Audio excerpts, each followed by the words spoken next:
At the very end of a summer that was all too short, the old man I was living with passed away. Even after all the years we spent together, I never knew his name.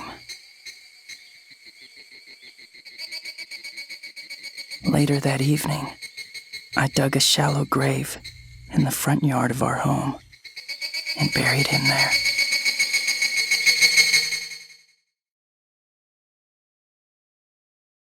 At that moment, I was truly alone in the world.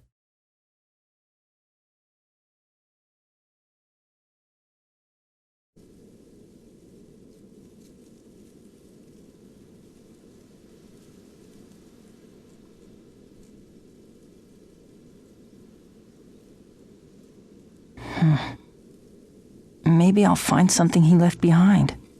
It's so dark I can hardly see. If I crank open the dome, then I can let in some moonlight.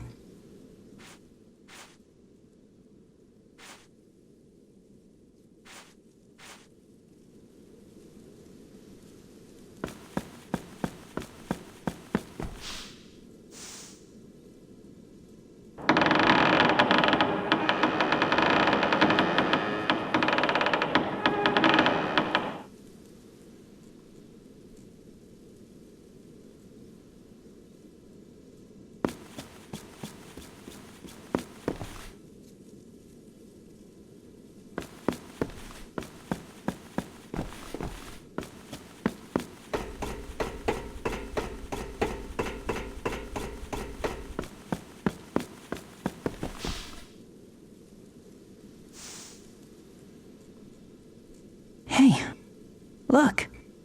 It's his flashlight.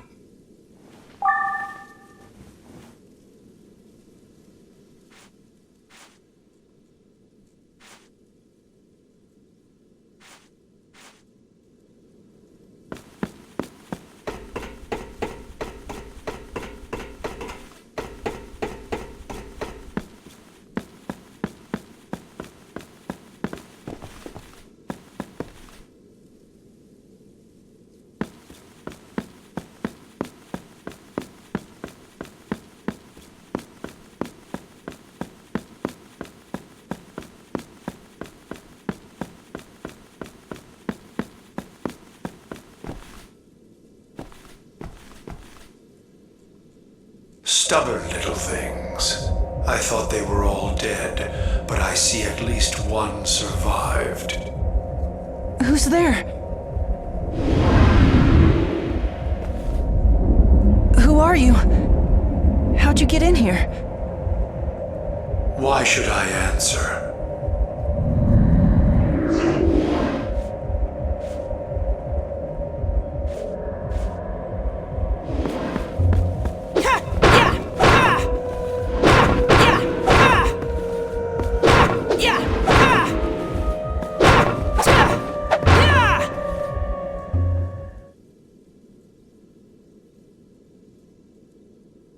How pathetic. Such a useless creature. What are you? I do not have to answer to you.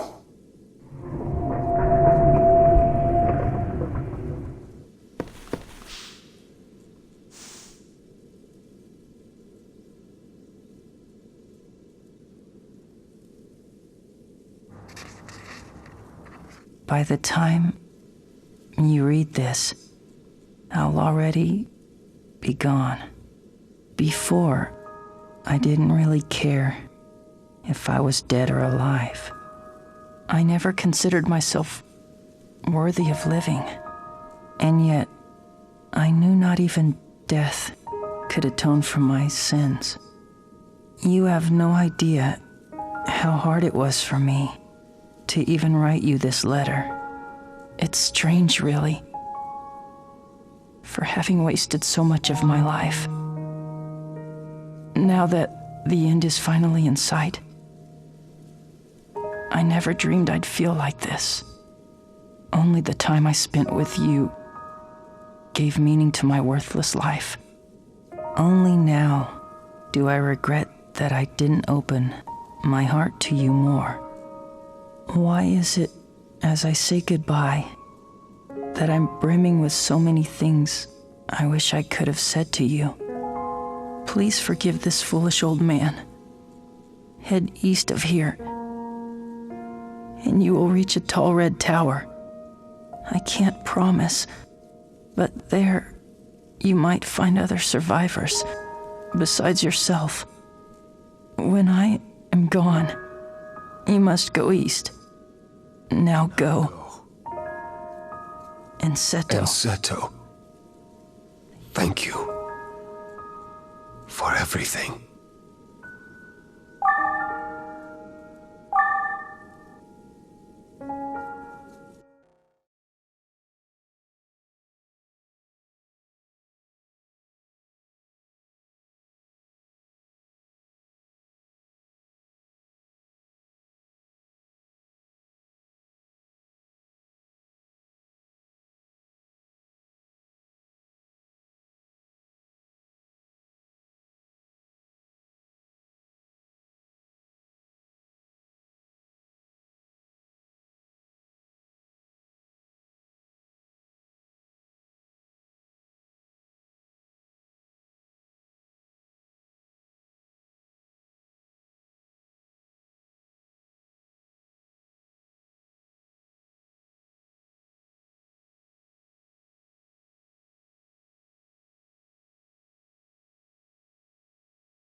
Tonight, how truly precious you can be. I look into your eyes and softly touch your hand. Farewell, love, and tomorrow we will meet again. Oh, twinkling star above, how beautiful yet lonesome. As sad and lonesome as I am, I reach out for your hand. We are two and one. Farewell, my love. Who's there?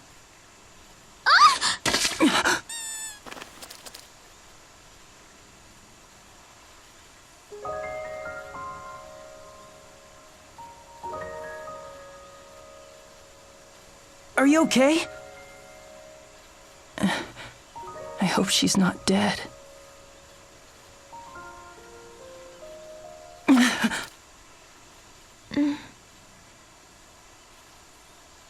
You touched me.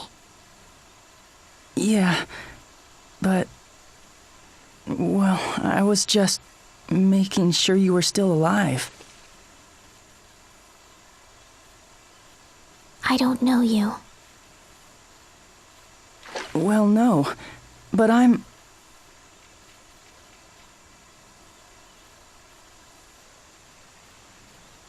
I touched her.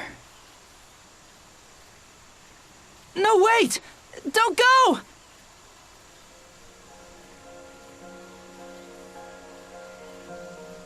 On my journey through the world, all of the people I thought I saw slipped away like they were just a mirage. But that girl, her cheek was warm to the touch.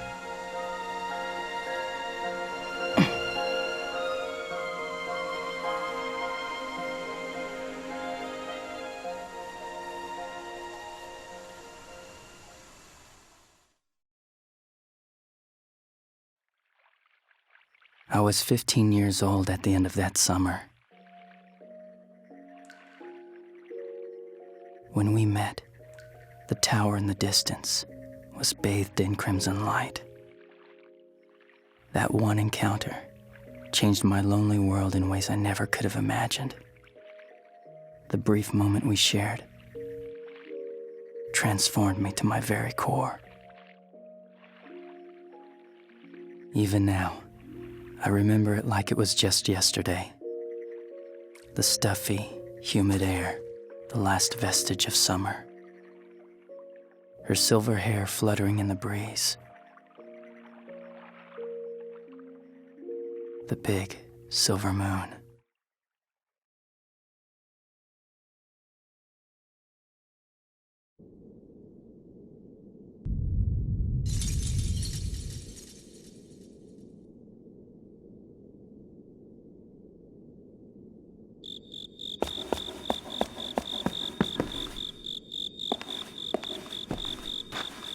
Please help me.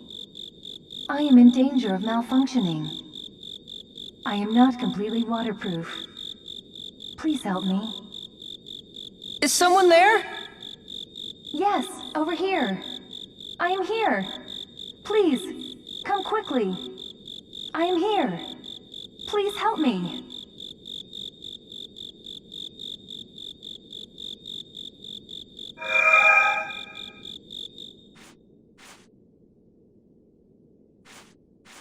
Please help me. Please help me. Please help me. Please help me. I am in danger of malfunctioning. Anyone? It's coming from the other side. If I crouch down, I should be able to squeeze through.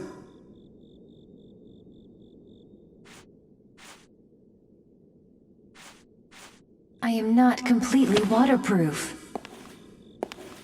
Please help me. I am not completely waterproof.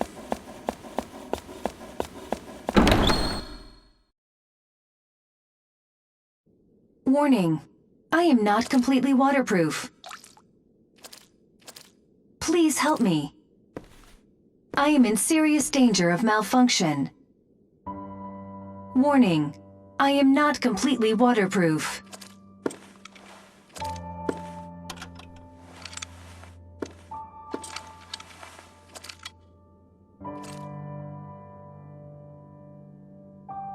Hello.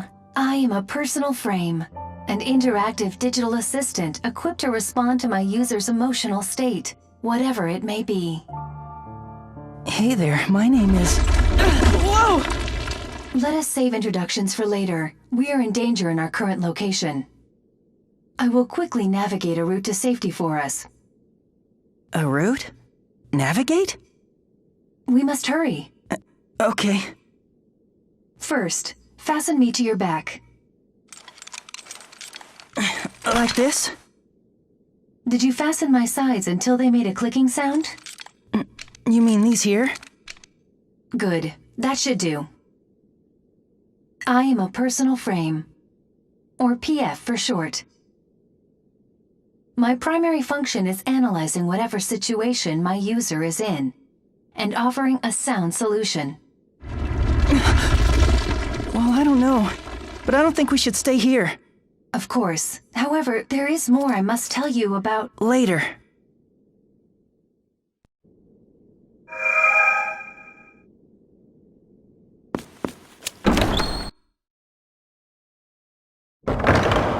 You should be able to build a fire there. I believe that a fire will keep adversaries at a distance. When tired, it is also useful for resting. Oh, I guess you're right. Good idea.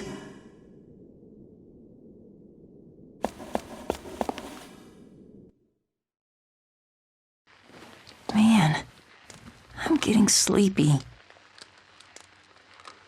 So, do you feel warm? Yeah. It feels good. I know we must evacuate, but I am picking up signs of dangerous enemies nearby.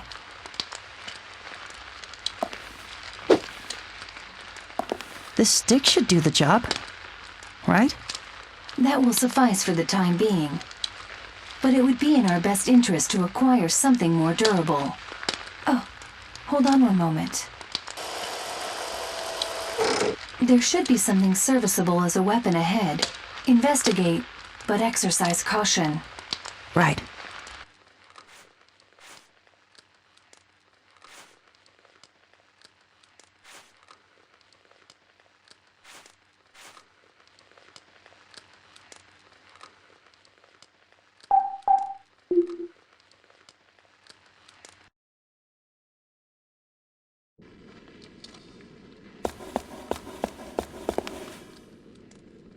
I've got a bad feeling about this. Please stay alert. I am sensing something that means to do us harm, just ahead. Do us harm? Is something wrong? It's nothing. Never mind. For now, please head right. No matter how urgent our escape, your safety calls for a stronger weapon. Good point. Right it is then. Do you understand? The direction of the hand you hold pencils with. Oh, but I use my left hand. Well, in that case, it's, It's okay. I'm going right.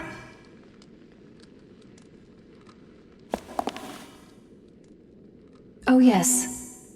I forgot to mention something. What is it? Whenever there is something on the ground, a gathering of fireflies just above it will signal its position to you. Why would fireflies be attracted to it? Indeed. Well, maybe it is because it is summer, perhaps? Right.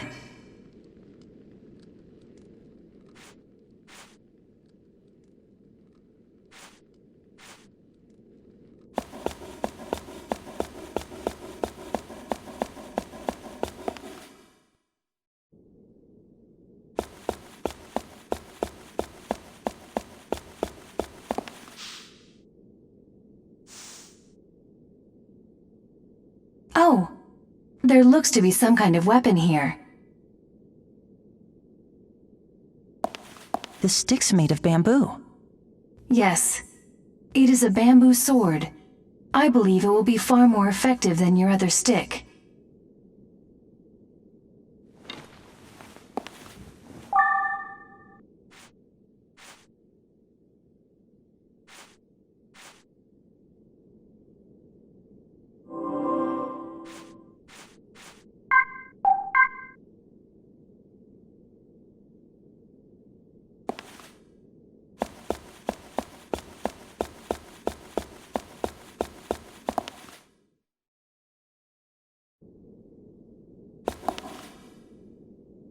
Pardon me, but there's something else I've been meaning to tell you. Huh? What is it?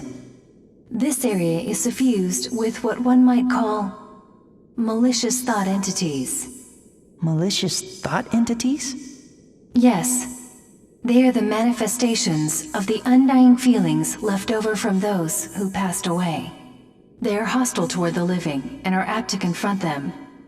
This can... Wait, you're saying that we could be attacked?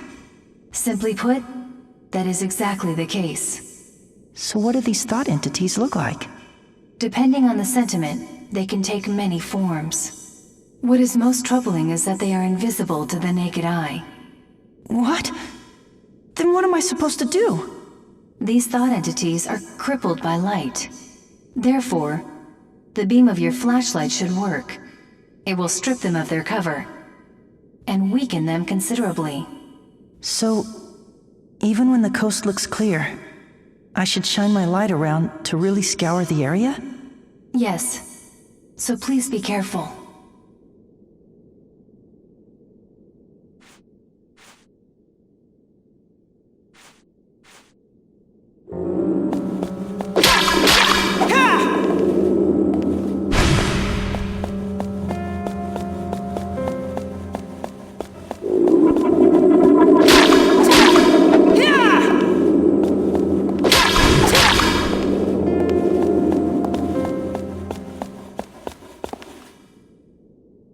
There's something on the ground. It is a paper crane. Somebody must have dropped it. Paper crane? Oh, I guess it does look like a crane. So, you've seen a crane before? No, just in a book once. It's a big white bird, right? Correct. Cranes are a large waterfowl with prominently long beaks. You sure know a lot about them. Have you seen them before? That is not quite correct. I was only referring to the entry I have in my memory banks. You've never seen them? But the way you describe it... Oh, yes. Well, it is only a matter of possessing the right data. Oh, okay. Well, I hope we get to see one together. Together, as in, with me? Of course. Agreed.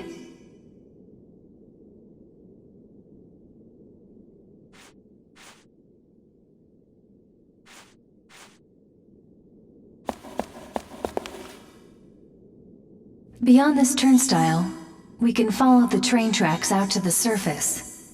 Okay.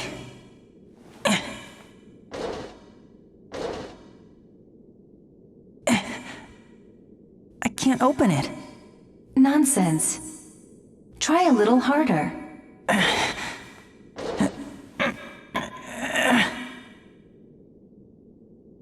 I mean it.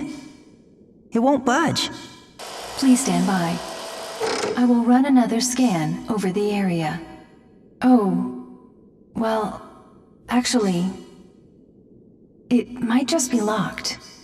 At least, I think. We'll never get it open then. What do we do? Just a moment. Ah, yes. A key. We should find the key. There is a high probability that it is not far from here. Okay then. Let's go find that key.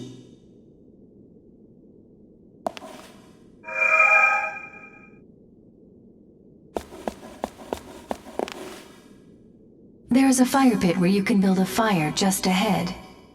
Perhaps a short respite is in order.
Whoa. Is this what I think it is? It is a key.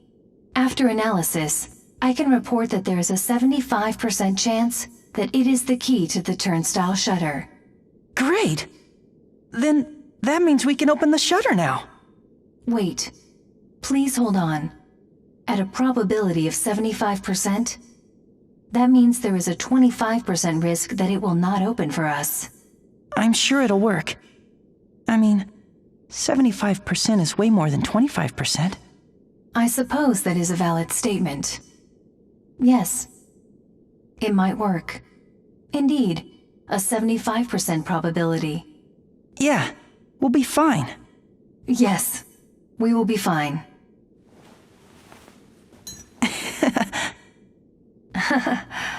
Now, let us go open the shutter.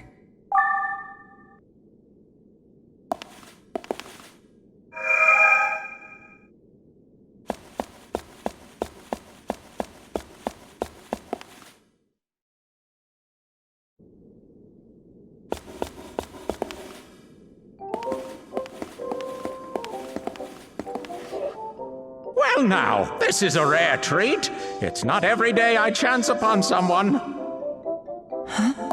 Whoa. Who are you?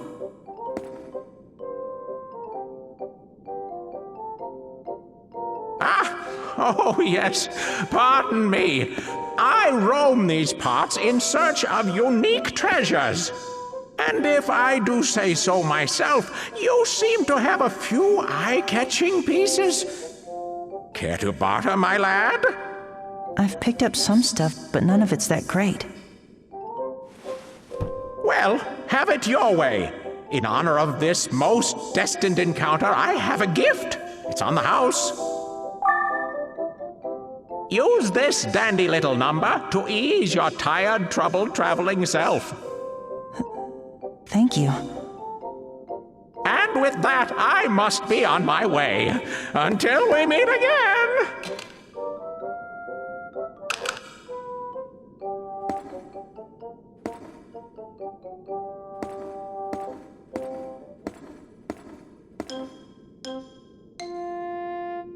He's gone.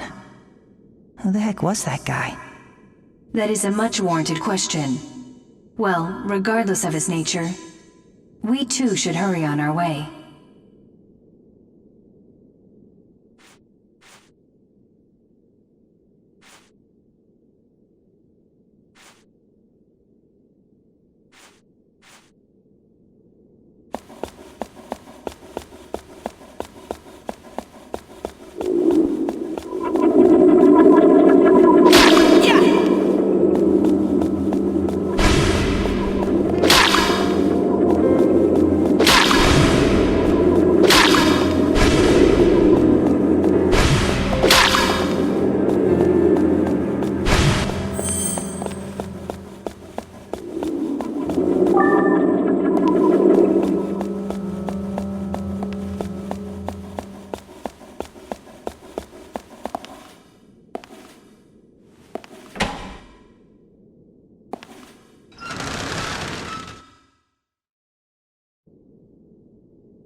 Ahead is the train platform, and beyond that, the tracks.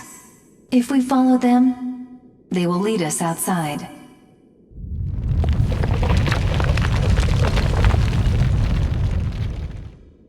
Another earthquake! If there is a stronger quake, the structure could be compromised. You mean we'll be in trouble? Yes, grave trouble. We must hurry. But what? I sense great danger coming from the platform. Do not linger while traversing, and do not strain yourself. Turning back is sometimes the most appropriate action. The likelihood that you will have a safe passage is... you'll be fine, I'm sure. Yeah. Together we'll be fine. Yes.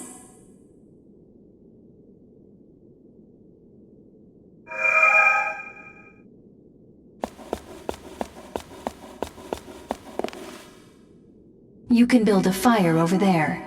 Believe me when I say that rest and retreat can be heroic in their own ways.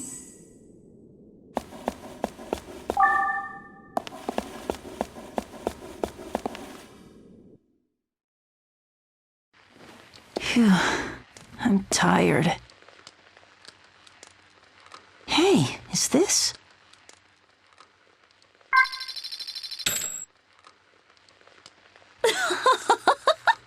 So, dear, what do you want to play next? I know! Hide and go seek! You really do love playing hide and go seek, don't you?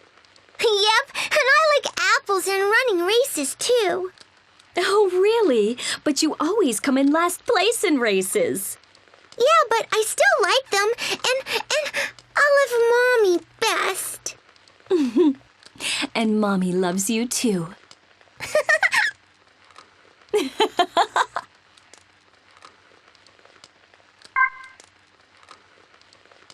Don't let in any strangers while I'm gone. Okay. Don't worry. Mommy will be back very soon. I promise. Has Mommy ever broken a promise to you? Promise. That's right. I promise. Mommy, Yes, sweetie? come back home quick, okay?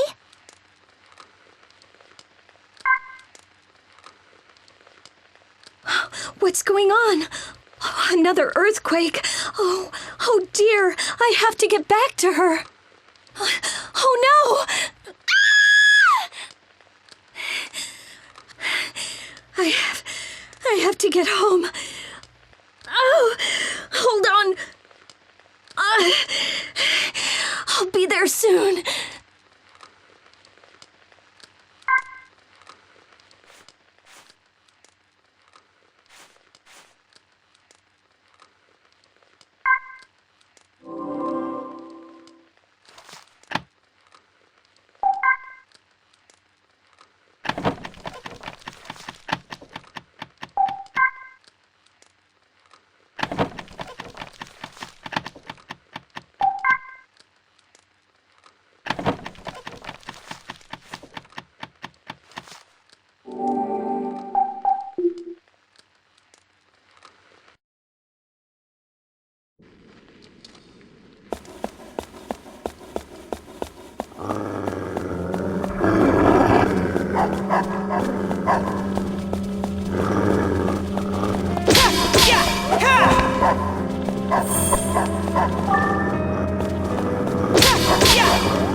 The sky's red. It must be dawn. Yes. Dawn is the time of day when the sun is below the horizon. Sunlight bounces off particles in the upper atmosphere and scatters, causing the phenomenon of a colorful sky. With today's strong winds, more particles must have been kicked up to result in the exceptionally deep red we perceive now. Excuse me, are you listening? Yeah. It's so red and pretty. Yes, it is stunning. Just beautiful. By the way, I've been meaning to ask you something. Yes? Being of assistance to my user is my primary protocol. Ask anything you so desire. Well, before, I saw a silver-haired girl. Have you seen her around here? A silver-haired girl, you say? Just a moment. Please stand by while I conduct a search of my databanks.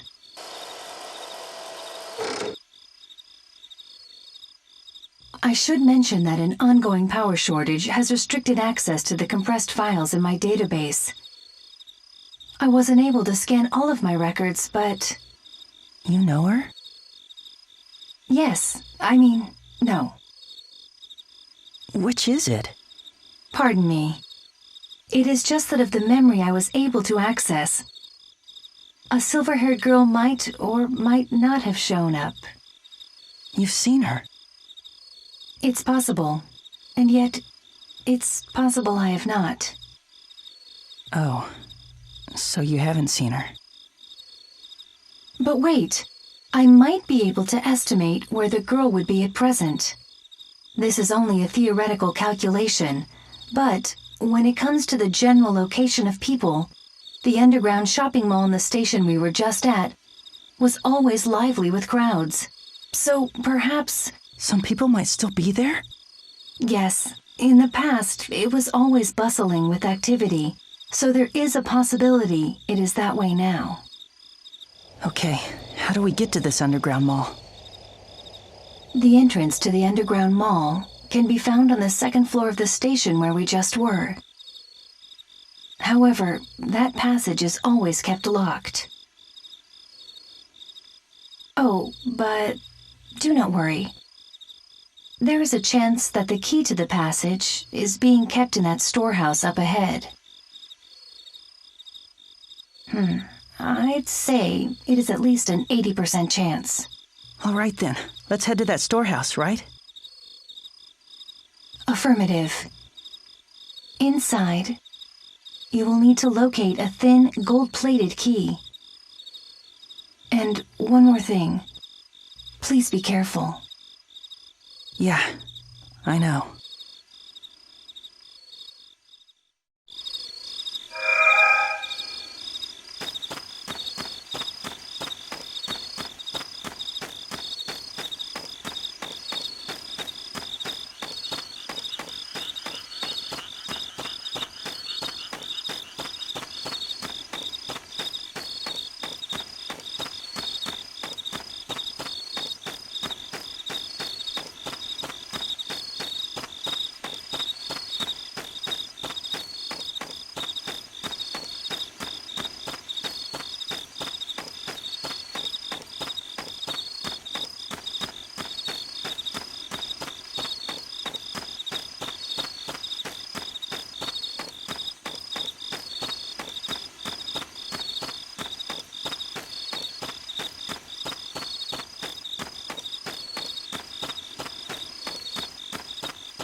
I hear someone.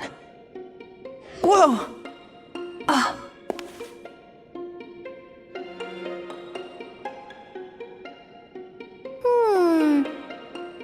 You're not my mommy.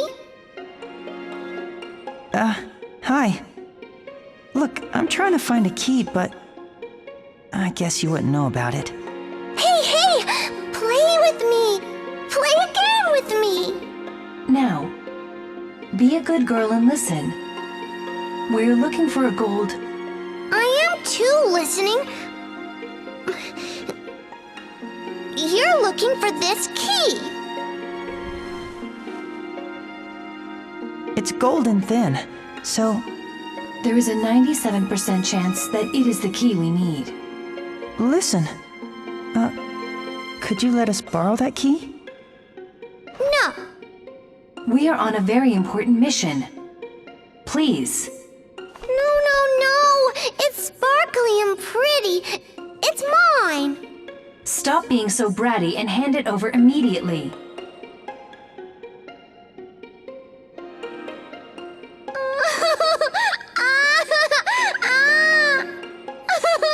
I'm scared.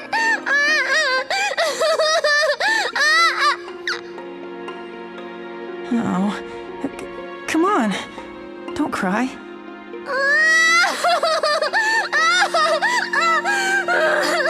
I'm scared.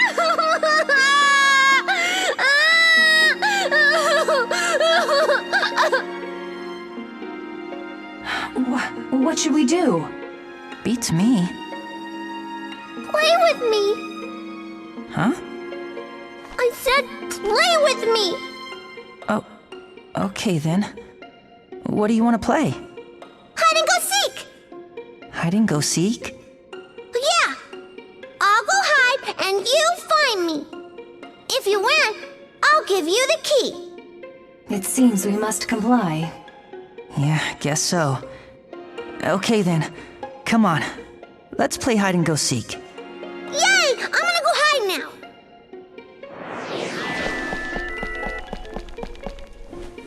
I'm ready!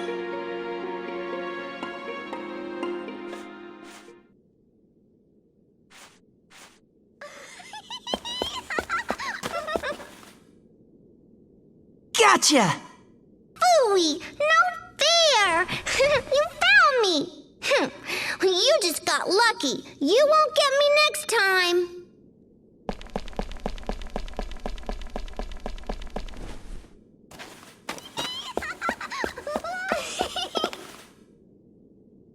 Gotcha! Oh. Not again! I won't stay put this time. You'll never ever find me. So there! Ha! This time, if I hear your footsteps, I'll just run away and you'll never catch me.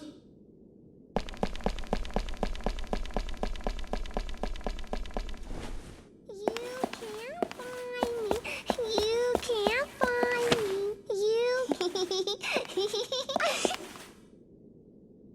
Gotcha!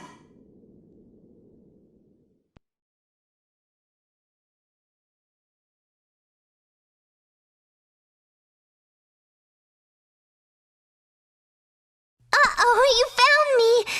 That means you win the game. Wow, you were good at that. It wasn't easy finding you. It wasn't? I'm pretty good at hiding, but I'm not so good at running.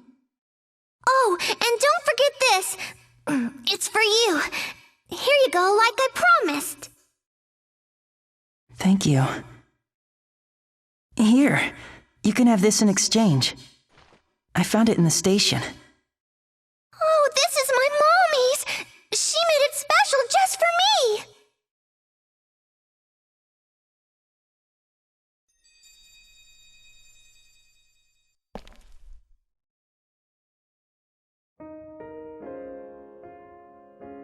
Mommy! Mommy! You came back to get me! Oh, sweetie. I'm sorry it took me so long. Mommy! What is it? Oh, Mommy! Yes, yes. Now what is it? Please, Mommy. Please, don't leave me alone ever again. I won't. I promise. You promise.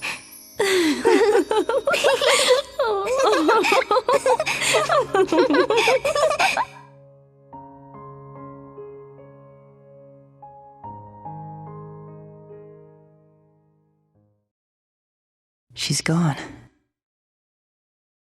I guess I'm all by myself again. Well, technically speaking, you were not by yourself. What? Oh yeah. I guess you're right. I've still got you. Yes.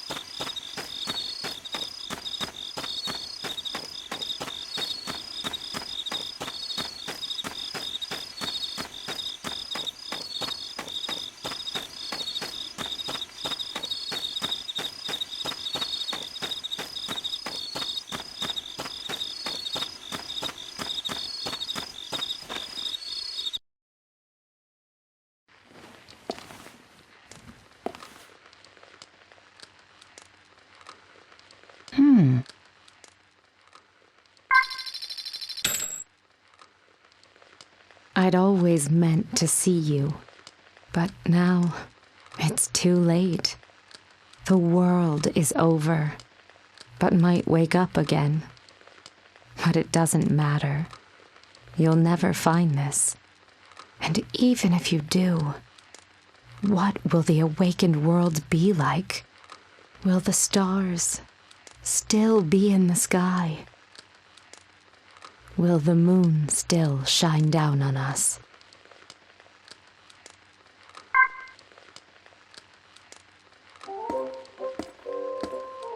Fancy meeting you here! A splendid surprise!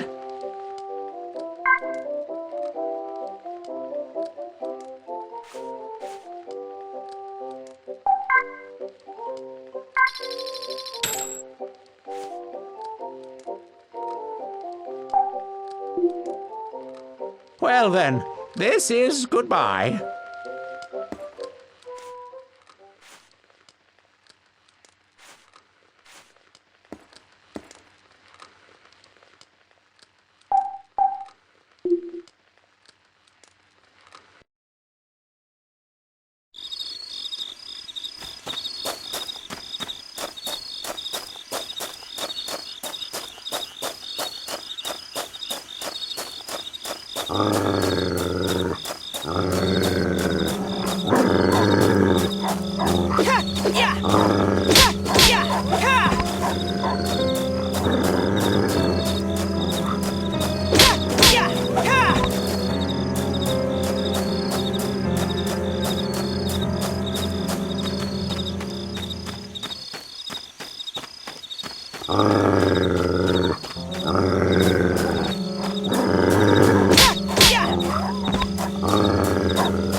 Beyond this doorway is the station mall.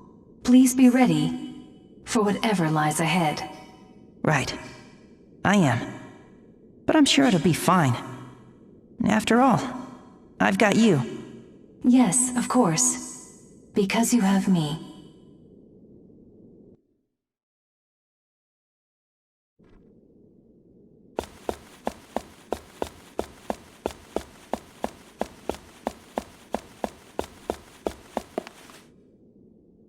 This place used to be alive with bustling shoppers.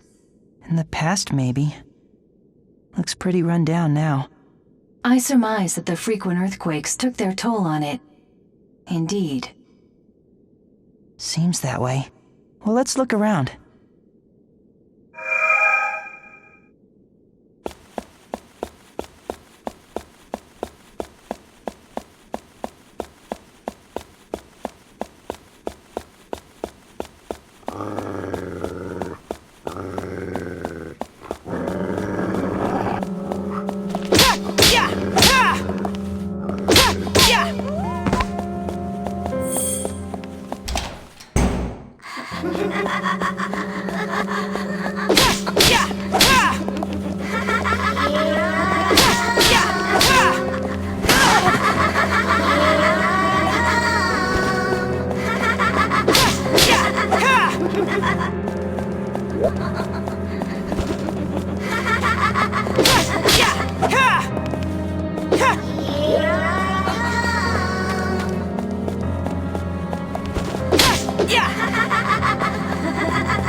Some crates are surprisingly fragile and may come apart when struck. Observe. A few blows should do the trick.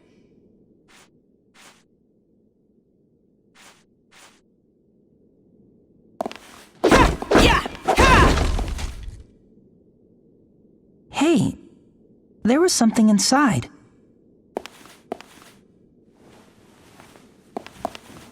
Wow, that's amazing. Did you know this key was here? Huh? No.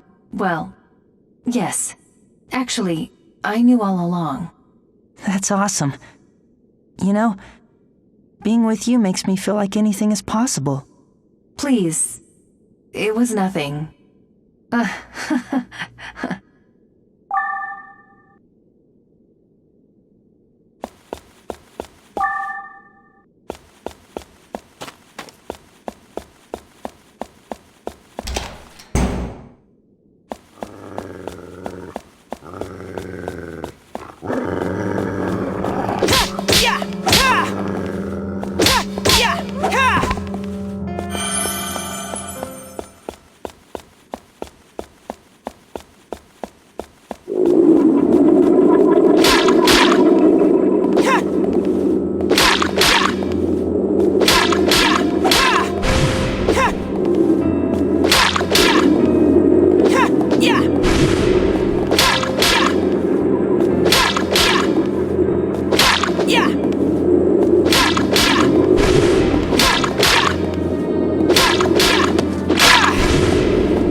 Look at these huge doodles on the floor.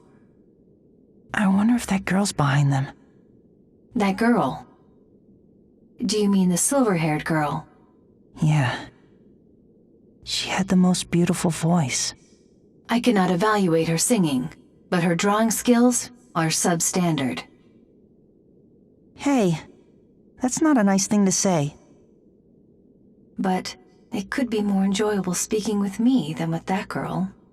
Huh? What'd you say? Nothing at all.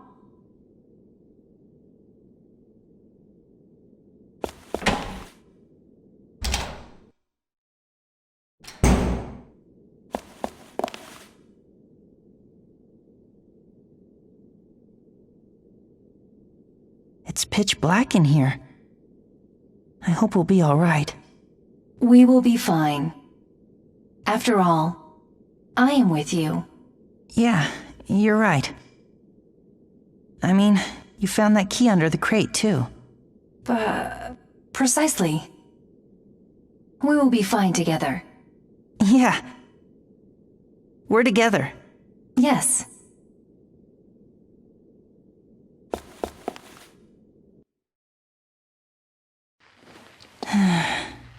It's soothing watching the flames. Hey, is this?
Look, there are more drawings here.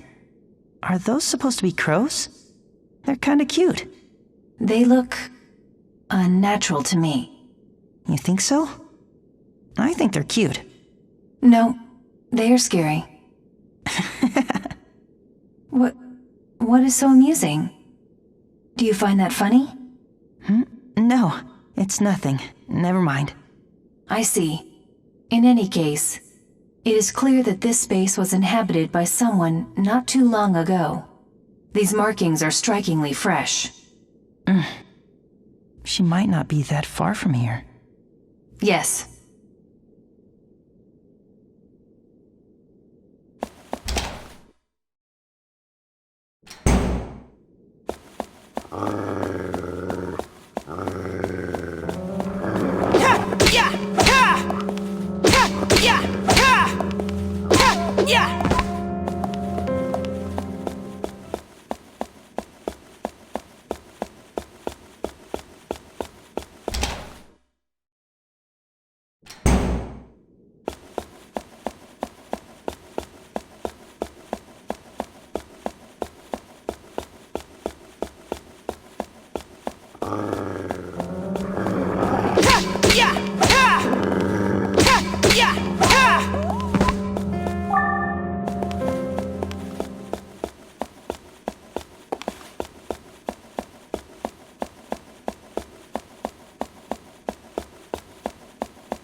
This place appears to be much older than the mall we were just in.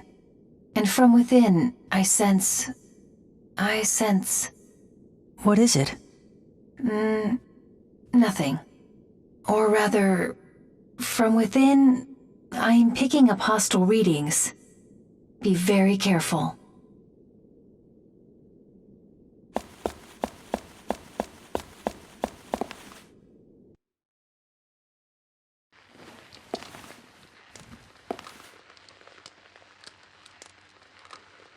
Hey, is this?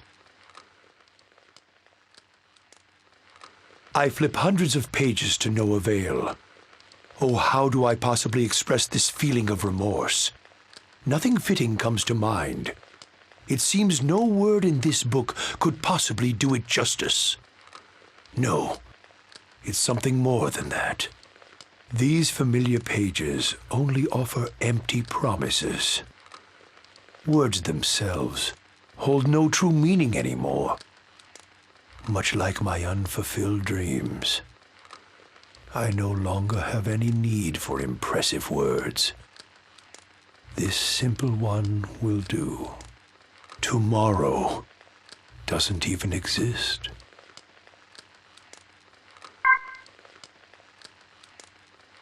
I named my character Ah. At the time, I didn't really care. But halfway through the game, when I thought about changing it, I realized that I was actually pretty attached to it. Despite your bizarre moniker, you still saved the princess and had the king hailing you in your stupid name. Come on, Ah. Are you really gonna vanish like this? Are you okay with ending it all without even saving the world? Stuck with that name? I'm sorry, Ah. I should have thought up a better name for you.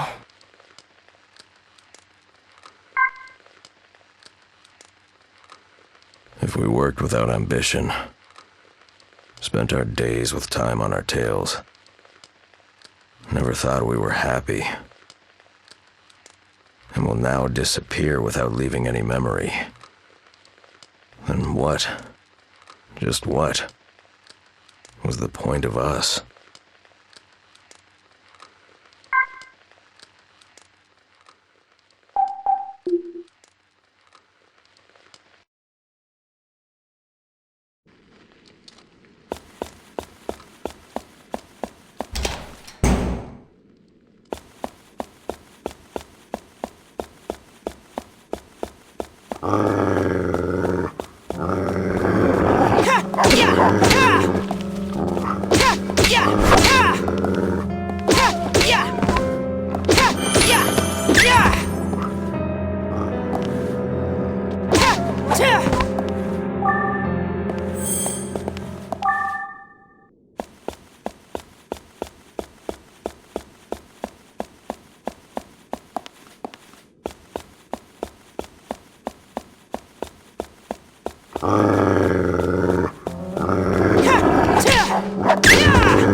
Please hurry.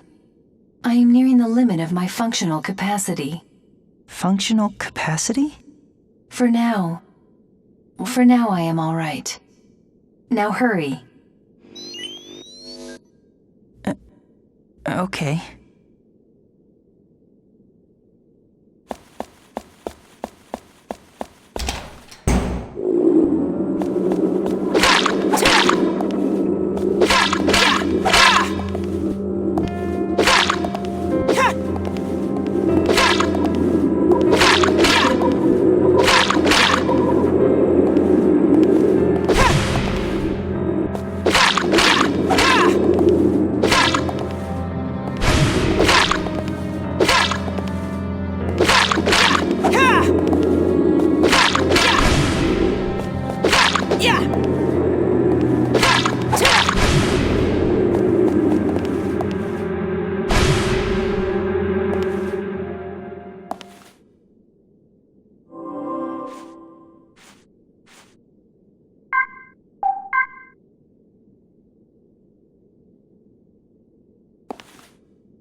That ladder ahead should return us to the surface. But it's too bad we never found that girl down here. I suppose I was not of much assistance to you then. What? Come on, don't say that. Really, you were a huge help. A lifesaver. Well, if you really mean that, then I am relieved. Hey, what's the matter? Warning, battery low. Huh? Wait, what battery? Warning, battery low. What's happening? What should I do? Warning, battery low. What am I supposed to do? Tell me!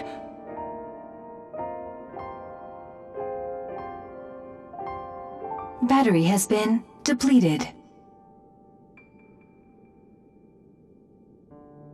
It seems that our journey together must come to an end here. I am terribly sorry. Please, forgive me. But why? This time, please don't speak. Let me talk. You know, I always loved talking more than anything. Unfortunately, the battery I run on has become completely depleted. This will be our last conversation. If you had not come along when you did, I would have malfunctioned in that decrepit station, all alone. Our time together may have been short, but I'm glad I got to spend it with you. Oh no, I have only 37 seconds left until complete termination of operation. There is still so much I wish to talk to you about. But you must let me tell you one last thing. When all is said and done, I'm glad to have met you. Seeing the dawn together, and those unusual drawings.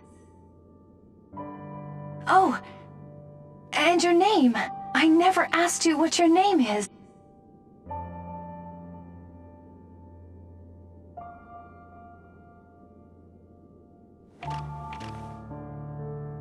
Thank you.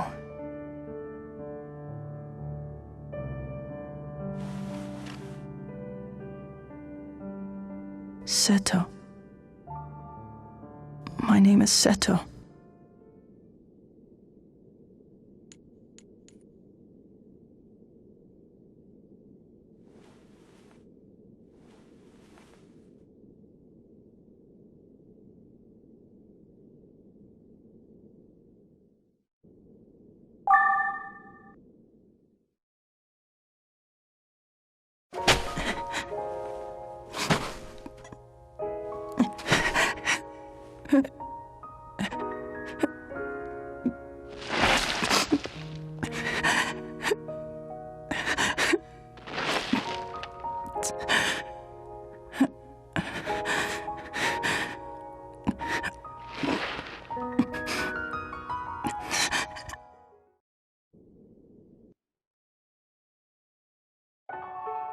I had a dream that a familiar voice was calling me. As I walked along, it spoke to me. sometimes worried, sometimes happy. We watched the red sky, full of clouds, caught up in the summer wind.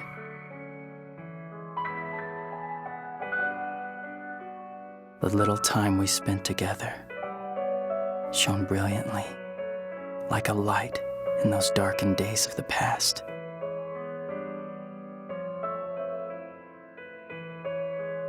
I know that no matter how badly I wish to see you again, that can never be. Those who live must continue to live.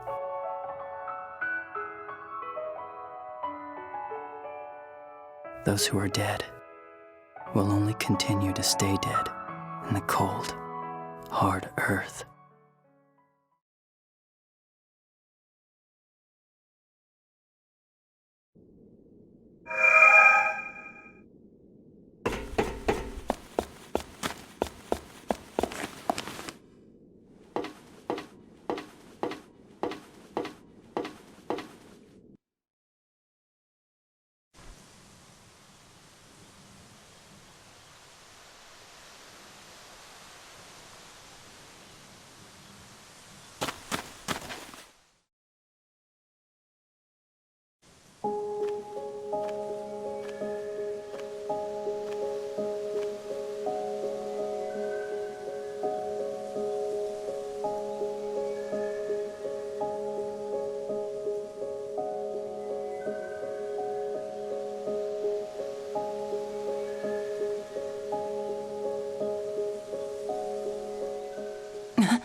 Well, well, what do we have here? What do you think you're doing in a place like this? Huh? Who are you? Come on, didn't your mom teach you any manners? You first. My name? It's Seto. Seto, huh? And what kind of a name is that? Anyway, you can call me Crow. C-R-O-W. Sure, Crow. Don't act like we're friends. What? But... I said, don't act like you know me. Listen up. I'm the one who's gonna be asking the questions around here. You just answer. Is that clear? Yes. Where are you from? Pretty far to the west of... What are you doing here, huh? Well, it's just that I thought I might be able to find more people if I came. You mean more humans?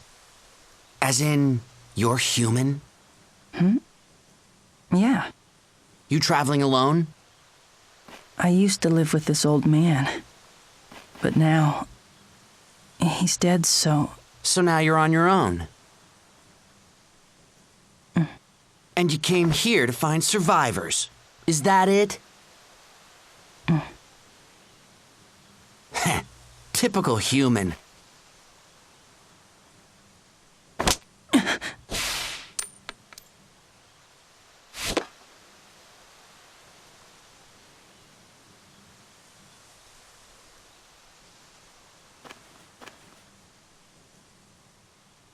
Well, ain't this a pretty trinket? Looks valuable, too. Hey, that belonged to Grandpa! Give it back to me! Oh, give me a break. You mean some old dead guy? It'd be better off with me anyway. It's special to me! Give it back! Oh. If you want this thing so bad, you'll have to catch me to get it.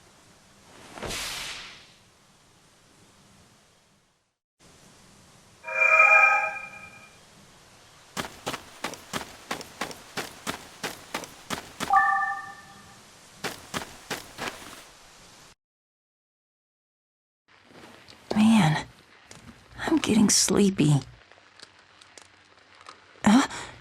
Is this? Oops,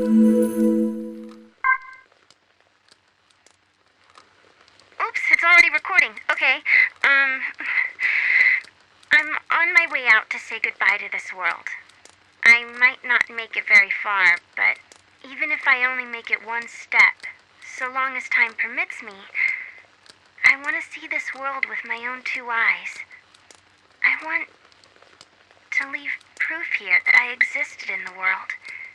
So, if there's anybody listening to this, please remember me. Remember that I was alive. Dang, that was pretty gloomy. I should have left it on a more positive note. Ugh, I'm almost out of time.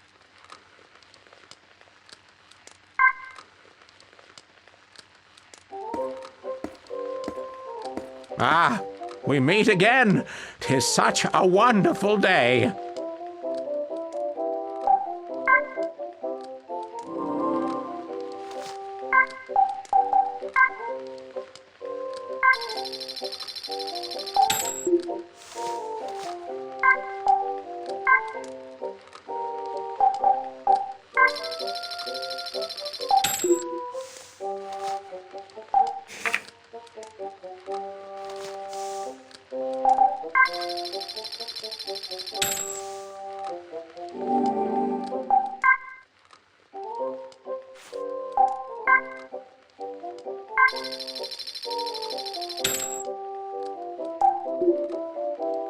Have a nice day!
A key?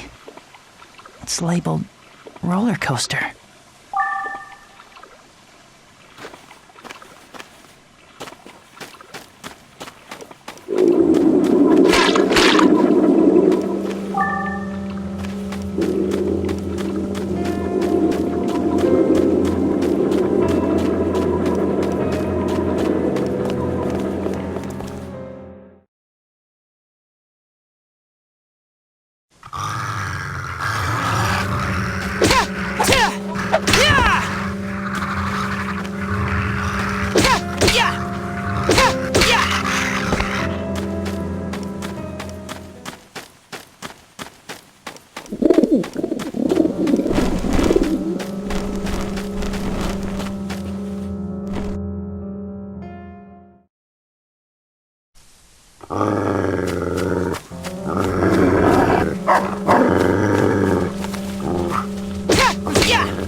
Use your head.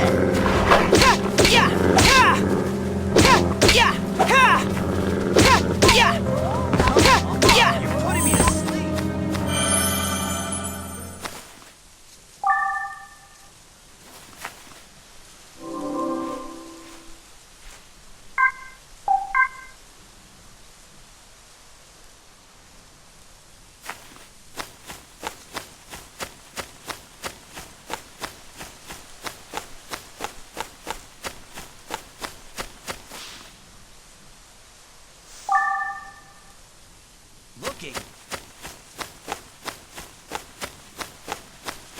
Come on, you're putting me to sleep.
You won't find me there. Atta boy, this way!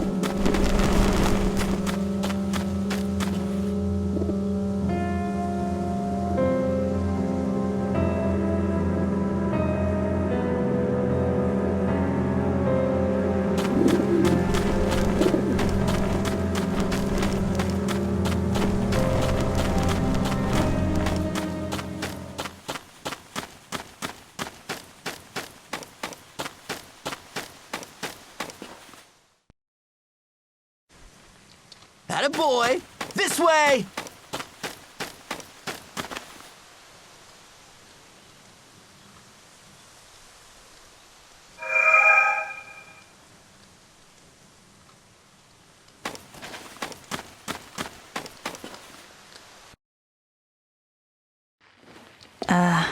Am I starting to talk to myself? Wow, very cool.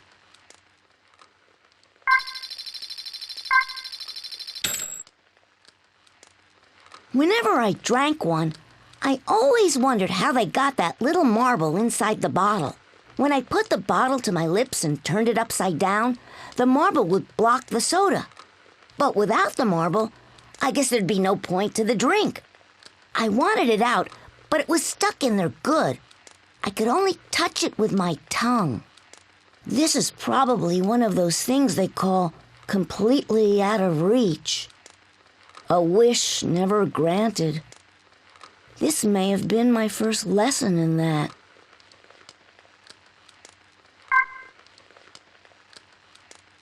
It was a gloomy, overcast day. Even though it was threatening to rain, you took me on a longer walk than usual. When I looked up at you, you seemed so sad. When we got home, you dropped to your knees and hugged me tight. I wagged my tail, hoping to cheer you up. But the sorrow never left your face. And then, suddenly, tears started falling from your eyes. I licked them for you. They were salty. You stood up and waved your hand. I barked in reply. And as you slowly turned and walked away, tears began streaming from my eyes as well. I licked them too. They were salty.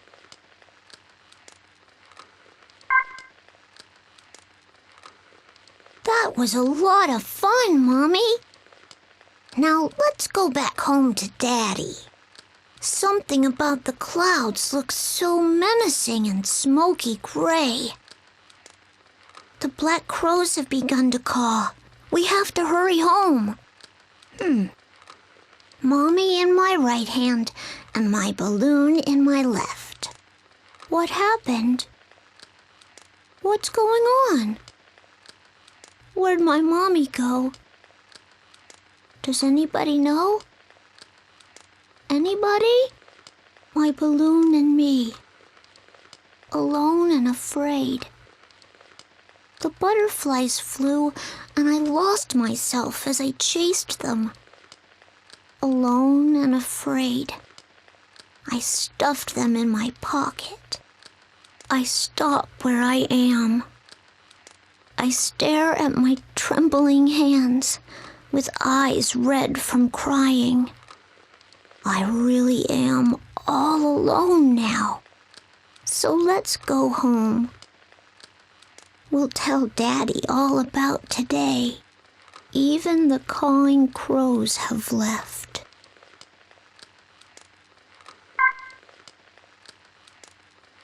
To live free of regrets. That was my greatest goal in life. And I followed through with it so far. I have lived my life without regrets. I did well in school, and I've joined a prosperous company. I never had financial problems. I could afford whatever I wanted. Sickness never visited my door. I never even had a reason to go to the hospital. Truth be told, it was an all-around good life. At least it was supposed to be. Yet here I am in sorrow. As I inch ever nearer to death, I realize I have no one to share it with. I'm scared.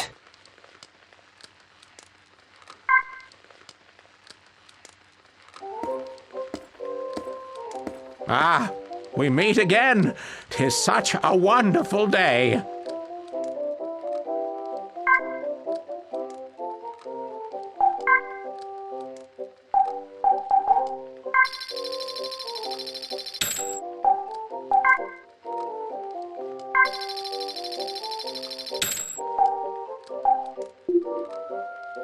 I look forward to our next meeting.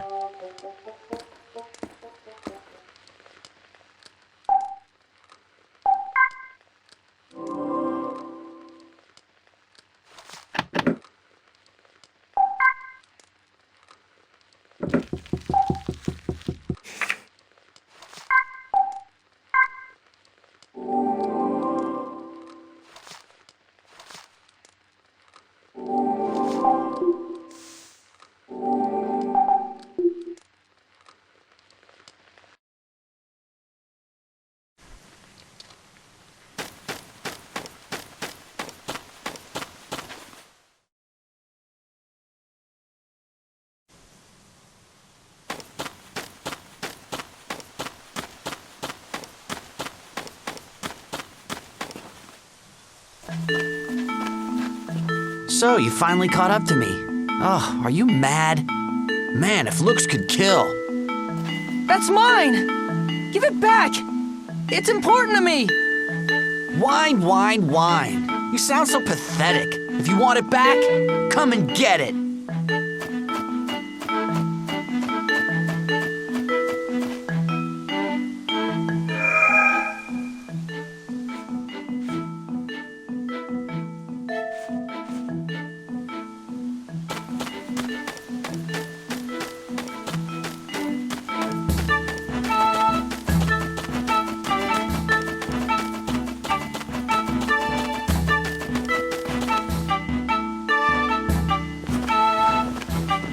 Got you!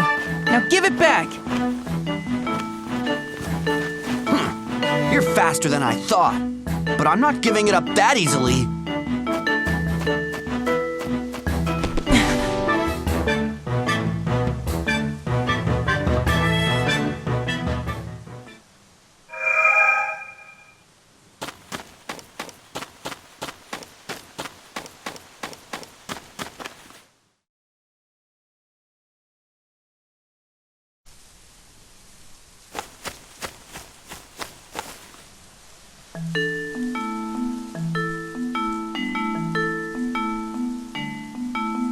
You again?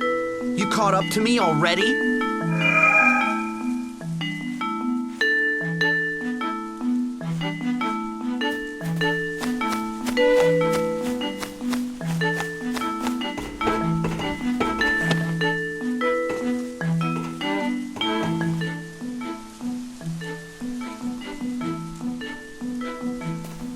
Oh, man. What gives? We done already? Where'd you go? You sure give up easily.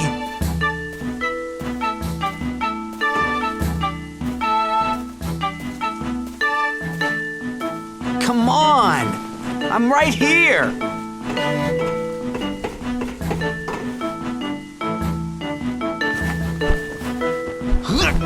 Let go! Give it back right this instant! Not on your life! It's mine! Loser! Wait!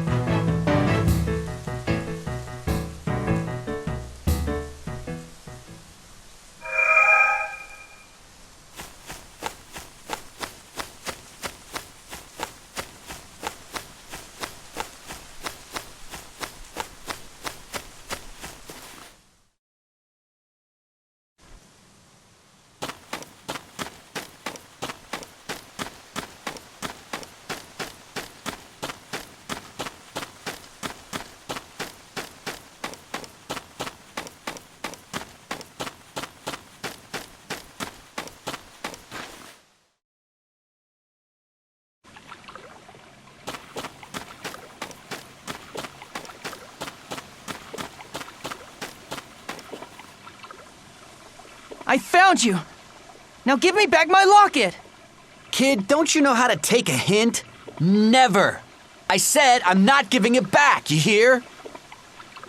But it's important to me! It holds the memories of everyone I've known! Memories, huh? How pathetic. Now I really don't want to give it back.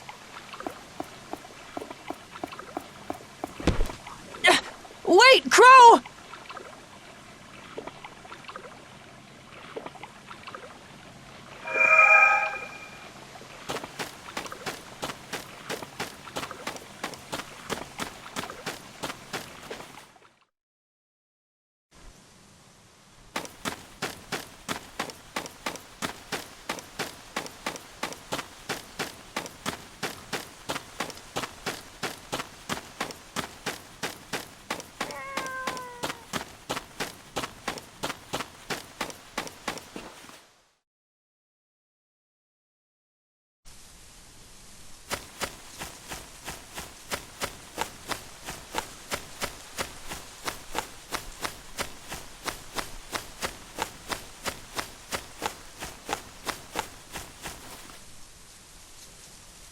Well, well.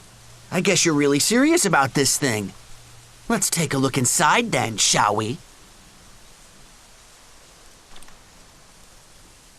What is all this? It's all a bunch of junk.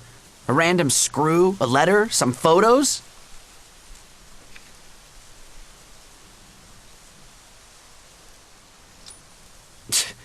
You're as human as they come. Of course I am! Now give me back my locket! Give it back? In your dreams? If you don't like it, come and get me. Tally-ho!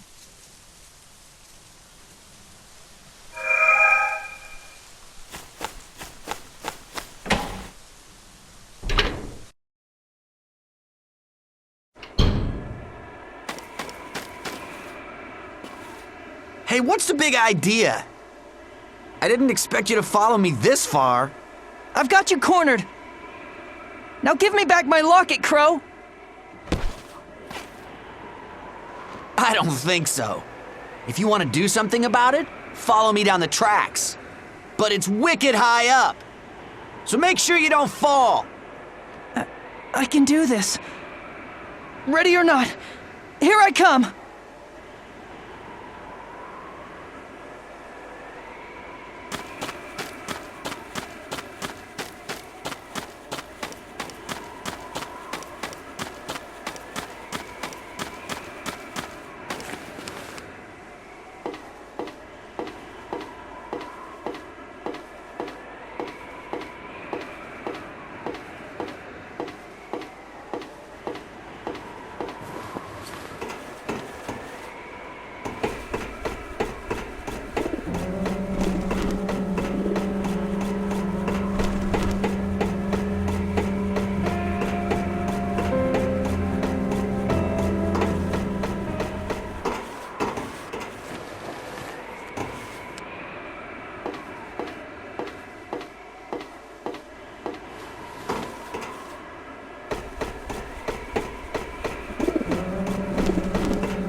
You fell right into it. How lame is that? If you've learned your lesson, you'll think twice now before going after me. So long, sucker. Tally-ho!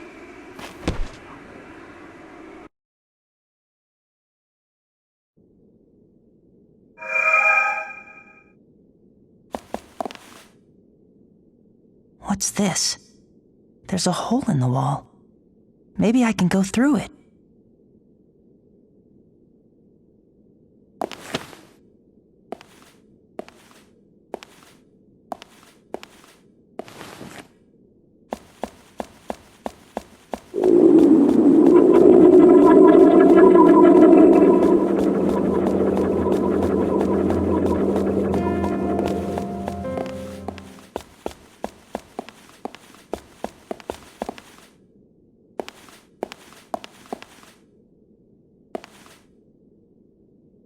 What's this book?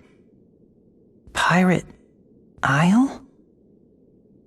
Then the young pirate looked down at me and shouted out, "Come on. Didn't your mom teach you any manners? Give me your name first." I tried to answer when the boy cut me off. "Don't act like you know me. Listen up. I'm the one asking the questions around here. You just answer." "Is that clear?" the boy said in a bullying manner. "That's weird. This sounds an awful lot like Crow."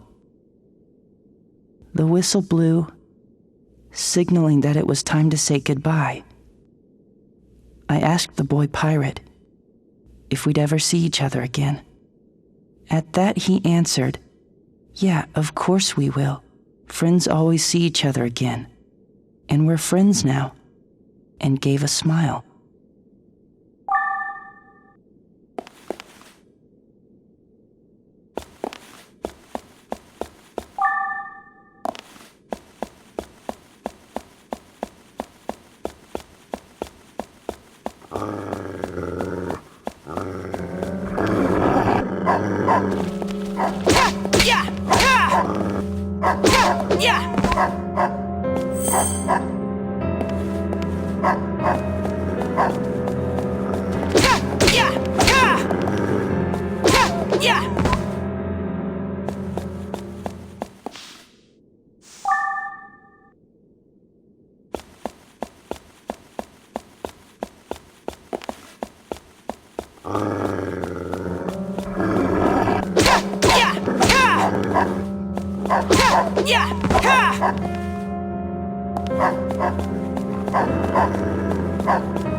It's soothing watching the flames. I see.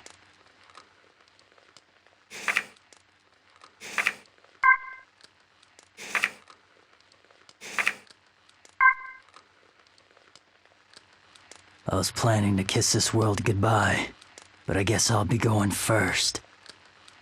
I don't even have to flip this switch for the world to say adios. If you're holding this detonator now, why not try pushing the button? I bet this ruined world will only rot further into decay. If you're tired of looking for survivors, go ahead and push the button.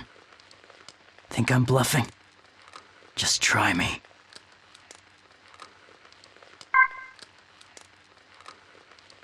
I scaled that hill in these dirty shoes.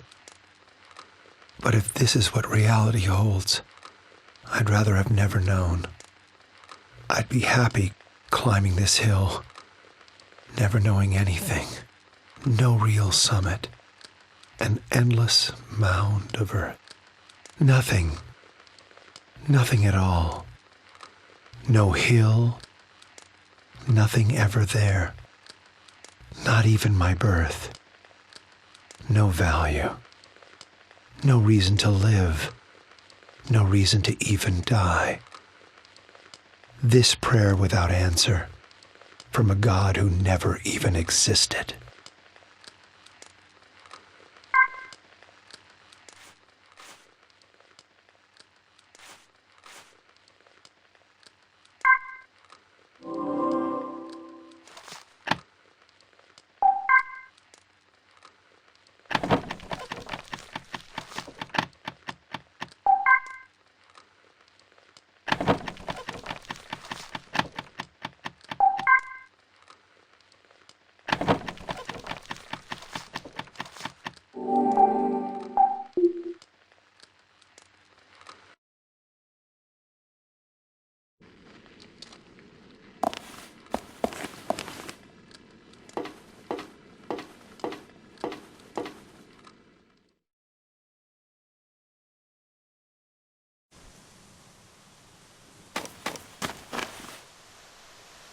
I'm impressed you made it here. Bravo! Crow! Where are you? Give me back my locket! Huh? You're still going on about that? Save your griping for after you beat him.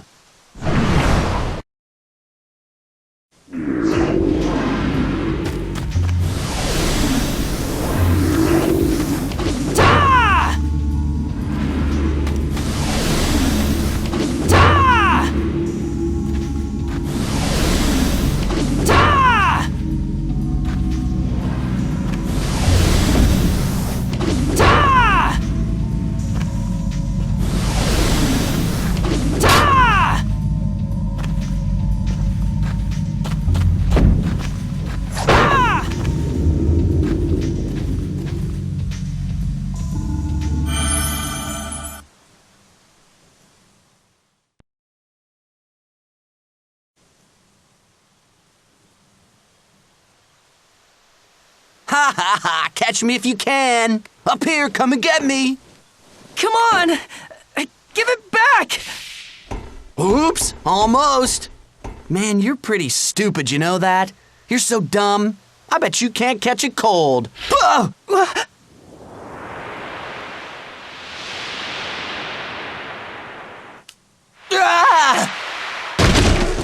Crow!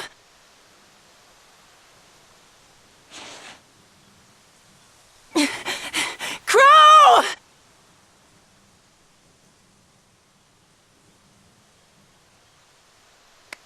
Crow!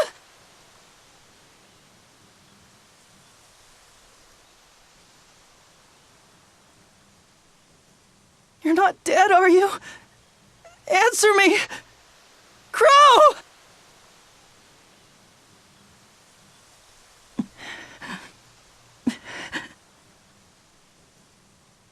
Jeez, what a racket you're making.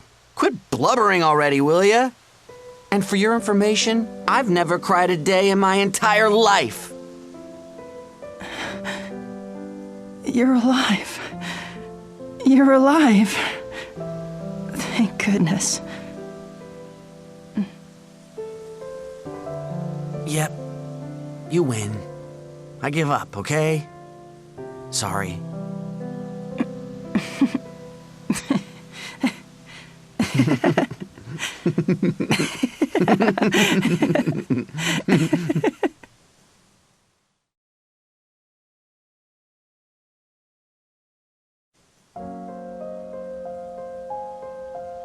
Listen, I got to see your special thing, so I'll show you mine. Take a look.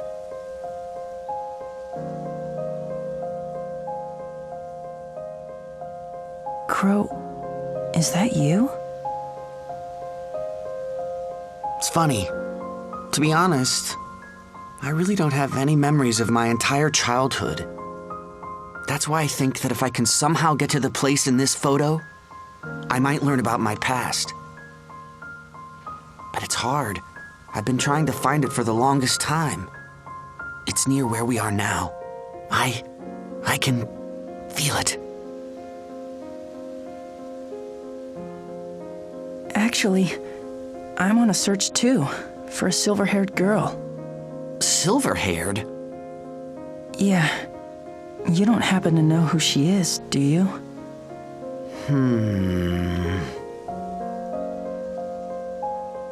Nope. I see. Wait, hold on a second.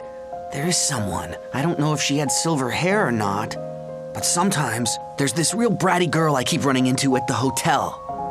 I don't know. I can't be certain. I've never spoken to her. But maybe, just maybe she might be able to help you out.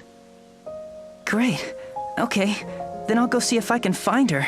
Go for it. I'm gonna keep searching for the place in the photo.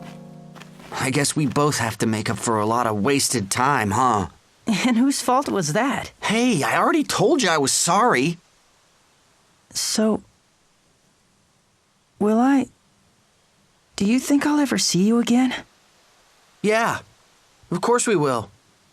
Friends always see each other again. And we're friends now. Oh yeah. Another thing friends always do is give each other presents. And besides, I should probably make up for being mean to you and stealing something of yours. Here, take this. A ring with a silver skull? You better keep it safe in your locket, okay? Well, thank you.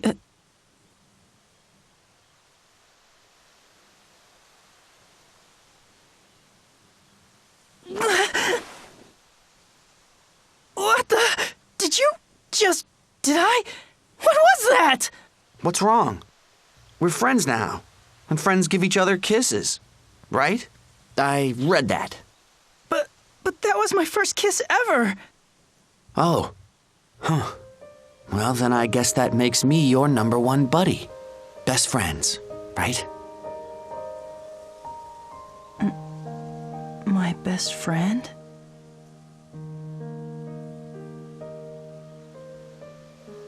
Yeah. We're friends now. You bet.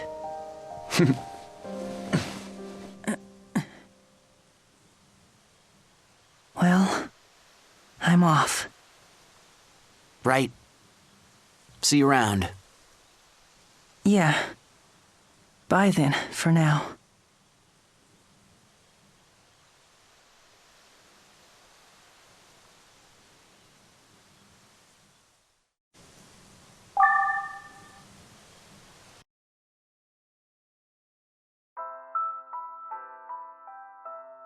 Anytime I'm feeling alone, I think about how there's someone out there feeling the same way as me.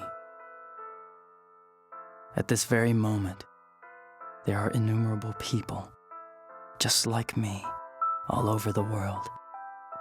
Yet the tiniest act of sharing a secret could easily make two of us friends. So simple, so effortless. I've never revealed your secret to anybody, and I never will. I promise. I swear. Tonight, under the blue moon, from beneath this dilapidated Ferris wheel.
What was that?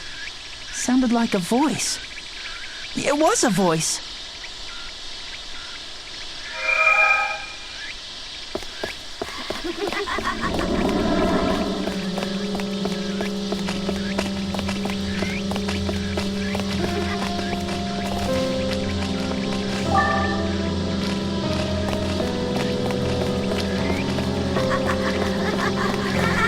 Oh!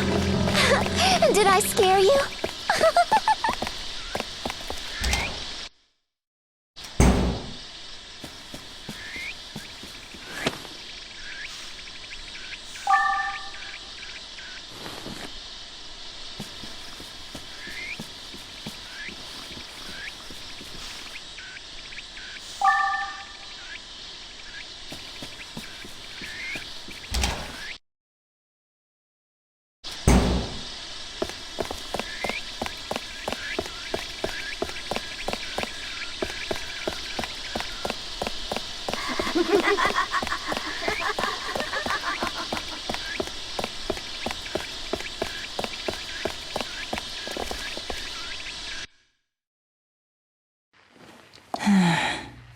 It's soothing watching the flames. Wow, very cool.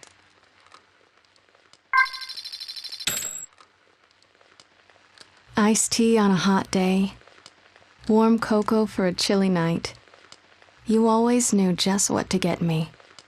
If you could pour a cup of my feelings, would you bring them to where I desire? If you could, then a drop would be enough. Bring me all my feelings for you. Fill it right up, right to the brim. Just be careful not to spill any on the way.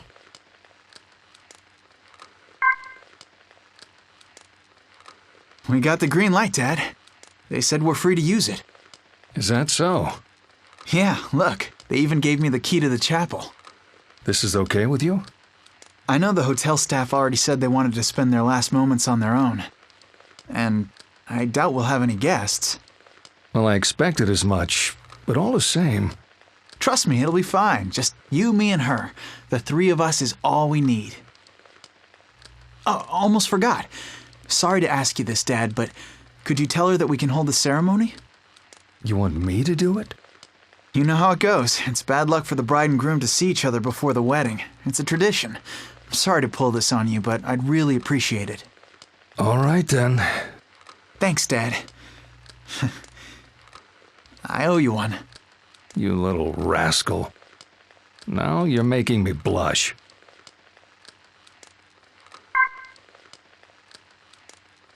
Father?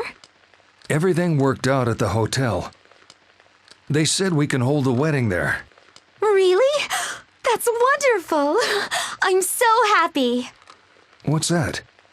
A ring pillow. Your son brought it over and told me to use it in the ceremony. I'm sorry, but it just looks so familiar to me. Oh, you. Don't tell me you've forgotten. Wait a second. Is that the same one we used? None other.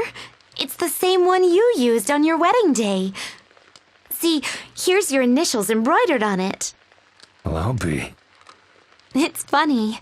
Who'd have ever guessed I'd have your wife's initials? I'm so sorry it had to end up like this. Please, don't say things like that. There's nothing to apologize for. I really am happy. When it comes down to it, I'm getting a whole new family. A new family? Huh. Father, I just want to thank you so much. What for? For raising such a fine son. And for accepting me. I just know we'll be happy.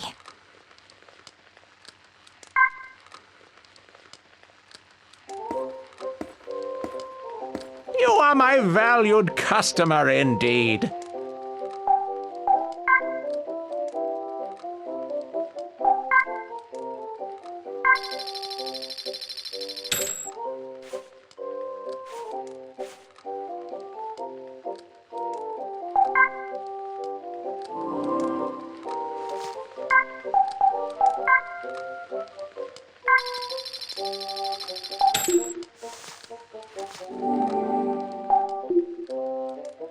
I shall see you again.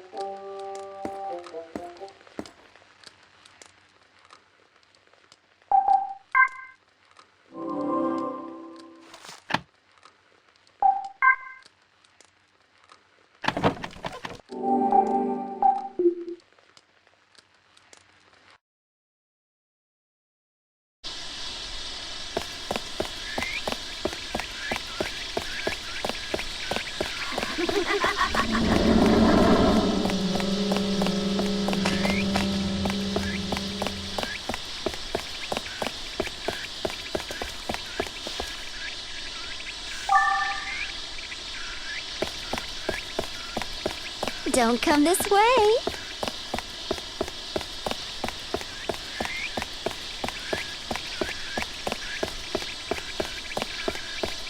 If anything happens, there's nobody to save you. You're on your own.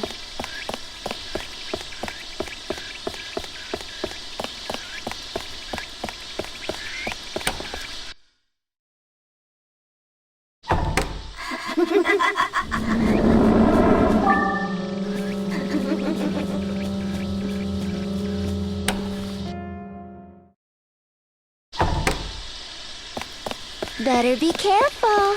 Lots of scary things lie ahead. Listen to me. It gets dangerous in here.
Better leave now.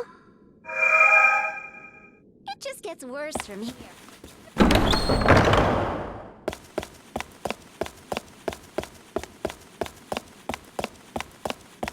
This is no place.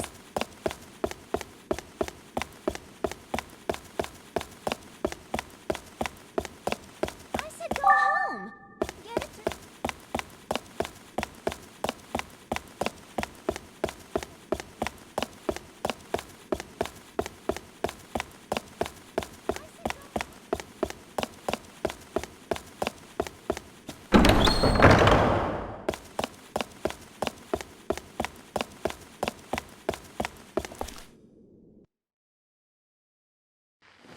Man, I'm getting sleepy.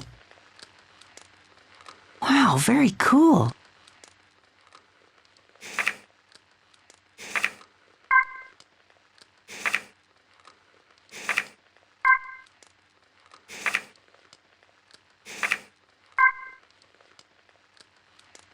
Listen, sweetheart.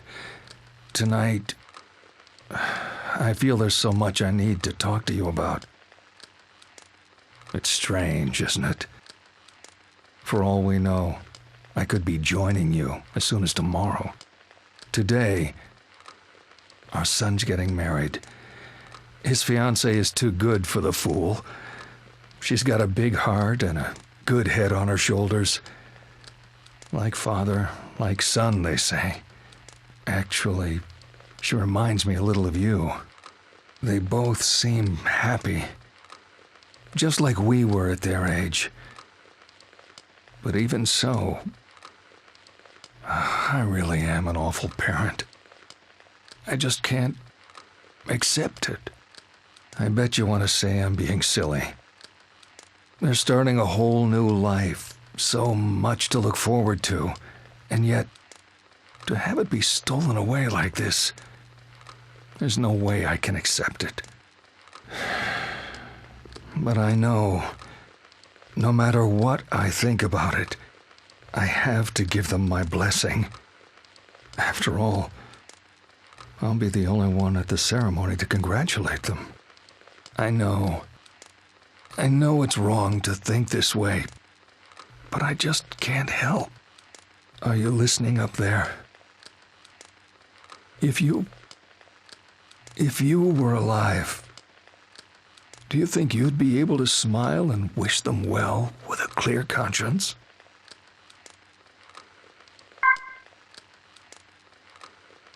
Where did you come from? Where are you going?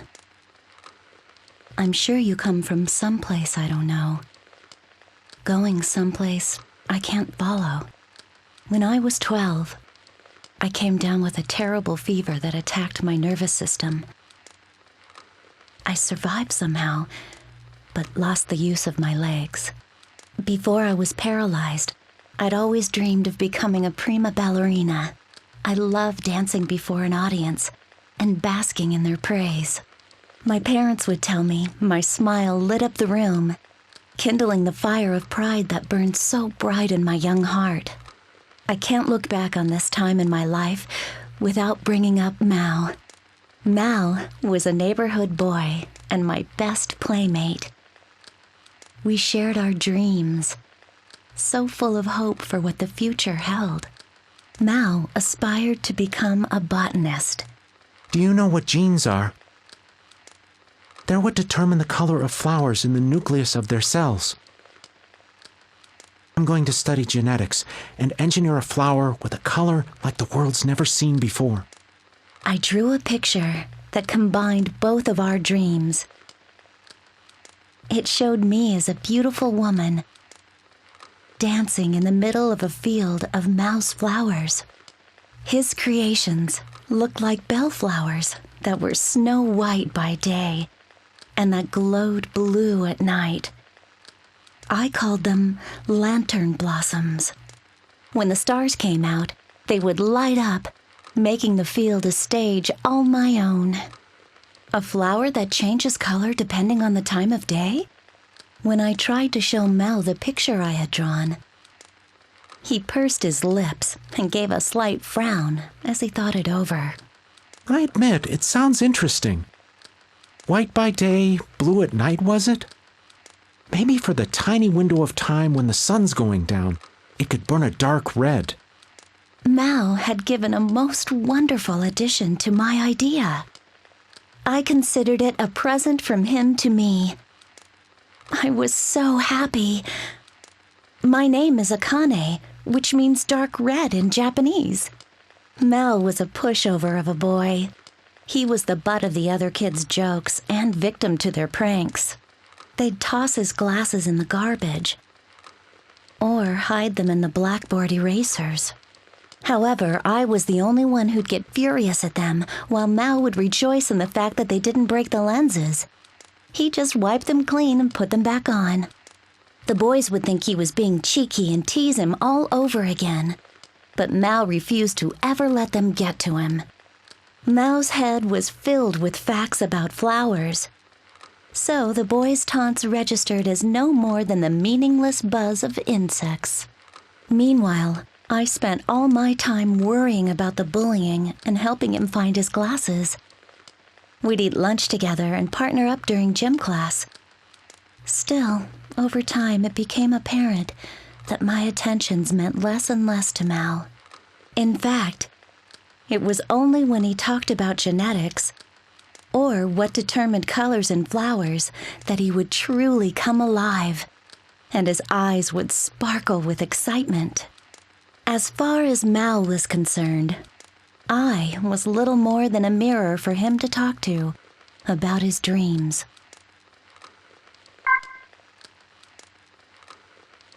The day of the recital at the ballet school I attended, despite my insistence that he come, Mao didn't show up. While on stage, my eyes were fixated on the audience, and being so distracted, my feet tripped up my classmates and made a mess of the performance. I went home completely dejected, only to find Mao waiting in front of my house. "Mao, why didn't you come today?" I demanded as I ran up the steps to him. Mao replied with, "Well, you know." What was that supposed to mean? More importantly, look at this. Mao showed me the inside of the white plastic bag he was holding. What was supposed to be more important?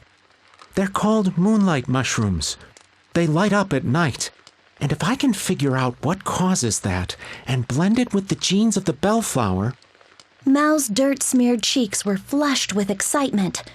It angered me like nothing ever before. Mao had ditched my recital to go hunting for mushrooms in the ravine instead. I swung my hand up and knocked the bag from Mao's grasp. Dirt flew from the bag, and a rain of mushrooms fell to the ground. Mao looked at them with the saddest expression on his face. Imagine that. Mao was more worried about some mushrooms than about me. He could marry them for all I cared. You look like an idiot obsessing over some pathetic mushrooms. I'm just a waste of your precious time, aren't I? Unlike me, your plants don't tell you to come to recitals. They won't make fun of you or tell you to do your homework. You only need to look after them when you want to. You only turn to your plants because you're no good with people. You may have a dream for your future, but don't step all over mine. I know. I was taking out my frustrations from my poor performance on Mao. My own dreams weren't going as well, so I was looking down on Mao's. It was a lowly thing to do. But I didn't want to apologize. I left Mao standing there as I ran inside and locked myself in my room. I had hung up my drawing where everybody could see it on my wall.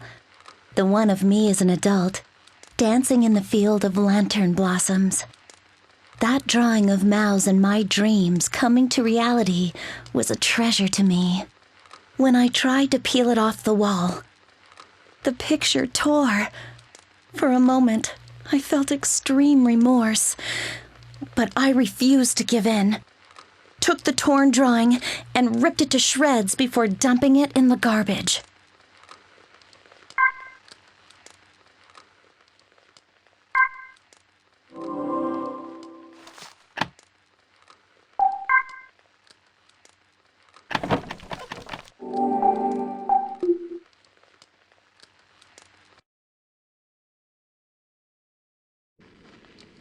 Better leave now.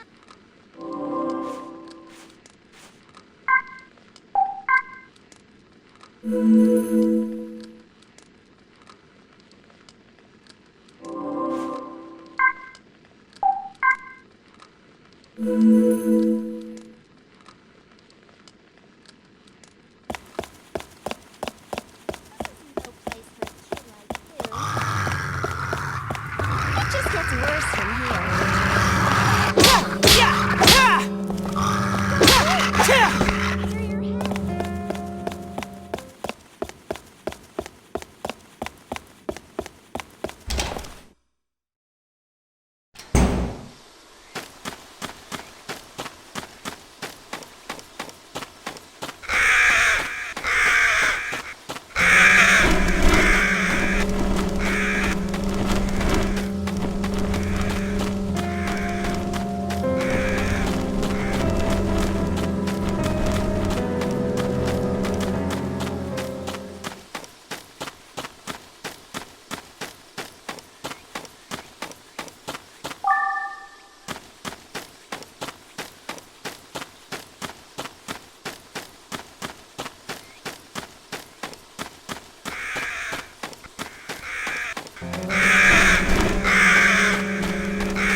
I said go home.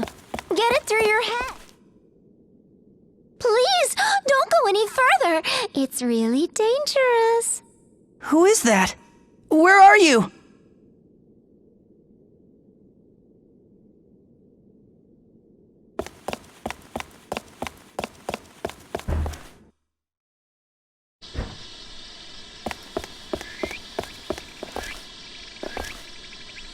Don't say I didn't warn you.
Oh, there's a key here.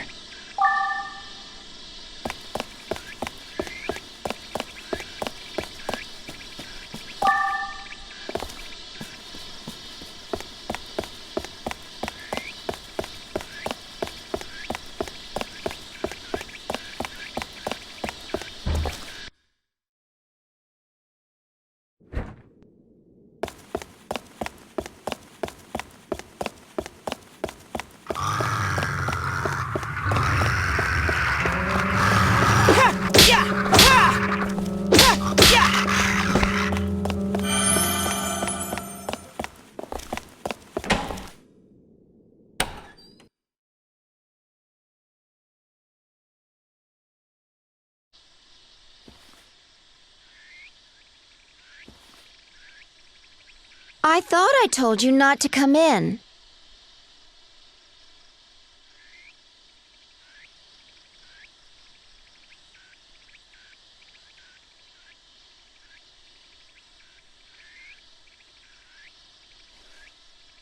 I don't get it. Does this mean you're dead? Ah, give me a break. Why is it that you're able to see me?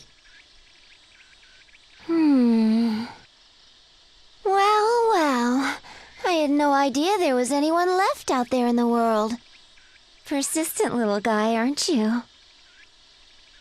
Anyway, listen, my name is Sai, and you are? My name's Seto. Seto,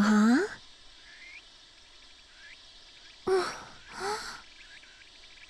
Where'd you get that?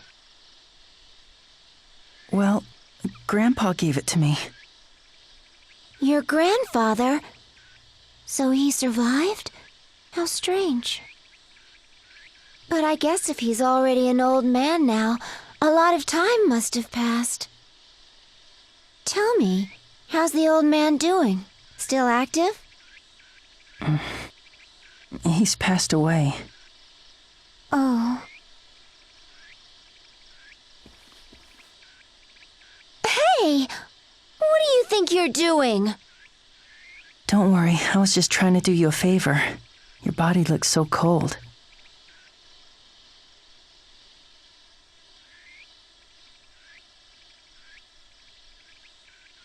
Can I ask you something? Sure, shoot.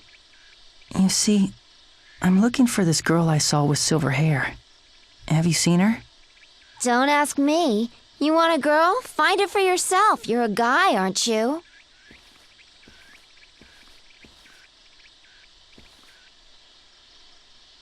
Why are you following me? Can you blame me? I'm bored bored out of my skull around here. I'd do anything for a good distraction. And besides, I know a lot of stuff. Maybe I could help you. Not to mention, I'm a sucker for cuties. Huh?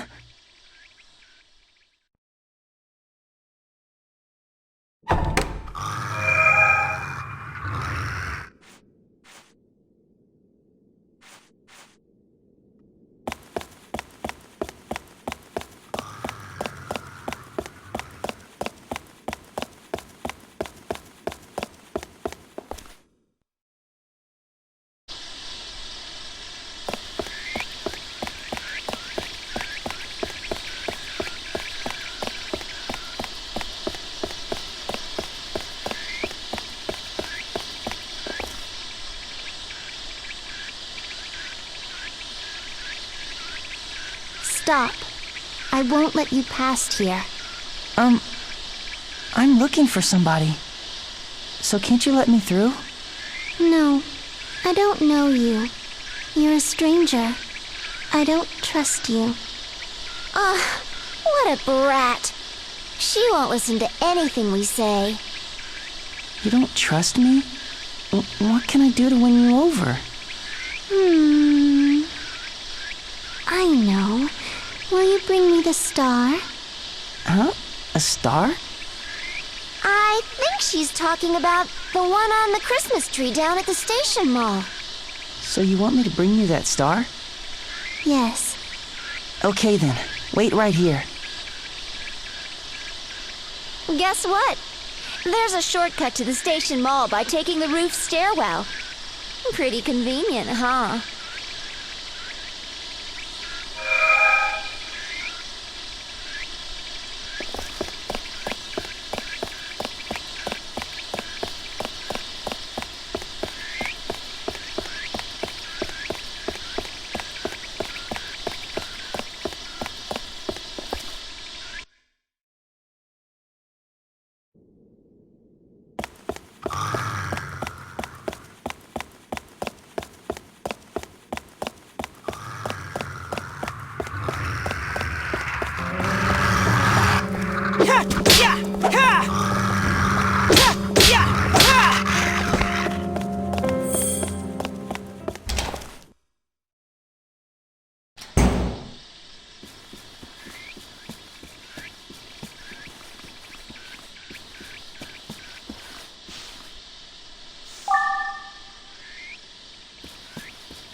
getting sleepy. Wow, very cool.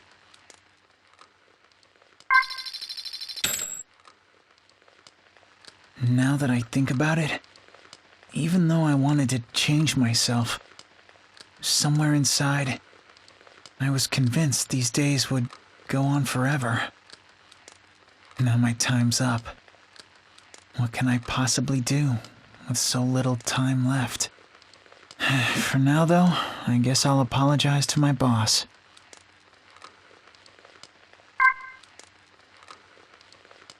And do you promise to take her in sickness and in health? How's the next part go? Oh, come on already. Do it right, Dad. Cut me some slack. I'm not even a priest. I've never done this before. It's no use. Let's start over from the top.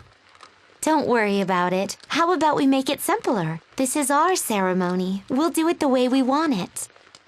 She's got a point. Ready, Dad? I promise to love her for the rest of my life. And I promise the same. All right then. In that case... I can kiss the bride, remember? I was going to say that. Her smile was so sweet. I found myself grinning back. I never realized how easy smiling could be. The happiness I'm feeling this very moment makes all of tomorrow's fears trivial in comparison. Whatever happens in the future, I'll always have this moment. All I want to do now, from the bottom of my heart, is share this happiness with my son and new daughter. Even if the inevitable end is not that far off. Thanks, Dad. Yes, thank you, Father. Congratulations to both of you.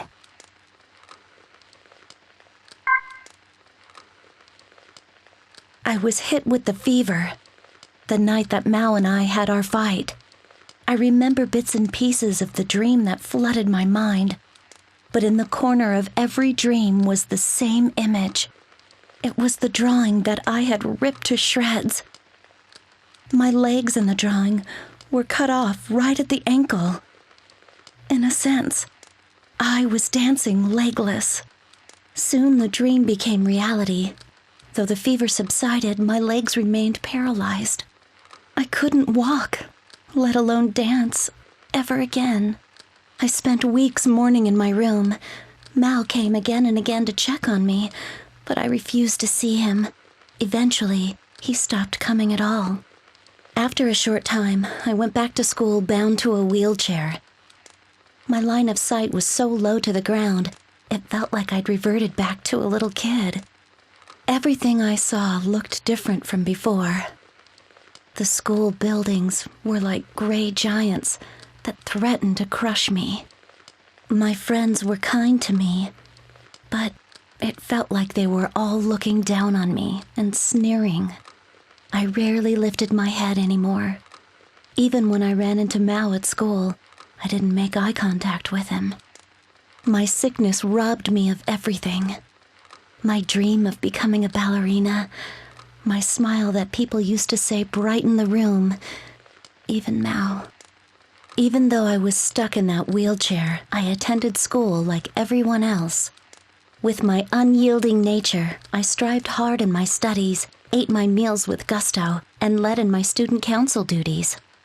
Finally, my old smile returned, and I found a new dream. I decided I'd aim to be a world-class sports photographer. Figuring that my wheelchair couldn't stop me from taking photos, my father had bought me a camera. Of all the things I lost with my sickness, there was only one thing I couldn't get back. After that day, Mao and I remained strangers. The anger and hurt I felt from him were long gone, and yet there was less and less chance for conversation like before. I would often watch Mao tending to the flowers in the school garden from my perch at the window. After all this time, it was only now that I truly understood him. It's odd how rather than when we were close, it was by watching him from afar like this that I came to know him better. Plants are far more delicate than I used to think. If you're the least bit irresponsible and neglect their care even a little, they take a quick turn for the worse. And because they can't speak for themselves, you have to sit for hours to watch and read what they need. Do they have enough water? Good fertilizer? Any signs of sickness? Are they thriving? Mao was ever patient as he looked after his plants. If there was a sickly-looking sprout, he'd change its soil, set a splint for it, and even stay late into the night to watch over it. He'd crouch in front of the flowers that had been trampled on by thoughtless students and mull over them for hours. While the other students were laughing it up and having a good time, only Mao would have his ear tilted to the silent voices of the flowers that nobody cared to listen to.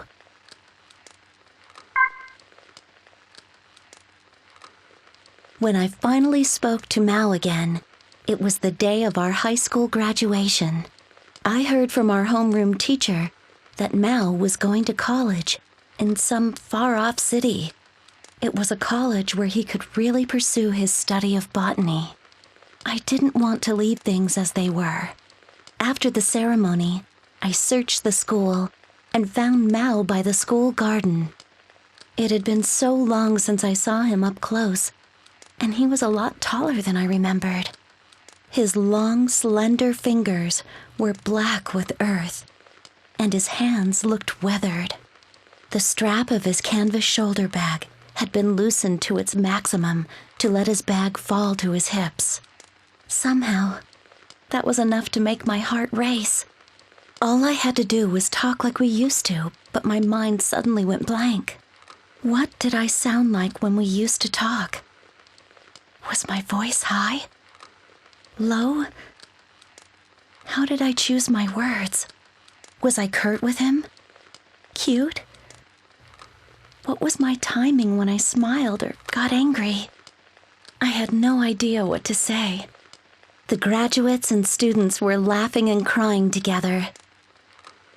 They called out to each other. Their incessant flow of words echoed through the school halls and reverberated around us. We'll always be friends. Take care. Good luck. Goodbye. Come back to visit.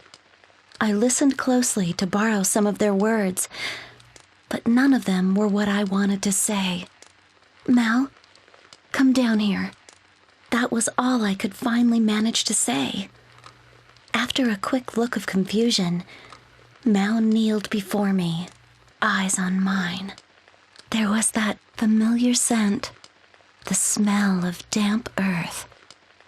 Mal always smelled of earth. Long ago, I used to love napping beside him as he read. It felt like I was lying in the middle of a grassy field. I finally felt like I was with my old Mal and was able to speak naturally. How's your research for the lantern blossoms going? Actually, my college has fully equipped labs, so I think I'll finally be able to make some sort of progress. Genetic engineering is still a tricky field, so I probably won't be successful right away. I have 1,000,001 things I want to test out, so I highly doubt that 4 years will be enough time. Once given the chance, Mao's eyes glistened and he rattled on like the old days. His voice was lower than I remembered. He was intense and full of confidence, but there was still a bit of that old, delicate Mao in him, too. My heart was filled with so many feelings. I thought I'd burst into tears. I hadn't even cried during the ceremony. How had I survived being apart from Mao all these years? How could I stand not hearing him? How could I breathe without taking in his scent? Why hadn't I tried to patch things up sooner? And now, Mao was going far away. I would never be able to follow him with my legs. Mao was like a towering tree beside me, He offered me cozy shade, quenched my thirst with dew, gave me fresh oxygen to breathe. He was a gentle, peaceful tree. Mal, we'll always be friends, right? Yeah. Take care where you're going. Yeah. Good luck. Yeah. Goodbye. And come and visit me sometime. Yeah. I'm still studying photography. And I've even landed some gigs. I clicked the shutter, blown away by the force and breath and energy of the athletes. As a hobby, I've begun shooting trees and flowers too. Whenever I capture the workings of life that flowers give off so powerfully, and yet can be so easy to miss if you're not careful, I swear I can smell Mal beside me. Though the year of his graduation came, Mal did not. Rumor had it he was staying late at the lab. He was so preoccupied, he'd probably forgotten all about me. I knew deep down in my heart, he never had any intention of keeping his promise to see me again. By that point, he and I had already started to make our way down our own separate paths. I had left my tree called Mal and was already breathing on my own. I'd come to the realization that our dreams no longer fit on a one-page drawing the way they used to. Where did you come from? Where are you going? I'm sure you come from some place I don't know. Going someplace I can't follow. If during your journey you happen to encounter a lantern blossom, I want you to take a moment. Stop and think about the botanist who created it.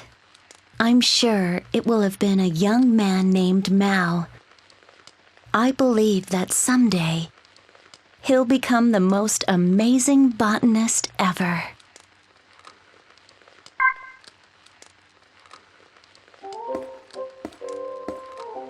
You are my valued customer indeed. I look forward to our next meeting.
Star. Where could it be? I don't see it anywhere. Looks like only the star is missing. Hey! What's that?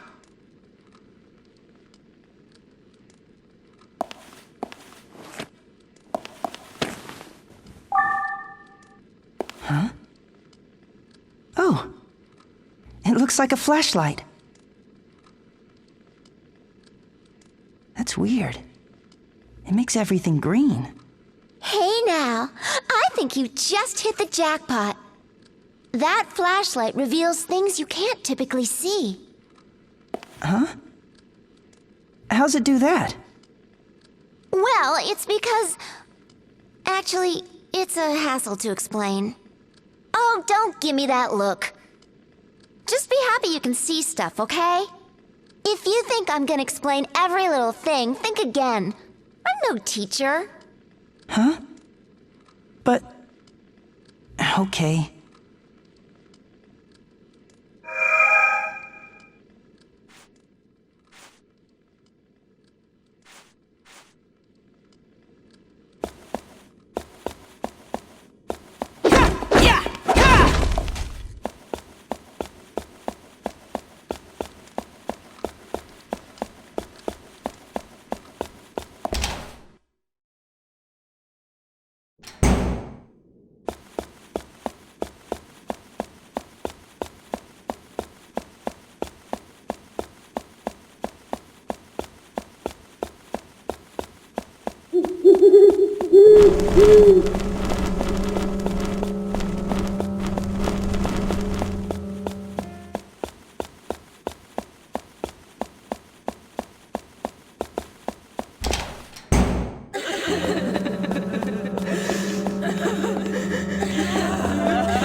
I found it! This must be the star she wanted.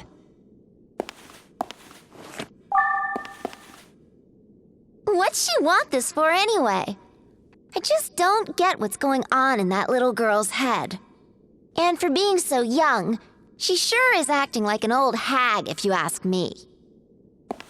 I thought all girls liked shiny things. Well, they don't do it for me. Rather than having some things, it's more important to have somebody. What are you staring at?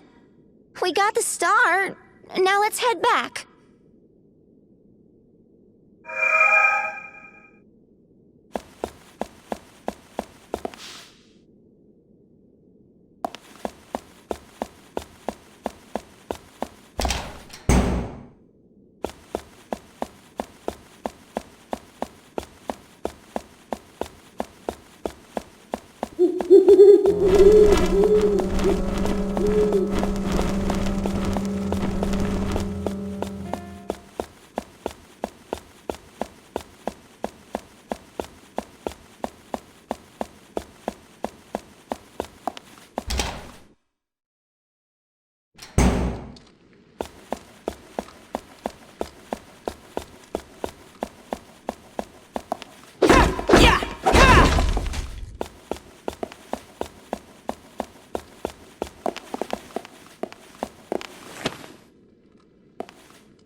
I brought you the star.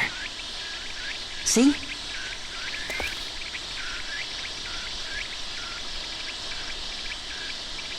Liar. You couldn't get it. It's too high up to reach.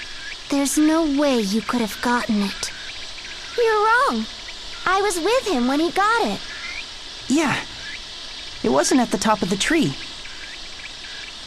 You stubborn little brat. Believe what people say for once. You're so rude. What else can I do to win your trust? The moon. Can you bring me the moon? What? Now you want the moon? Fine. One moon coming right up. Good. I've seen it in the park lots of times.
I think this is the moon she wanted.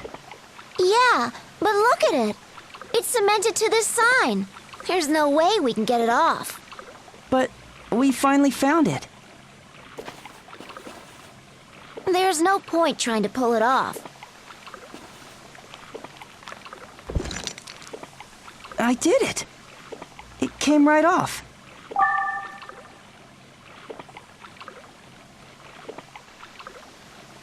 Huh.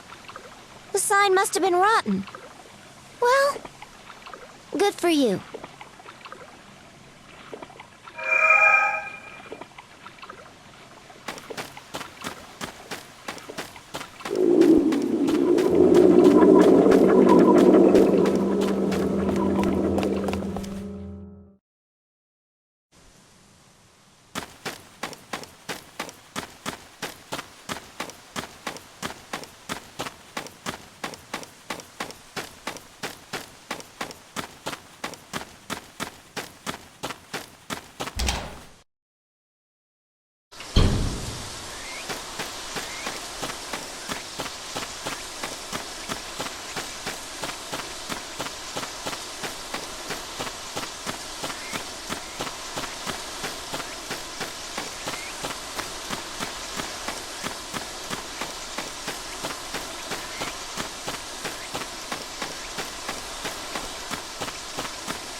So, this is the moon, right? No, you're a liar. There's no way you could have gotten it off. It was cemented to a wall. Yeah, well, the wall gave away easily. I didn't think it would work at first either. I barely had to touch it for it to come right off. I don't believe you. Oh, come on. What do I have to do for you to believe me? Oh, please. Don't even waste your breath. She won't believe you no matter what you do. Well, my ring. Could you get back the ring I lost? She'll just pull this all over again. Let's forget about it. What? You want me to find it? Uh-huh. What's it look like? Well, it's silver and heart-shaped. Do you remember where you last saw it? I'm not sure. I think it was in the hotel restaurant. Okay, I'll be back. Oh, okay. A silver ring, huh? I've got a feeling this is gonna be the toughest hunt yet.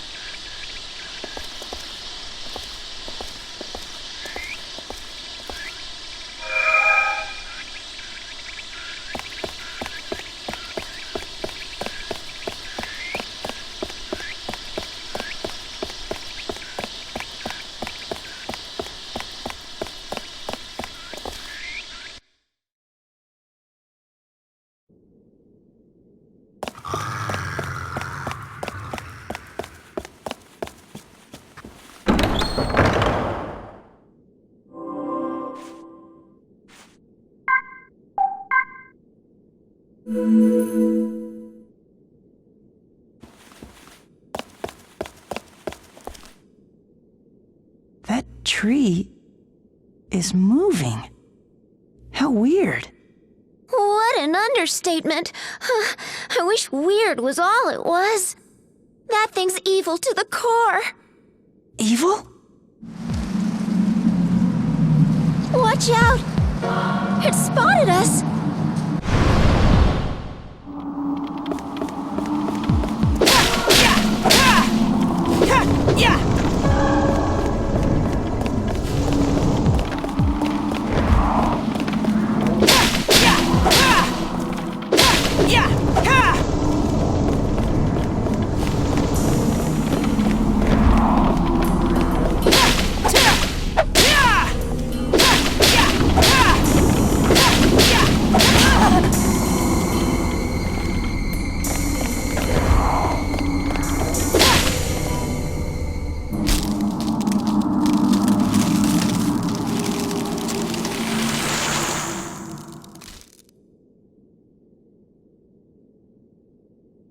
Phew.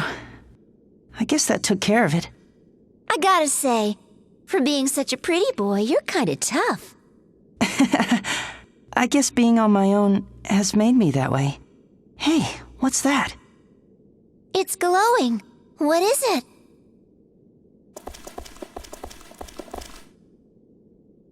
Is it her silver ring? Let's go back and see what she says. Then again, she'll probably just call you a liar.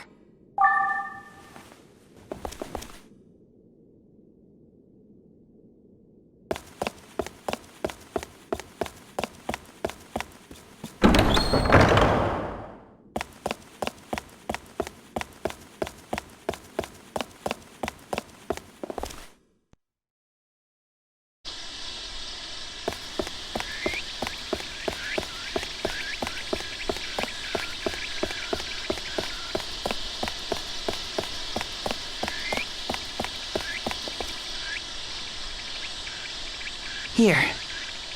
We found your ring. Why did you believe what I told you? Why not? I didn't think you'd lie to me. But why? Because I wanted to trust you. Does that sound weird? It is a little strange. but it's not a bad thing. You wanted to believe me? That sounds like something he'd say. My name is Chiyo. Please, come in. Thanks.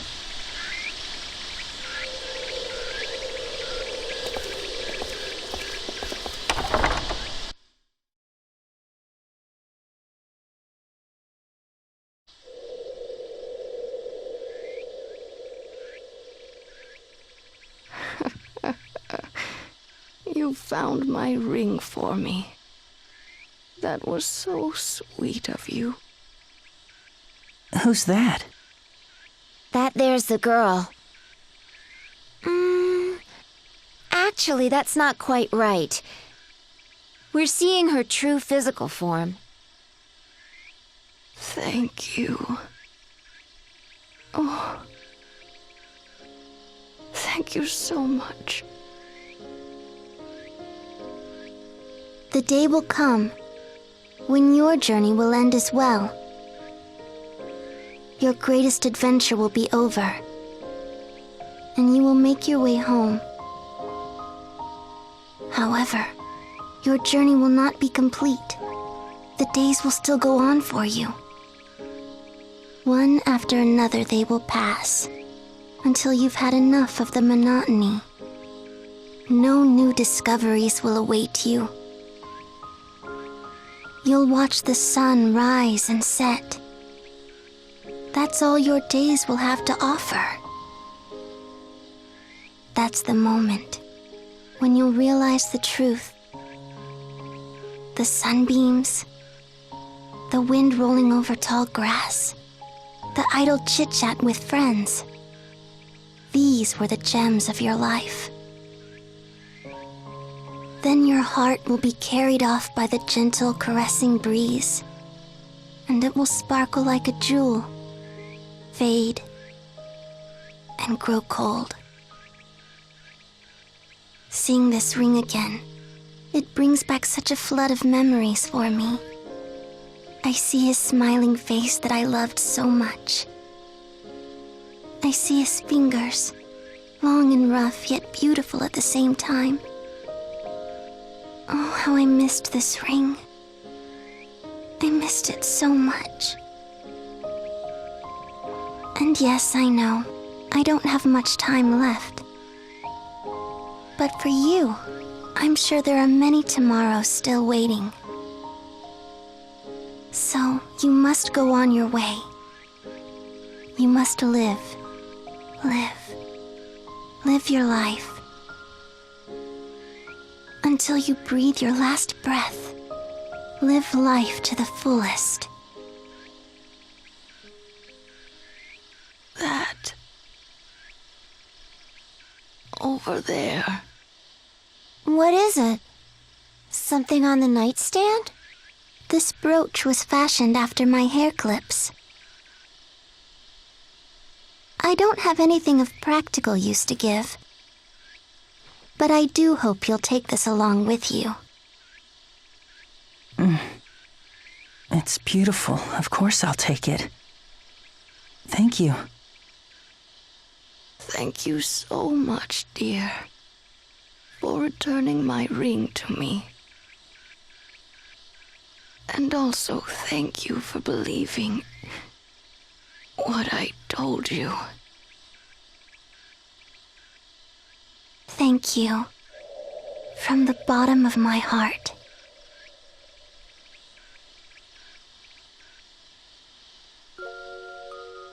Let's go.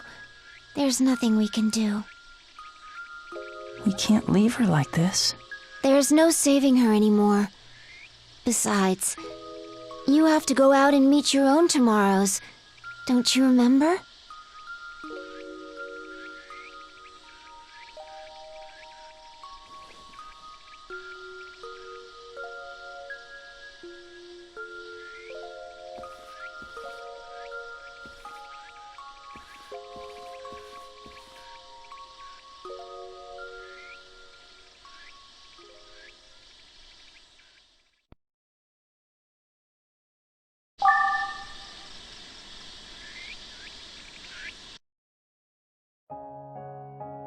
In the eyes of an old man lives a rascal of a boy.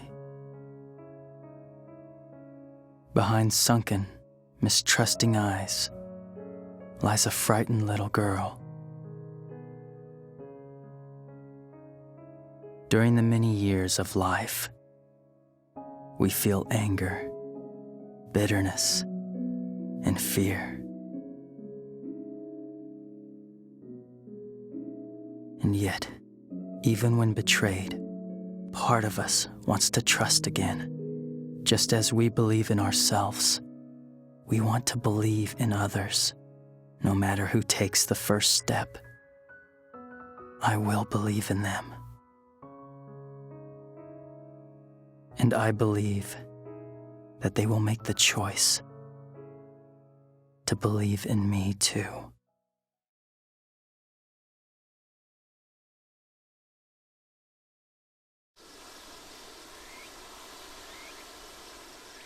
Hey, I've been meaning to ask you something. Huh? What is it? After you find that girl you're looking for, what's your plan? I don't know. I haven't decided. I mean, I guess it's like this. See how big and white the moon is? It's so beautiful. But no matter how beautiful I might think it is, if there's nobody I can tell that to, that feeling will end up vanishing inside me, like a bubble bursting. And I won't even know for certain if I actually thought it in the first place. That's the reason why I need someone to talk to, someone who'll be there to listen, to hear what I have to say. They don't even have to respond, really. Just a simple yeah now and then would be fine by me. I just want someone to be with. How interesting. You really can say the most ridiculous things. But that's part of what makes you so cute.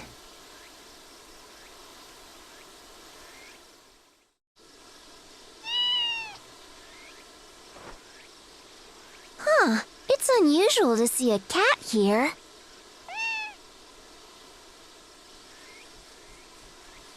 I wonder where he's headed.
What's it saying?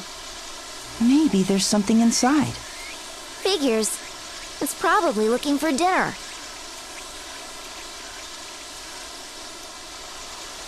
That girl. She was here. Look. You can make out these scribbles? Talk about obsessed. She might be down there. We have to go in. Whoa! Not so fast! You don't even know what's down there. Oh, what's the point? I can't stop you. Just be careful, okay? I will. What's so funny? Nothing. I'm just happy. That's all. Don't go getting ideas in your head. I'm only coming along out of curiosity.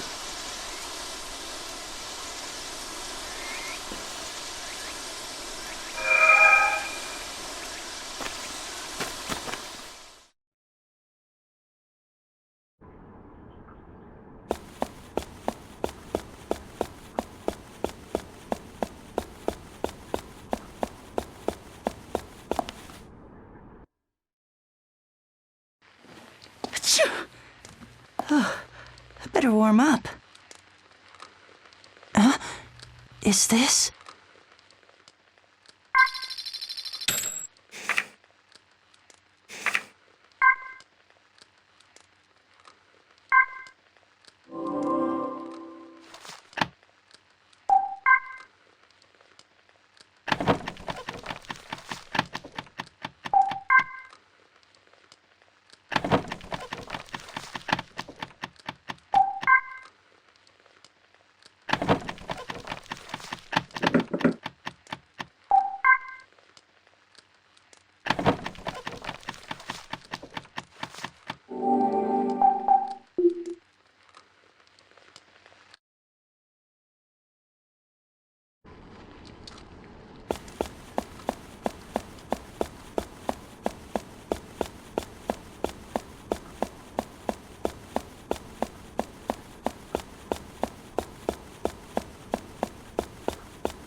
Phew, I'm tired. Wow, very cool.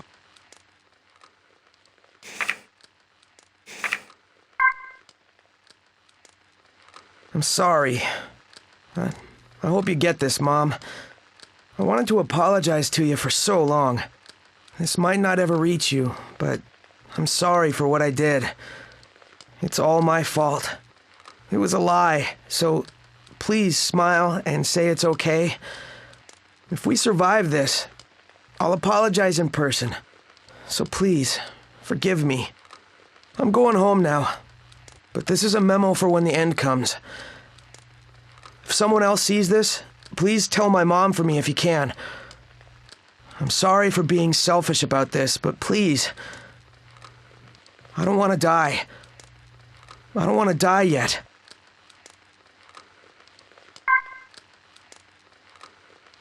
Good evening. Thank you for the many entertaining episodes. I'm truly sad I'll never get to hear your voice again. I loved your show and looked forward to it every week. It always cheered me up. I know you'll never get the chance to read this, but I wanted to send you one last thanks. From your biggest fan, thank you very much.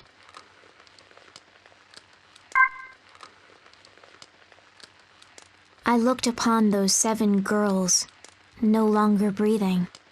I recalled the word deathbed. In that bright white alley, they lay there lifeless. I didn't think to explore the cause behind it. Death cannot be overturned or reversed. It stays right where it is. It doesn't go anywhere.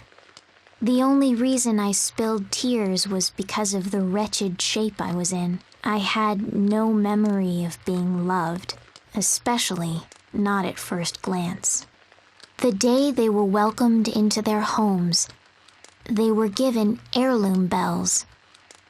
It proved that they were loved, like family. In all my days, I'd never been given a bell. And yet, here I was, alive, while these girls, who were supposedly loved unconditionally, were dead.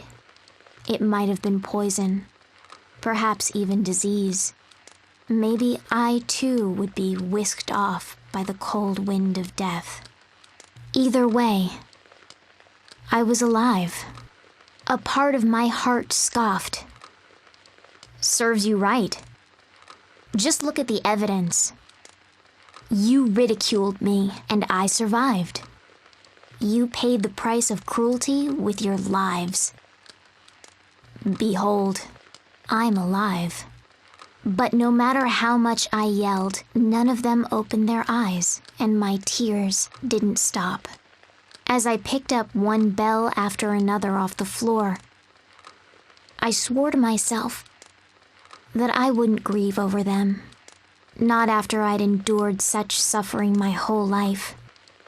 I had the right to mock their life and death.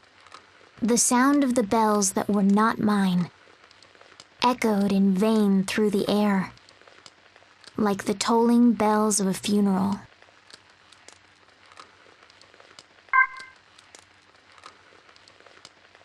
Cough. Cough, cough, cough. From beyond the tiny window, fitted into the side of the tiny house, a raspy cough could be heard. There was a tiny bed in the room, where a tiny human child's body lay resting. Honey, you know you have to get some sleep. The scolding came from a tall woman who entered the room. She'd come to put out the lantern, as she rubbed the boy's back. No, he replied, shaking his head. I'm not sleeping. Henri might come back home. Oh, sweetie. The mother's face was troubled. It was easy to see she knew something. She knew that the Henri the young boy was waiting for was not coming back. Henri's coming back. I know she is. She always comes home. I gave her a red bell. She's my little sister. Ah, so evidently Henri was this little boy's sister. I continued to watch them in silence. Thinking about the boy, I was reminded of Henri, who was even tinier than her poor, sickly brother. Once, she came to visit her big brother. He was so pleased and overcome with love for her that he gave her a red bell. Although I was not there, I could picture the scene already. Well, if Henri does come, I'll be sure to wake you. I know the sound of Henri's bell better than anyone. Henri's bell was small and red, but she was no longer with us. Her red bell was only here because it had been stripped from her dead body. As I looked up at the moon, I recalled the words, desecrating the dead. What I was about to do was the epitome of spitting in the eyes of the dead. That was exactly what I was doing. I had already abandoned her corpse, and now I was adding another sin to my list. But this was my revenge. It was the perfect thing to do. This was my revenge on her for calling me mangy. I called to the boy in a delicate voice. I rang the bell, the sign of his little sister that the boy claimed to know so well. The window opened. Henri? The boy called to me. Yes, it's me. It's me, Henri. He stretched out his arms to embrace me. What happened to you? You're all scruffy, he asked. I looked nothing like the beautiful little girl he knew and sounded nothing like her either. Only the red bell remained the same. My revenge was secure. I'm Henri. Henri, with her red bell. The youngest little sister embraced by her brother's small arms.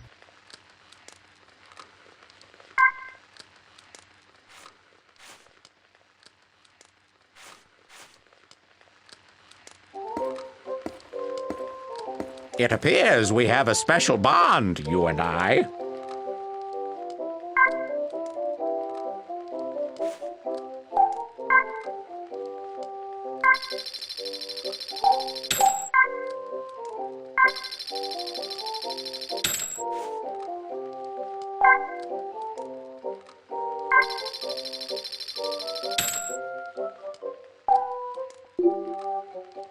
Well then, this is goodbye.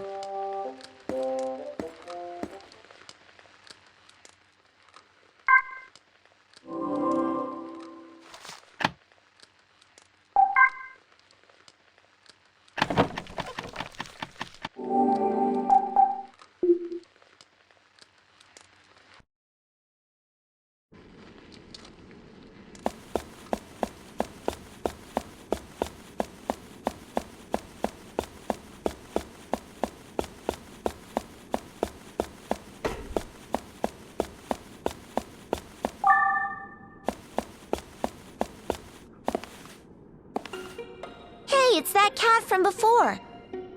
What's it doing here? He's looking at us. Cute little guy. Let's see if I can get him to come here.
Where did you run off to? You had me worried. You know it's dangerous to wander off too far.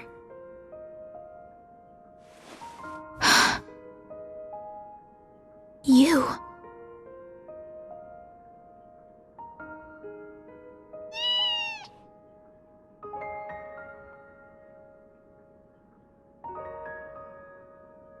I know you.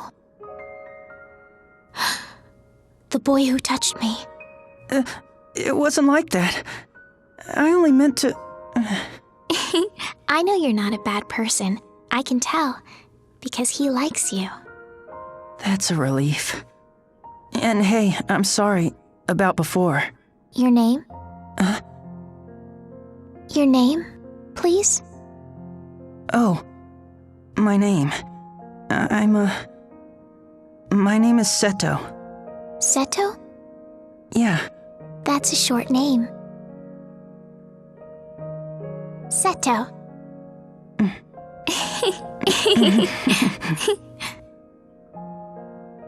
And, what about you? What's your... Glass cage will commence shortly. What's he... Shin? Return at once.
So comfy. Huh? Is this?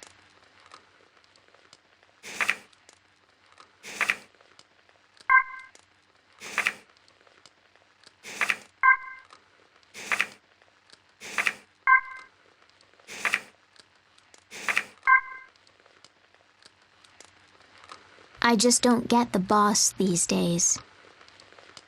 Behind the mill, I heard two men talking. They wore matching white uniforms, smeared with soot, while smoke seeped from the mouths on their young faces. I snuck up to where their shadows touched the earth and eavesdropped from behind a pole. He missed the deadline again. And he smacked me just yesterday. Said I left the ashtray full. If he didn't dog us like that, he wouldn't have anything else to do. He said all we do anyways is smoke cigarettes. I just don't get him. Oh, you said it. There was the banging sound of a mallet. Word had it this mill was built by the skilled but eccentric foreman. He'd since taken on 2 assistants to make furniture around the clock. But the 2 men just idled their days away, breathing out an endless stream of white smoke. It must be you-know-what. Wouldn't be surprised. Ask him. You idiot, he'll do more than just box your ears if you do. I wouldn't complain even if he ran me through the sander alive. Just can't win with him. What I'll say. And with that, they let out white sighs. It's seriously been a month since Fleur went missing? Guess she's not coming back. She probably finally had it with that barbarian. But I'm gonna miss how one look at her kiss her, and the boss's mood would do a 180. That was as far as I overheard. Stealthily, I did an about-face and skirted the wall of the mill. From my neck now dangled a blue bell, the symbol of this mill. Today, I had come to be the boss's Fleur. Approaching the window, a loud voice boomed from inside. I told you it's just not possible! You're not making any sense, you dimwit! The sound of the receiver slamming down was coupled with wood being shaved. My ears stood on end, and trembles racked my body.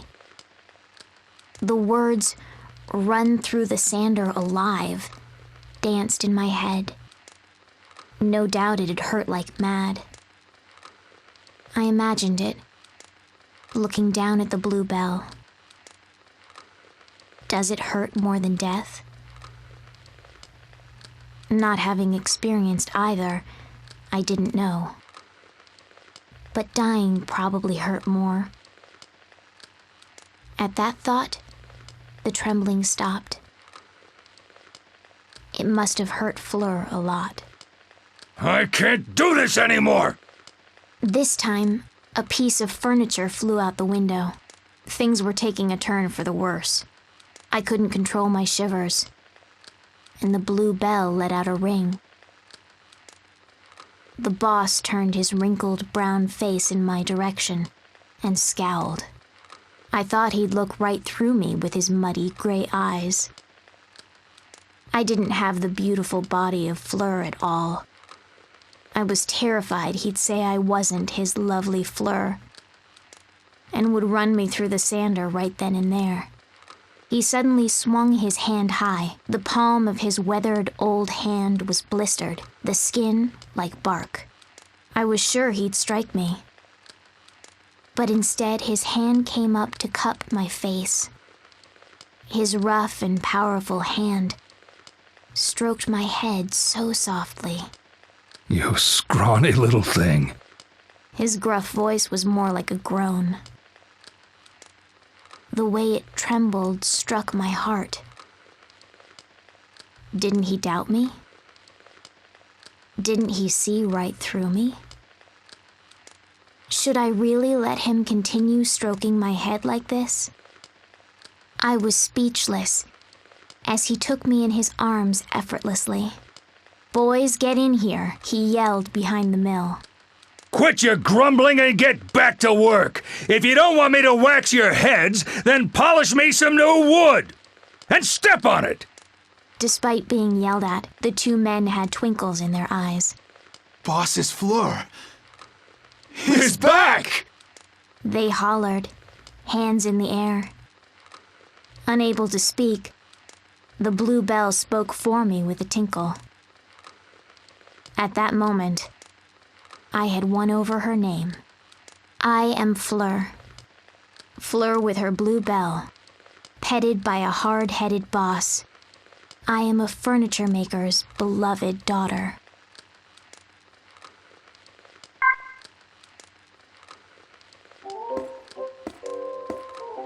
It's an honor to see you. Will you be buying or selling today?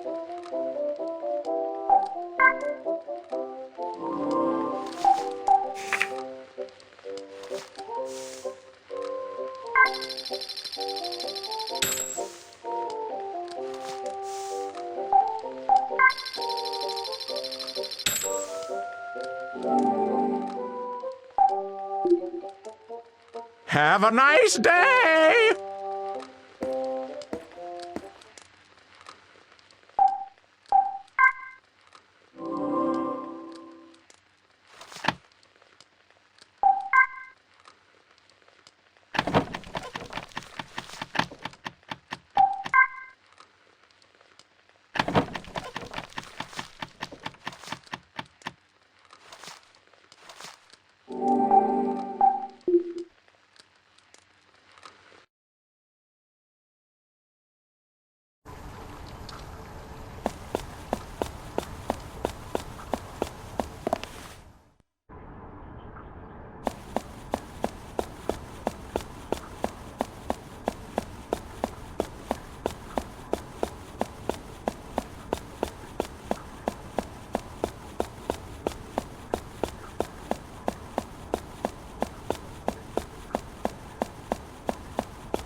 What's with this place?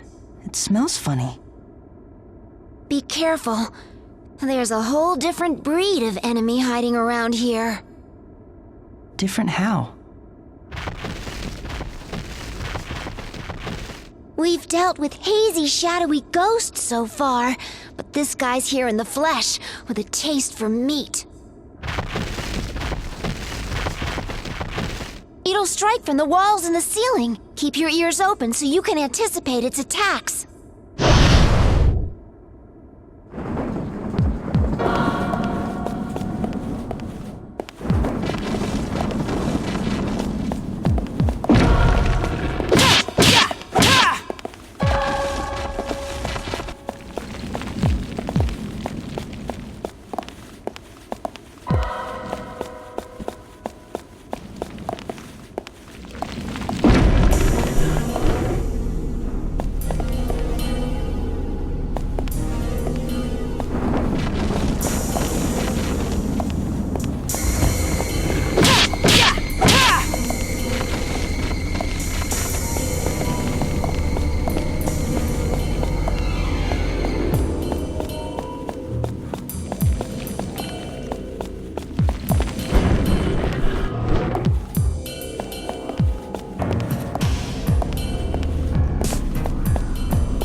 Phew. I think we're okay now. Well, well, when did you become Mr. Tough Guy? I guess all that practice is paying off. Don't get too full of yourself. Now let's go find that girl.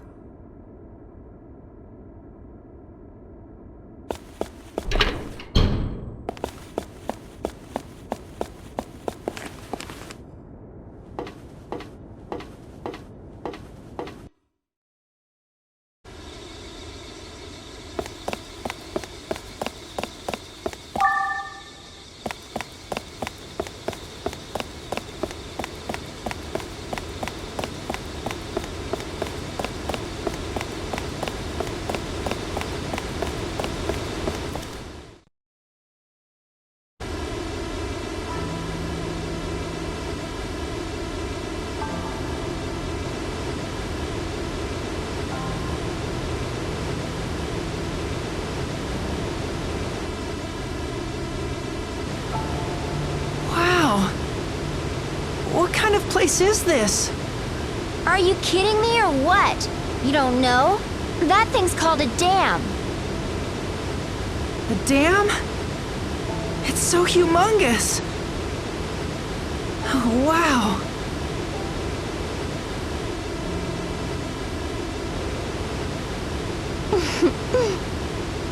Yep, it's one of the larger structures built by man. It harnesses the force of water to turn giant turbines, and that generates electricity. Turbines? Electricity? I don't really get it, but it's still pretty amazing. Well, I guess so. What strikes me is that it's still operational. That's amazing. What? What are you grinning about? Nothing. I was just thinking how happy I am to share the site with somebody. Before, I'd always been alone in my discoveries.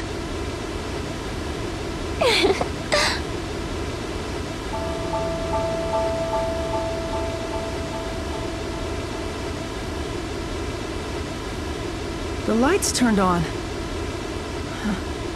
That might mean there's somebody up ahead. Maybe.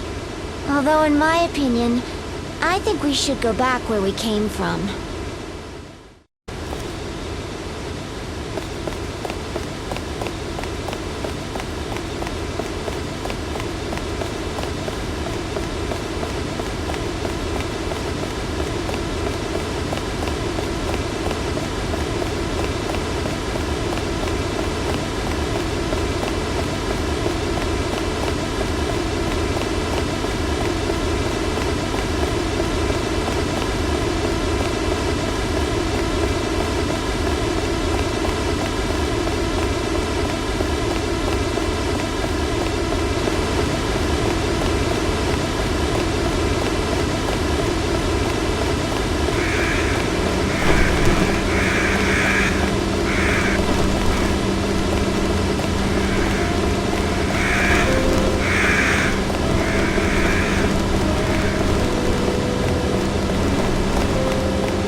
It's you again.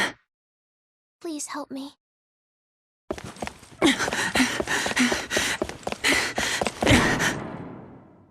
Please help me. What's that? What are you saying? I can't hear you!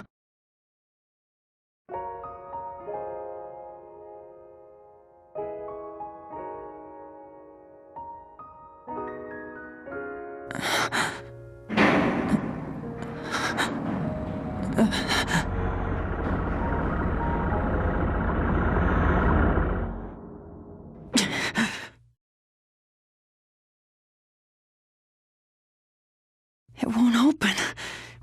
We have to climb down. You can't be serious. Don't tell me you're thinking of taking the ladders down. But she's in trouble, and she's waiting for me down there. Quiet already.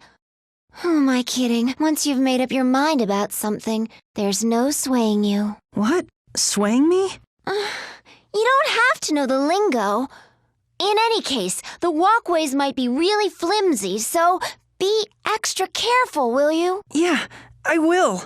You'll be the second death of me, I swear. Uh-huh.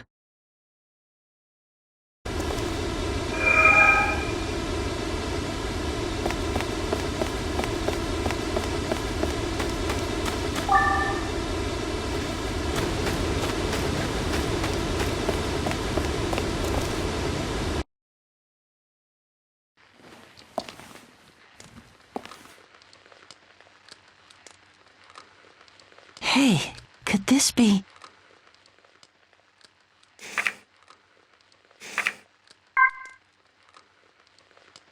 Hey, where are you going? I'm gonna go explore the dam. Huh? But Mom said we can't go out today. What? Why not? I don't know, but something about how now that we can understand each other, we gotta be together as family. You idiot. There's a lot more on your mind that you're not saying. Wait, how come I even know what you're thinking? 'Cause it's like I said, this is something big. Well, I don't get it. Either way, I'm going. But wait! Don't tell me you want to come with me. I do. I'll be honest with you. You're stupid and a bother. But today I can tell you're really serious. I am, and I will keep up.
Am I starting to talk to myself?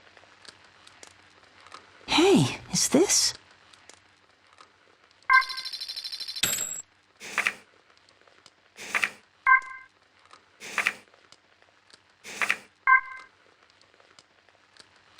Come on. Hurry up or I'm leaving you behind.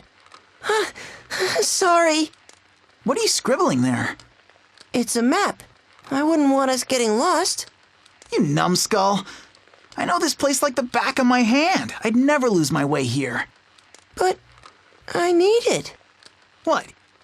You planning on coming here again on your own? I could. After all, I take after you. Huh. You're braver than I thought.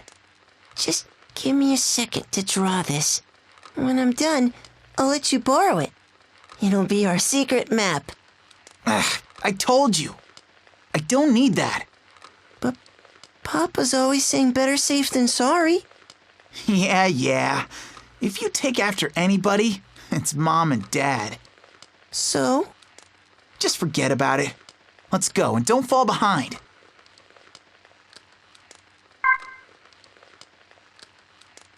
Wow. What'd I tell you? Great view, huh? Yeah, it's amazing. I was saving the best for last. Hey, what's the matter? What are you crying about, weirdo? I'm sorry. Quit it. You're making me feel weird too. I don't want this to be the last time. What are you talking about? Mommy told me this is the last time. But I don't want that. I want to come here again with you. What are you babbling about? I get it. So stop crying. Fine, have this. Oh, where did you get this stone? It's so pretty. I found it here. Pretty cool, huh? Let's find more here next time. Next time? Honest? Cross my heart, hope to die.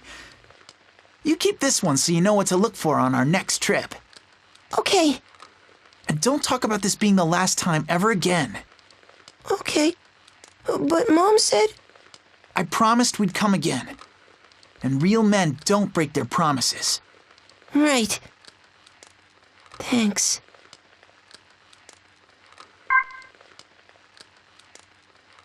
Hey, you hungry? I brought us something to eat. What gives? You're asleep? You gotta be kidding me. You're still such a baby. Next time I'll bring you somewhere even cooler. But it's real dangerous, so you might get cold feet and quit halfway. Come on. Are you seriously sleeping?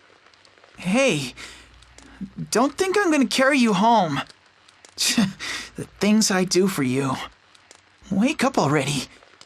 There's no way this will be our last time here. It can't be. Don't be like this. Come on. If we're going home, you gotta wake up and walk there yourself.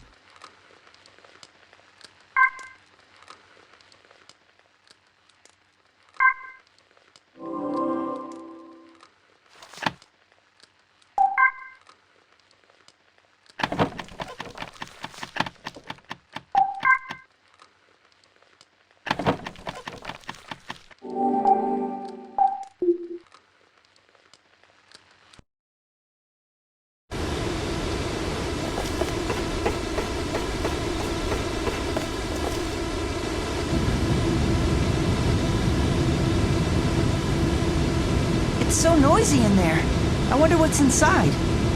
What's up ahead is like nothing we've encountered. If you want to turn back, now's the time. I can't. She's waiting for me in there. But this part is really dangerous. Listen to me for once. She's in there. I have to go. Fine. Man, you're so stubborn. Don't say I didn't warn you. Okay. Oh, now you're all cooperative.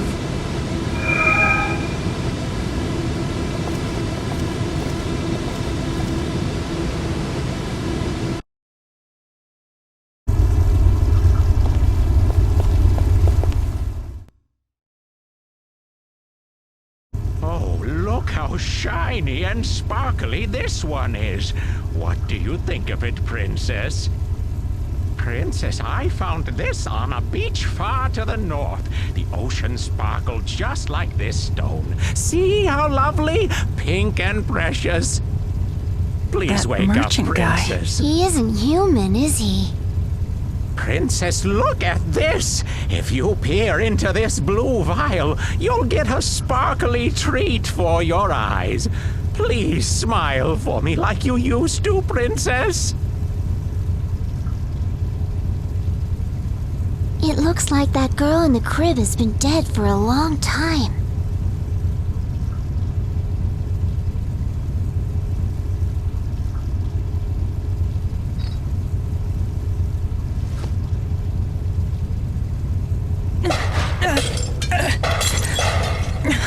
Who's there? Did you receive permission to enter the princess's room? I didn't. I'm so sorry. I was just... Get out this instant! You are in the princess's room! This place is not open to the likes of you! Get out! The guy's not listening to you. Let's get out of here while we can.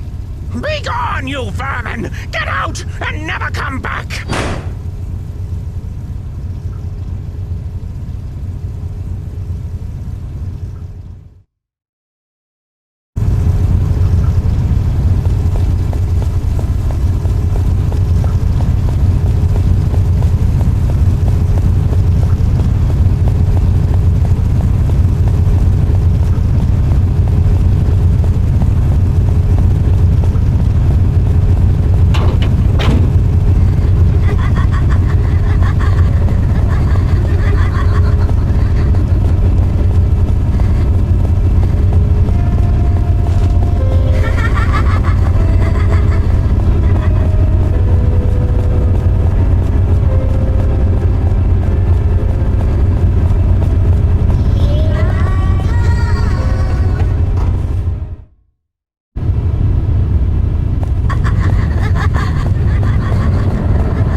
I must apologize for my previous behavior. It's okay. I just got a little scared. Such rude behavior is inexcusable. I was under the impression at the time that you intended to harm the princess. As a sign of my most earnest regret and sincere apologies, please accept this. Oh, how cute. It's a little chick plushie. It's got your face. Wonderful observation. The princess adored this little doll. And it was handcrafted by yours truly.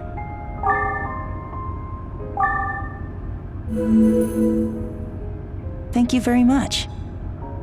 As you have undoubtedly witnessed, I have been in the service of the princess for many years now.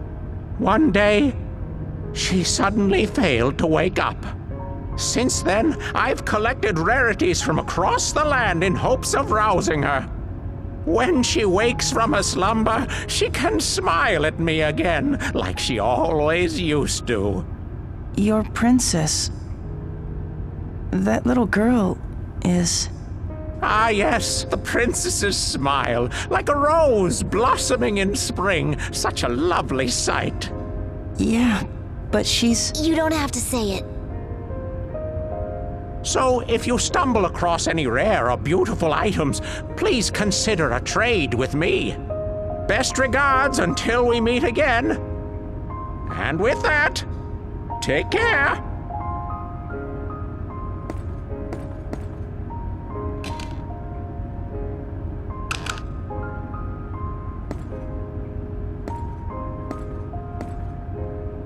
But that little girl is... I know. But sometimes not telling the truth is the best thing you can do. Maybe. Death is something only humans perceive, after all.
Crow?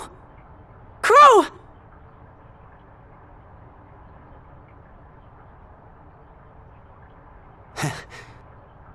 Nice job recognizing me. Good thing, too. My battery's about to run out any second now. I know, pretty lame, right? Seriously. I can't even really see anything anymore. You're a... You hit the nail on the head. That's right, you ain't looking at a human. I'm more like these discarded dolls around me. Nothing about me is human. Maybe, but you're still my best friend in the world. You listening? I'm not even alive. You're my friend. But I'm not human. You're my friend, damn it! Okay.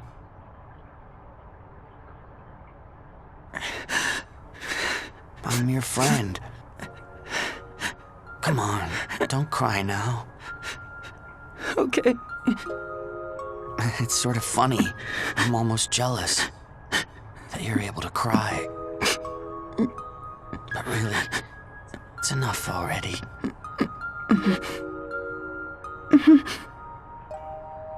Oh yeah.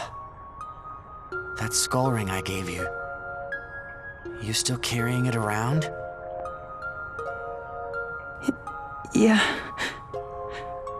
I keep it in my locket. That's good.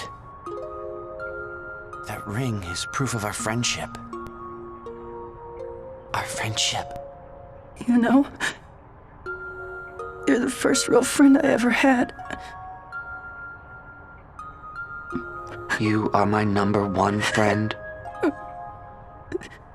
My best friend. My best friend. My best friend. My best friend.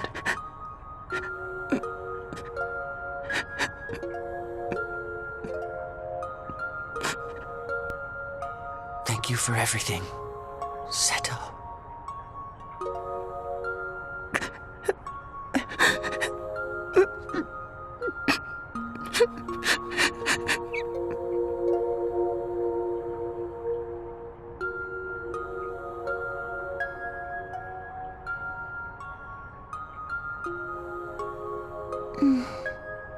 Come on, he shut down. You're wrong. He died.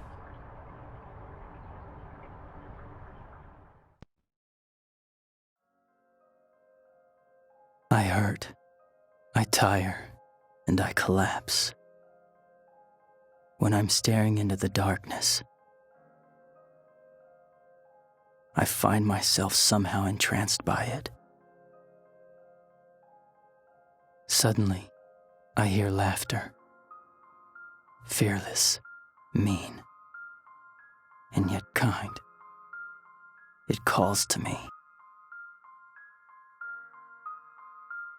The days we spent together are long gone, drifting away like clouds in the breeze, even though memories are often fleeting. All I need to do is close my eyes, and your face appears. Clear and forever young.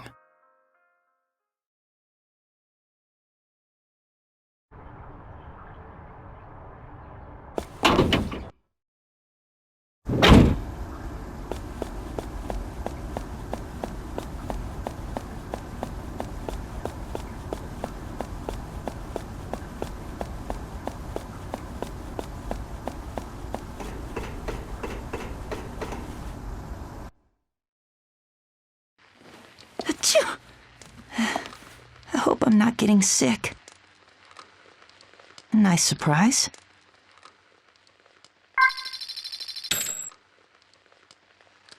Oh, why won't he come home?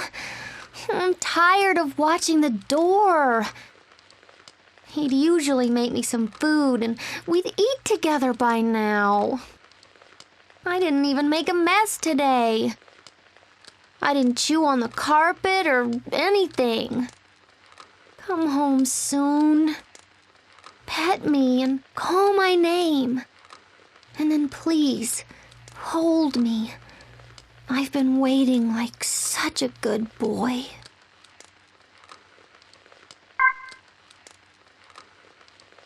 I can't die yet. There's so much I want to say to you. I have to get home. I promised I'd come home safe to see your smiling face. But now that might never be possible. So at least, could I get one more shot?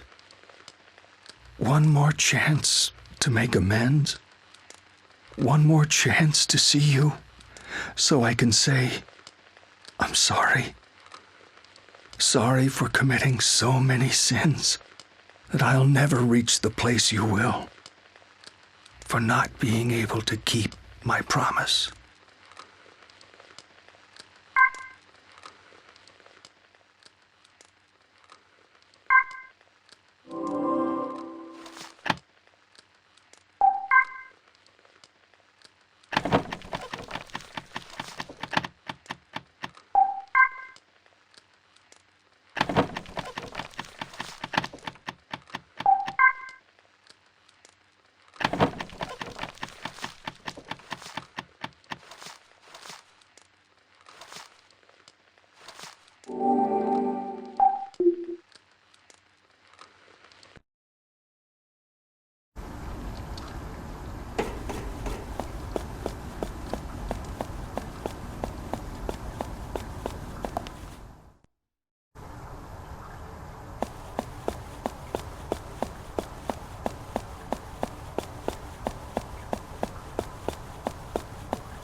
Wow, very cool.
What is this thing?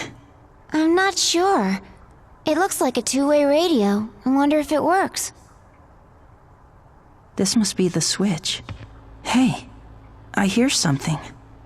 You have to turn the dial. That'll tune the radio into different frequencies. But I seriously doubt there's anyone out there to respond to the call. Let's see. Here's the dial.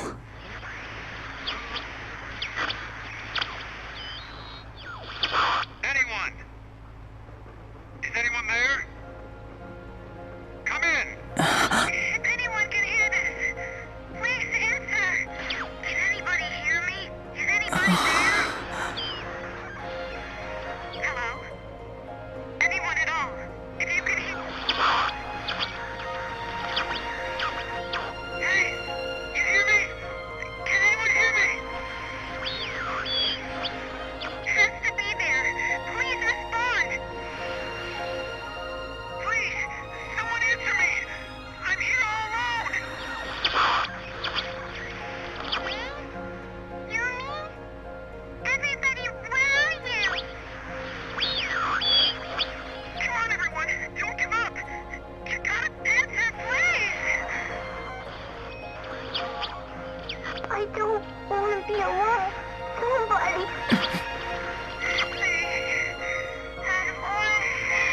Can you hear me? Hey, can you hear me?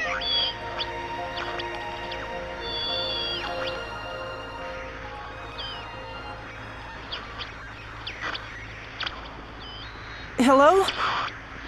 Where are you right now?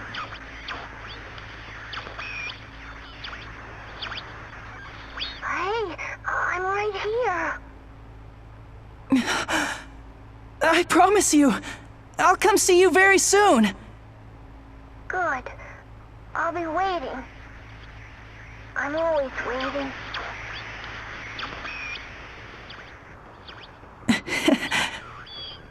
I knew it. I knew that I couldn't possibly be the only one left in the world. See? There are still other people.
Wow, very cool.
What does all this mean? It means he's finally ready to begin. Follow me.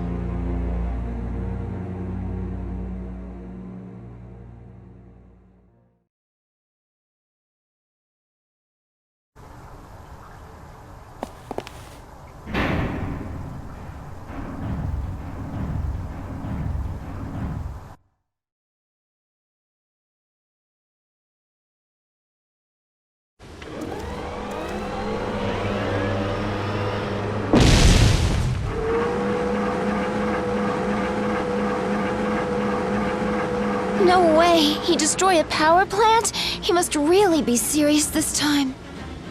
How dare you bring an intruder here, Sai? What were you thinking? Stop! He's just a kid! He can't do anything!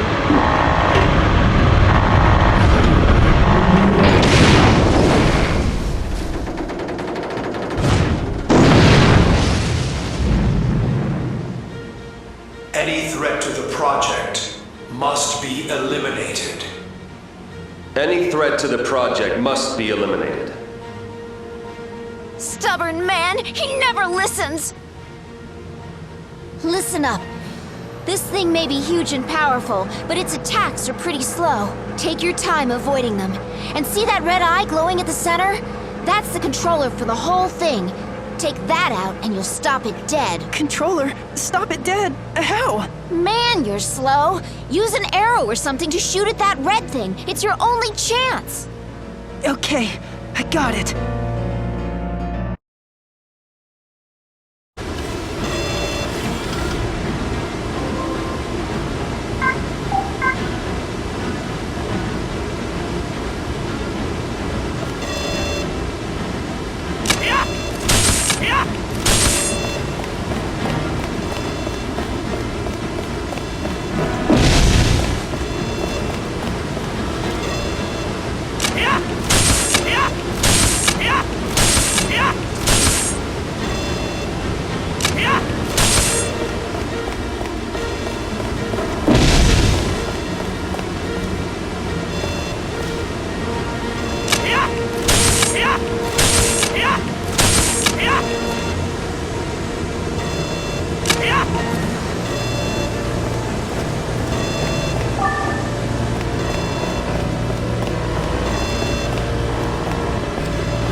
You know, there's a chance you might not meet anyone else, that you won't see another living human ever again. That this planet will become a world of ruins and wandering spirits. Why would you say something like that? You heard the radio, there's lots of people left. Maybe, but not if Glass Cage's power is unleashed throughout the world. These aurora lights are a sign it's going to happen. To be honest, I don't really know what he's trying to accomplish. It looks like he wants to do it again. But if the world suffers the same outcome as last time, it really will wipe out every last living human. It can't. I mean, I have to at least save her. And if you do manage to save her, then what do you do next? You really think you two will just somehow click with each other? What if you don't even get along? Maybe you won't understand each other. Maybe you'll hate each other. Relying on your faulty language to communicate? You humans will never fully understand each other. And you still want to see her knowing that? Do you still want to save her?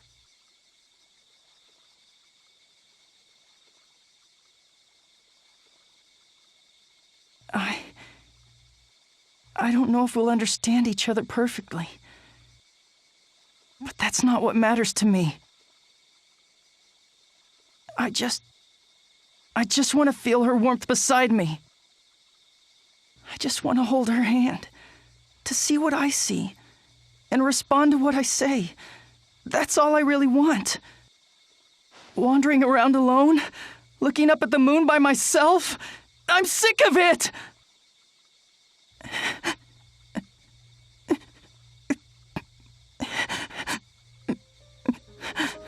Listen, do you really want to save that girl? Even if you're successful, she might still reject you, you know? Who knows, she might even hate you. So are you sure you want to do this?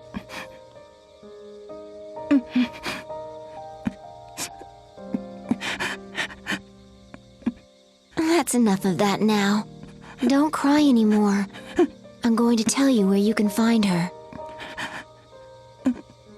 Hey, dry up those tears. Remember, you're on a mission to save her.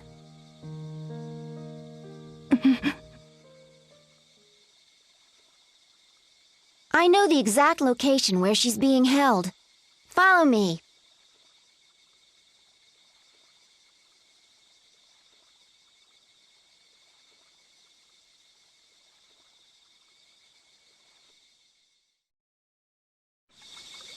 That room with a cage in it. You know, where all the cats were. That leads to where she is now. But from here on in, things get really, really dangerous. You could call it quits, but I already know you won't. That's right. I'm stubborn. I know. We have to go. She's waiting. Yeah. Let's get going.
warm up.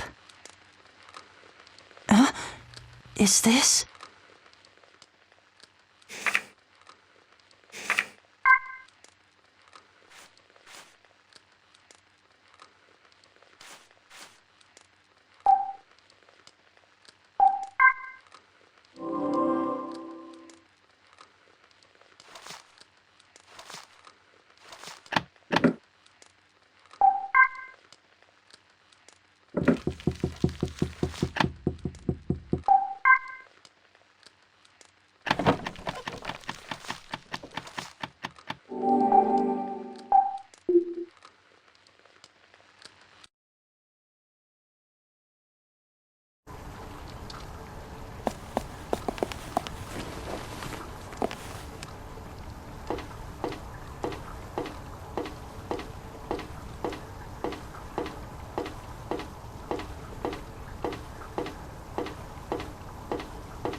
Enter this code into that keypad.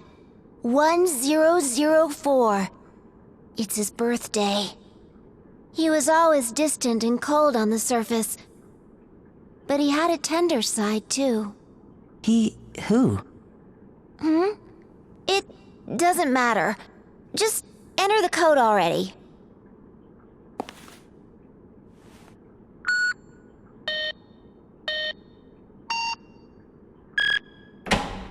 All right, let's go.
Maybe I'll sit down.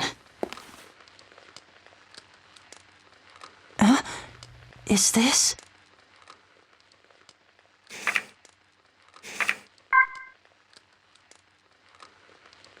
Dawn was just about to break, and the subdued rays of morning light were finally spreading across the sky. I was taking my time, strolling through the bustling scene of the early hours. The clamor hurt my ears. Angry shouts rang from the main street, while flirts could be heard in the alleys. I avoided the hubbub on my way. Just being in a foul place like this made me remember the life I'd led. There was a shop with its door propped open. The music that wafted from within was not what you'd consider uplifting. The sign by the entrance was half shrouded in dark. The word Sylvia adorned it. Boss, I think you've had enough, a sweet voice said from behind the bar. The bartender was a long-haired woman in a sleeveless dress who was leaning against the wall. I know it's up to you, but I think you've been hitting the bottle hard lately. The voice was young and lilted, like that of a male cat calling to a female. I think it might not... Rika? A glass clattered hard against the bar's surface, cutting her off. Silence followed. Fine. Don't listen to me then. The girl behind the counter took the glass to fill it, but grumbled in disapproval. I'm just saying this out of concern for you. You look exhausted these days. And the last lady to run this place, well, you know. Rika! Again, the glass hit the counter. A cigarette was lit. Once you're done, you can leave for today. What? Do you want me to fire you? The woman bristled with anger. But the girl named Rika only shrugged her shoulders. Don't say that. If you deserted me, I'd be all alone. The glass she placed on the bar didn't smell of the pungent alcohol. It was a white liquid. The last owner of this place died from alcohol poisoning. I don't want that to happen to you. See you tomorrow. There was the sound of high heels approaching. I darted behind the sign. Huh? Rika looked up and down the alley, bathed in morning light. Sylvia? I already knew who she was calling to by that name. Rika gave a heavy sigh, for the first time, and dragged her feet down the dirty street. It was only when she was finally out of sight that I made up my mind. I'd never heard how Sylvia had been brought up before she died. She was so shy and quiet. There wasn't much to say about her. She was the one girl I didn't hate. But now, I was going to steal her name. At first, I thought it was revenge. It had to be. Revenge against them for living better lives than me, and it was revenge against my own cruel fate. Step by step, I made my way through the half-open door into the shop and whispered, "Mama." The woman was slumped over the bar, the same as when Rika first left. She sluggishly hoisted herself up to look at me and shook her head as though she wasn't sure what she was hearing. I whispered once more, "Mama." That's when her barren eyes, laced with crow's feet, wrinkled in a squint. "Oh, so it's you." She laughed with tears in her eyes. "You poor little thing. You look just the same as when you first came here." Something about how she said that made her sound like Rika. "Where have you been? You've been gone for so long. What have you been doing with yourself? Here, drink up. You can have this. It's your favorite. I'll give you whatever you need. Anything at all." "There's a good girl," she cooed in a slow drawl, offering me the glass. I wonder if Sylvia was also served warm milk like this the first time she came here. "I'm sorry," I whispered for the first time to myself. "I am Sylvia. Sylvia, with her purple bell. The little girl who was held close by Mama in a small downtown bar."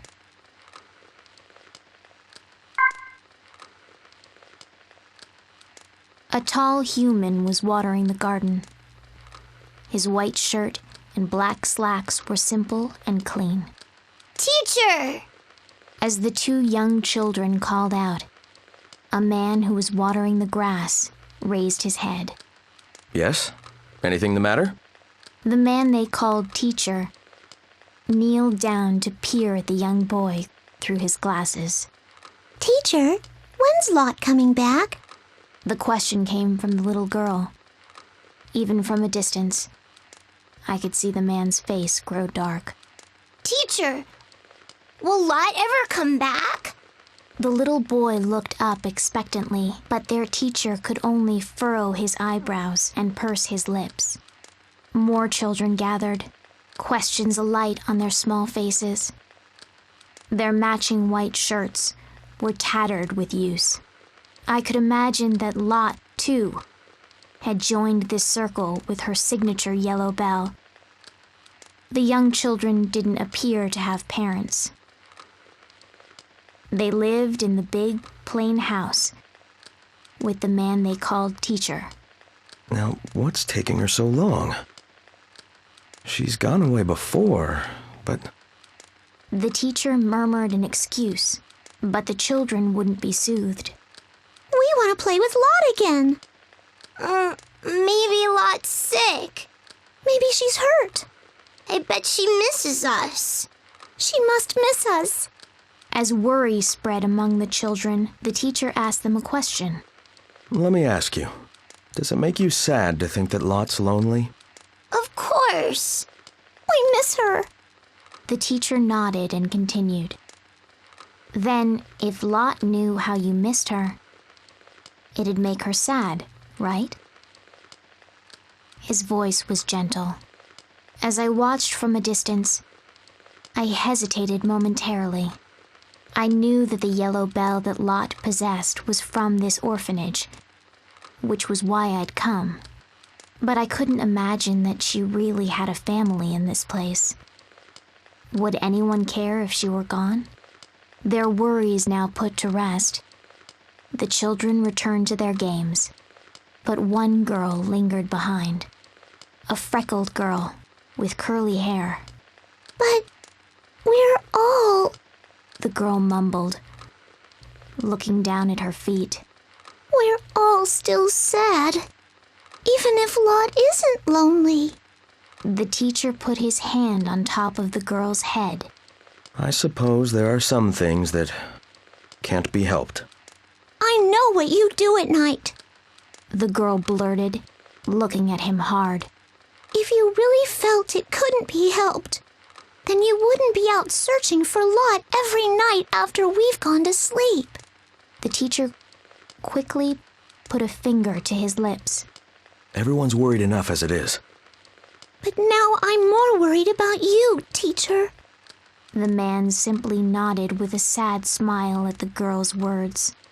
I know that. And I'm sorry.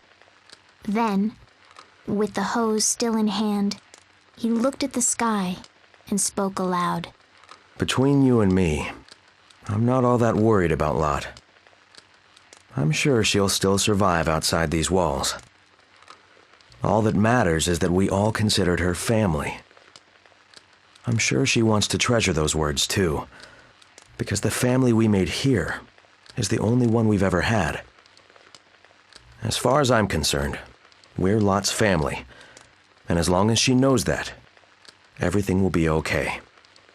And to be honest, I believe that Lot will return someday. Night came, and the lights in the orphanage winked out. I slowly crept out from the shadows that spread before the orphanage. The moment the teacher saw me, he stopped in his tracks. The light from the full moon completely transformed me. I rang the bell, knowing it was all I could rely on. Lot? Is that you? Yes. It's me, Lot. So then, does this mean you're ready to come back to our home? But of course. If you'll have me, that is. Back at the orphanage, the freckled girl was trying her best to calm the children who were crying from the teacher's absence. For days now, she'd taken his place guarding them at night. Holding the young girl to him, the teacher announced my return to all the children, to all the family. I am Lot. Lot with her yellow bell. A gentle member of this orphanage, with a bigger family than anyone could ask for.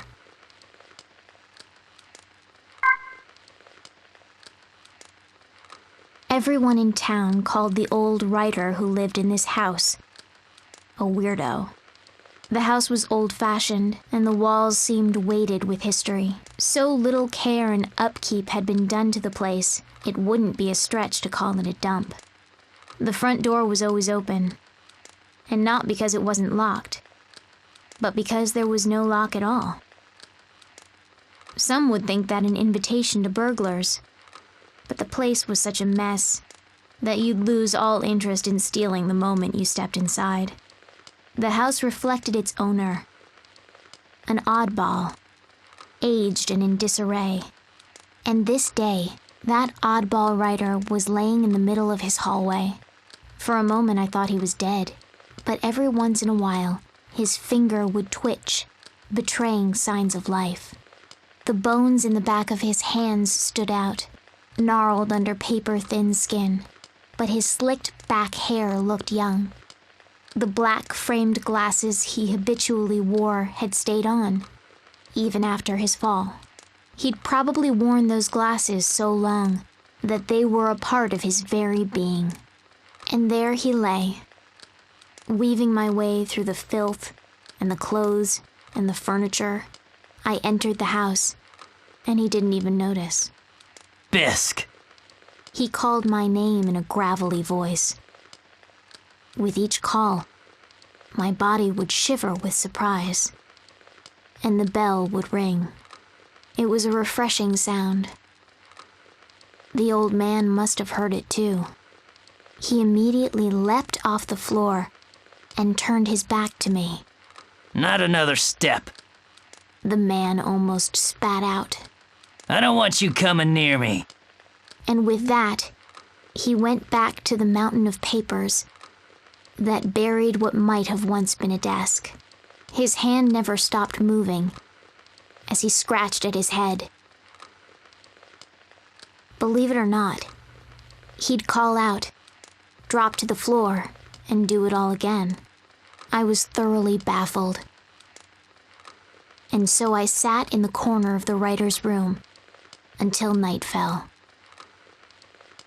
The bell at my neck continued to tinkle lightly as I tilted my head. Can this man truly be Bisk's family? I came to check up on him every few days, but each time he'd act just as wild and nonsensical. When he wasn't throwing himself on the floor, he was completely immersed in his writing. Disturbed by his unnatural behavior, I tried my best not to allow my bell to ring, and so I stayed nestled in the corner until I finally heard the sound of a pen sliding across the desk. Phew. A loud sigh was immediately followed by a loud thud. He'd fallen backwards off his chair. Finally, finished. The way he breathed those words sounded so unlike his usual crazed tone. I lifted my head, and the bell chimed to him gently. With his back still on the floor, he let out a low moan. Oh, Bisk. Bisk, my dear.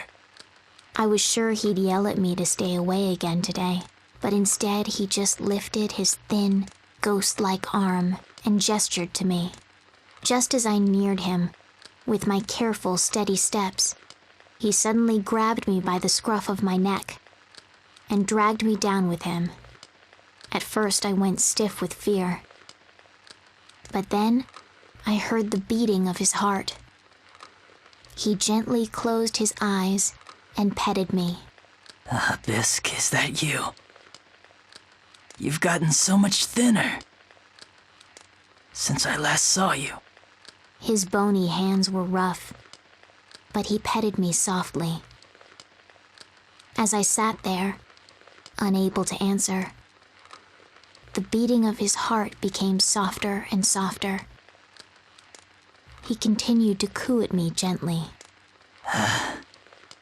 Finally, I'm able to sleep. His last words sounded more like he was speaking them from a dream. As the hand on me never wavered, I finally realized. My doubts were cleared. I understood now that this was the orange-belled Bisk's family. And as I gently closed my eyes, I could feel the sound of my own heartbeat, slowly melting free of its ice. I am Bisk. Bisk with her orange bell. The foster child who brings peaceful slumber to the master writer, whom everyone called crazy.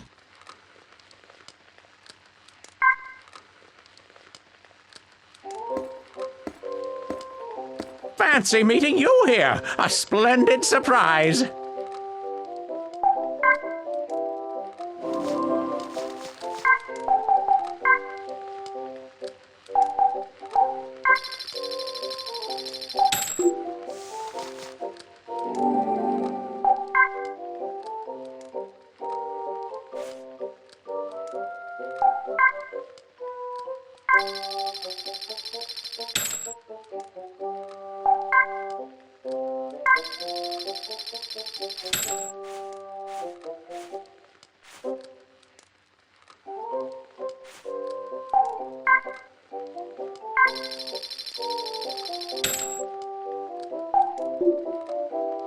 I shall see you again.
If the ID cannot be confirmed, you will be removed. If the ID...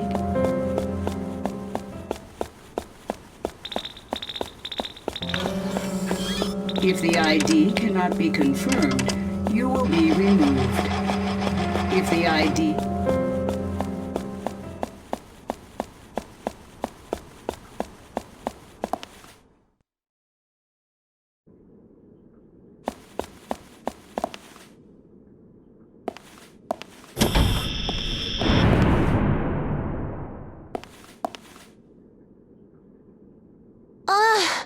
The security's been activated. It's locked tight. Well, only one way to go. Forward! Right.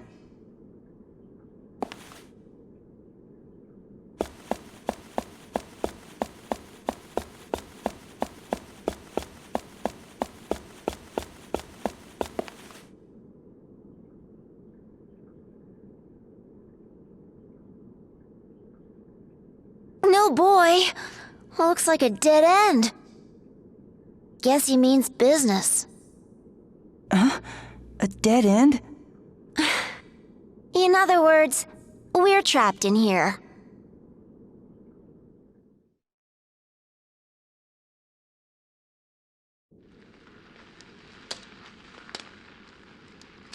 I guess this is the end. Huh? What's the matter? You're a guy, aren't you? It's too early to throw in the towel.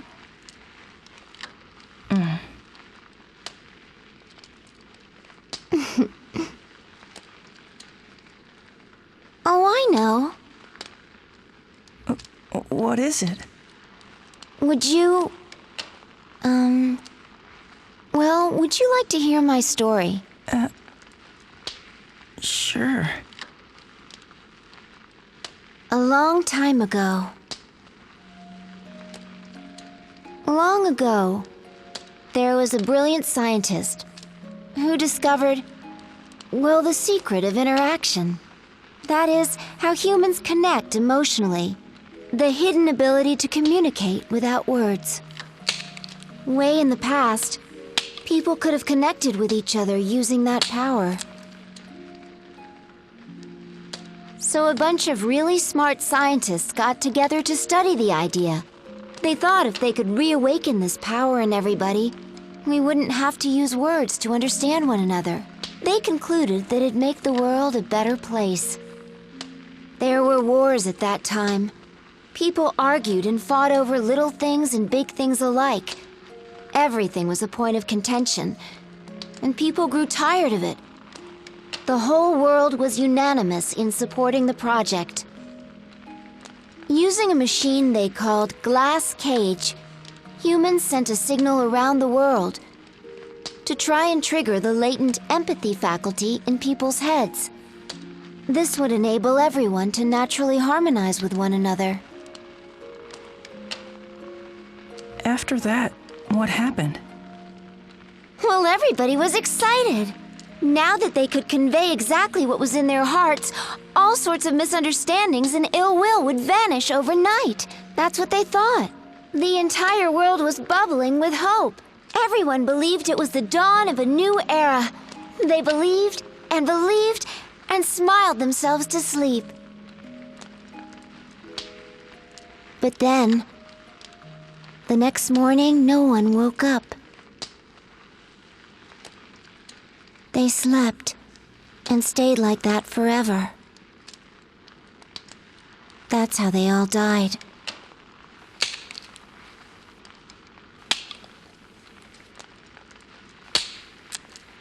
And you think it's happening again? Yeah. That girl? She's gonna be the catalyst for it. Catalyst? Her heart will make the connection. And connect with everybody else on Earth.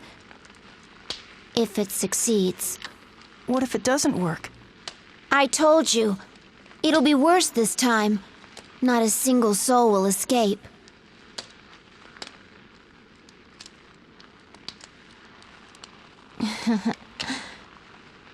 And guess what? The first time around, I was the catalyst. But, Sai, I don't get it. How did you end up as the catalyst? Don't look at me. I have no idea. I lived a typical ordinary life. And then one day, they forced me to take all these tests. Before I knew what was going on, they decided to use me. They plugged all these cords into my head, made me take strange medicines. It was all very weird. I'm telling you, in all my days, I'd never felt such intense pain. It happened every day. More experiments. They didn't care at all how I felt. But there was this guy. He had a heart. Sometimes he'd slip me chocolates and candy. He'd even stop by and ask me if I was doing okay. And also, he thanked me nicely. I see. So you and that guy, well, you were like friends. You crack me up. I mean, I wouldn't exactly call Shin and I friends. If I had to label us, we were... Wait a minute. How'd that cat get in here? The door's still locked shut. And the exit is blocked with rubble. Quick! After him! He might lead us to a way out!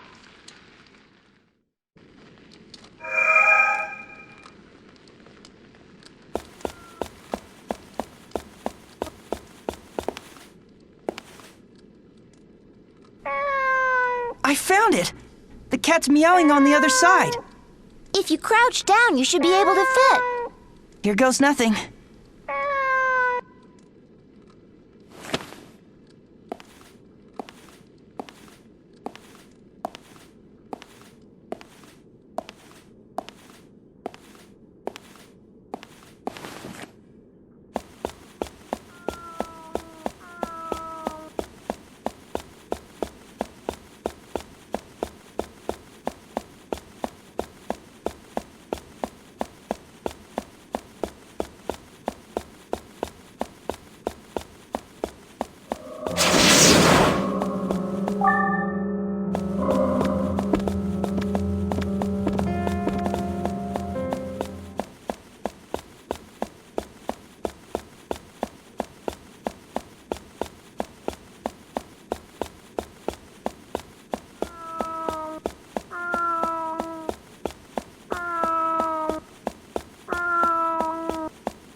It's the same cat from before.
There he is!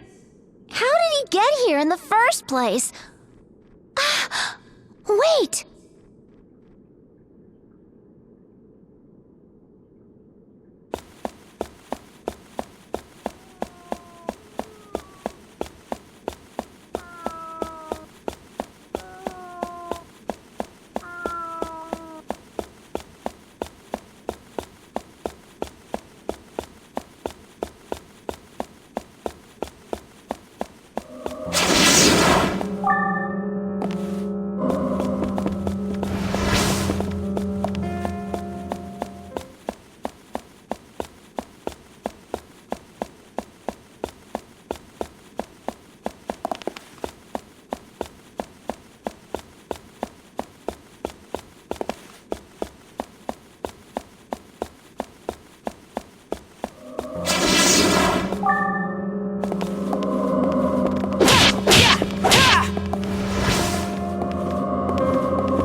expected a weakling like you to make it this far.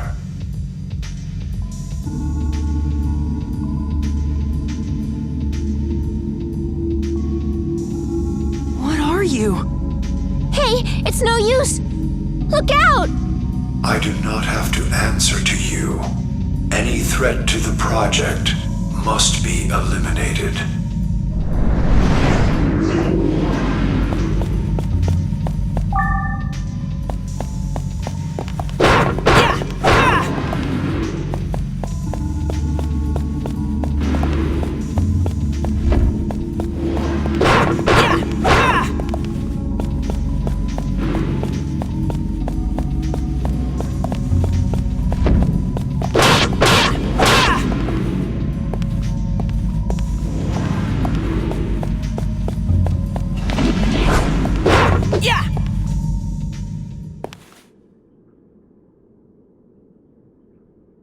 Fool. Your existence amounts to nothing more than a goldfish swimming upriver. When we were conceived, the age of man ended. What? What are you talking about? Our plan is on schedule. Make the most of the little time you have left. We have to act fast! Right.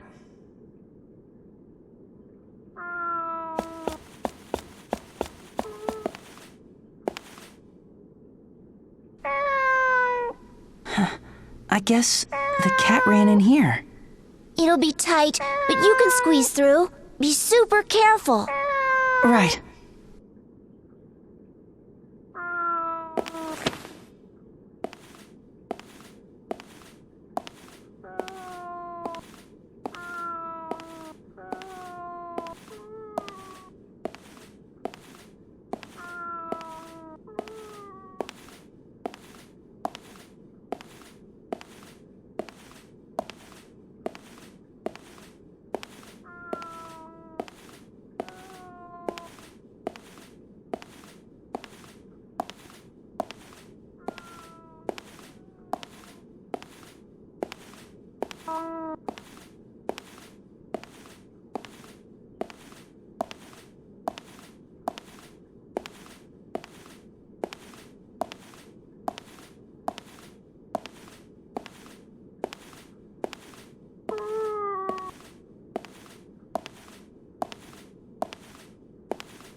Explain yourself, Sai.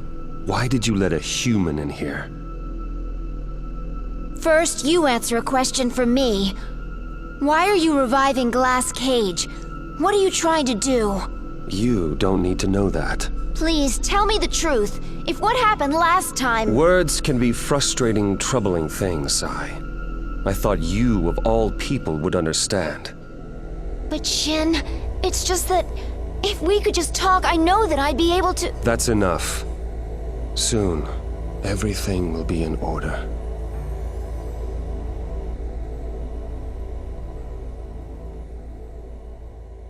Why can't he... I don't understand. Why can't he see?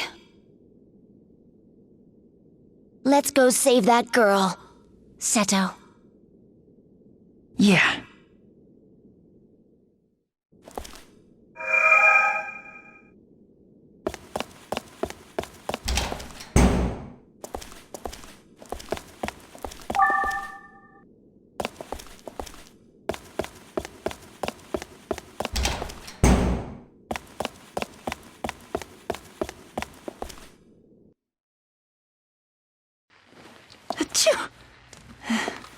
hope I'm not getting sick.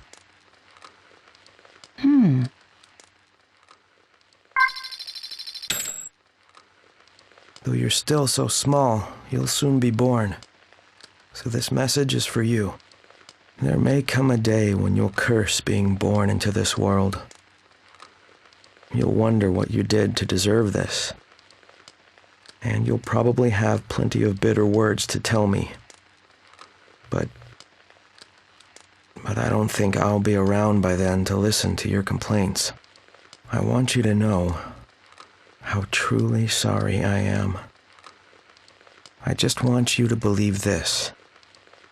No matter what happens, all we wanted was for you to be happy.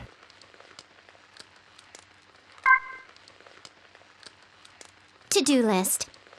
1. Eat a whole cake by myself. 2. Share a meal with my family.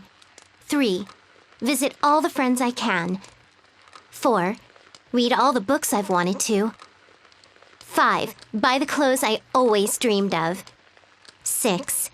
Make up with that certain somebody.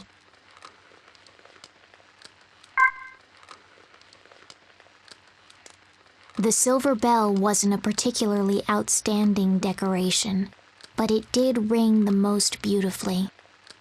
I'd always wondered what kind of home such a lovely bell had come from.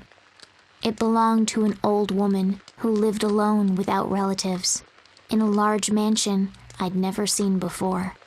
Madam, it's time for supper. Thank you, dear.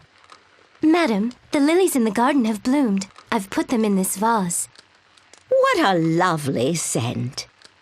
Madam, it started raining. Allow me to close the windows. Yes. And draw the curtains, too. The old woman was waited on hand and foot by her servants. She'd rely on their help as she sat idly in her chair, listening to her favorite music. She'd even ask them to change out the records. But most of the servants seemed to genuinely adore their employer. But there was one thing the old woman would ask several times a day. Excuse me, but could you call Chris here for me? Later that same day. Oh, where is Chris? And again, even later. Please find Chris for me. Though normally obedient, this one request was always met with hesitation. Madam, Chris is all ready. The maids would start cautiously. Oh yes, you're quite right, the old woman would say, cutting them off. She's not with us anymore, is she? I'd nearly forgotten. She'd murmur with a nod, but not a few hours later, she'd ask the same questions again. She had them stop her favorite record. Oh, wherever could my darling Chris be? One rainy night, the mansion was in an uproar. Madam? Madam! The servants dashed through the halls in a frenzy. Finally, one of the maids shouted in despair. Why can't I find her cane? Though it wasn't too cold outside, the sheets of rain continued to pour relentlessly. She couldn't have gone outside, could she? A chill passed over the gathered servants before they set out. They put on their coats and called for help outside. I tore my eyes from them and made for the rain-drenched town. Amidst the downpour, I smelled the sweet fragrance of lily. In the back lane of a park, far from the mansion, I made out the figure of the old woman. She was surrounded by a crowd who moved and gabbed around her. Come on, lady, you'll catch your death out here. Maybe you should see the police. The old woman's shoes and designer clothes were soaked through. A man tried taking her by the hand, but the old woman refused to budge, her face adamant. Fed up with her antics, The men finally left, leaving her behind. I cautiously stepped just into her field of vision, and without saying a word, rang my silver bell. It rang clear through the rain. The old woman raised her head sharply in surprise, her blurry eyes looking at me. Chris? The old lady rasped. I rang the bell again in a nod, and then turned around. Chris, wait! Wait for me! Her cane clicked as she followed me. I may not be able to carry her all the way to the mansion, but it'd be enough to bring her to her servants. I stopped often to look over my shoulder, to make sure I didn't lose her. The sound of that beautiful bell was a beacon. At last, one of the servants noticed the old woman and shouted, "Madam." As she ran towards her, the old woman bent down to scoop me up and held me, trembling. The servants weren't able to hide their surprise, seeing how much the late Chris had changed upon her return. Not one of them said that I wasn't Chris, because the old woman called me so. The maids nodded in obedience, just glad that their beloved employer had returned home safe. I am Chris. Chris with her silver bell. I'm the tiny, adorable Chris, loved by her grandmother in this grand mansion.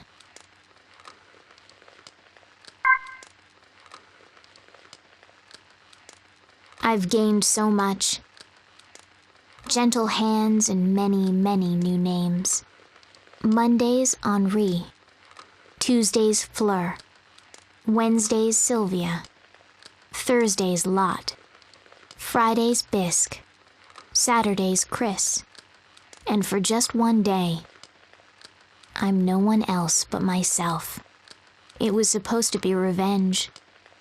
Revenge for the deceased girls who'd led a better life than I. With vengeance and blasphemy laid to rest, all that's left is me, a lie. Before I knew, I began wondering about the future. When? Tell me, when? When will I fall in love? Once I find someone who loves me, I'll finally be given a name. Not just someone else's substitute, but a name all my own. That's what I decided. So then why? Why did I have to meet him? He lived on a cliff face that looked down on the town. His features were considered striking, his posture regal. But those weren't the only things that made me stop in my tracks. I didn't really need a reason, because to him, it didn't matter what bell I put on. Nothing would change the fact that I was nothing. A bell with 2 stripes of light pink lay at his feet. It didn't belong to him. The bell, like his love, was waste on the street. His features knew despair. You could see the hollowness of death in his eyes.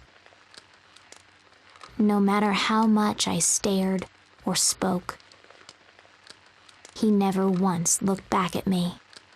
I gingerly pick up the rosy pink bell. Its soft sound should be enough to reach his ears, stir his heart, and open his eyes.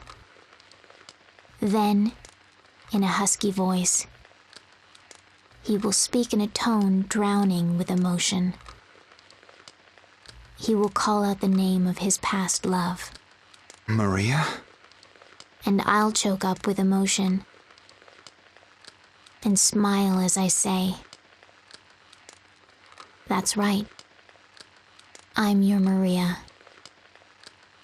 And then there won't be any real me left in this world.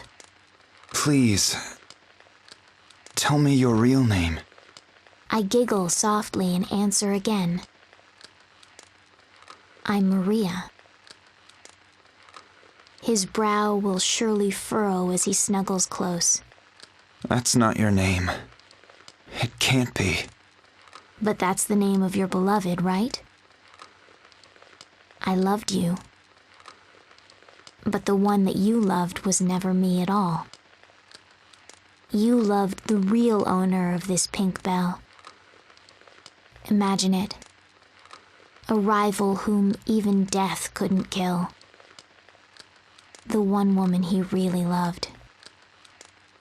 I hated her, cursed her, and stole her name and identity.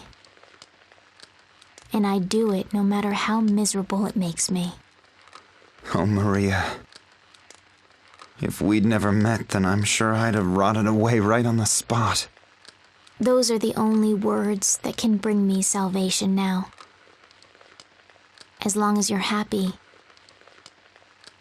then I'll never need a silly name.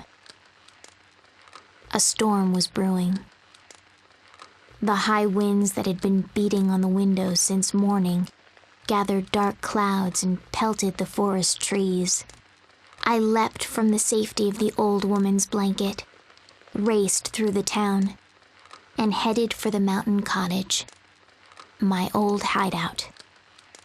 I'd take a bell and think about the past each time I came here. I go by many names now. So whose ghost remains in this dreary mountain hut? A brilliant flash of light, coupled with thunder, filled the sky. Every hair on my body stood on end. There was a tearing sound of wood splitting. Chills ran down my spine. I quickened my pace without thinking. A tremor crept down my back.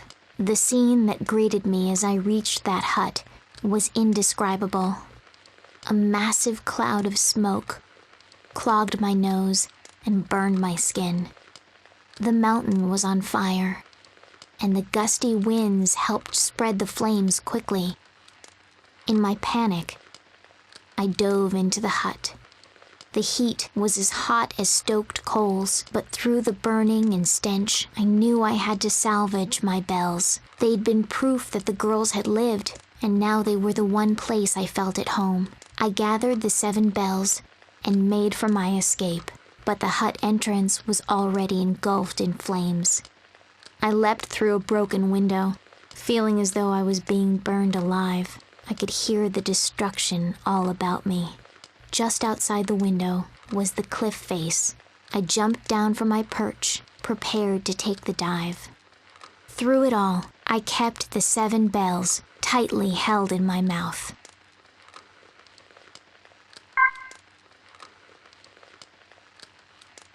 After falling unconscious, I awoke to the pattering of raindrops.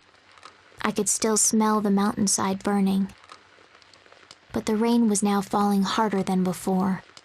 I knew I was far from safe.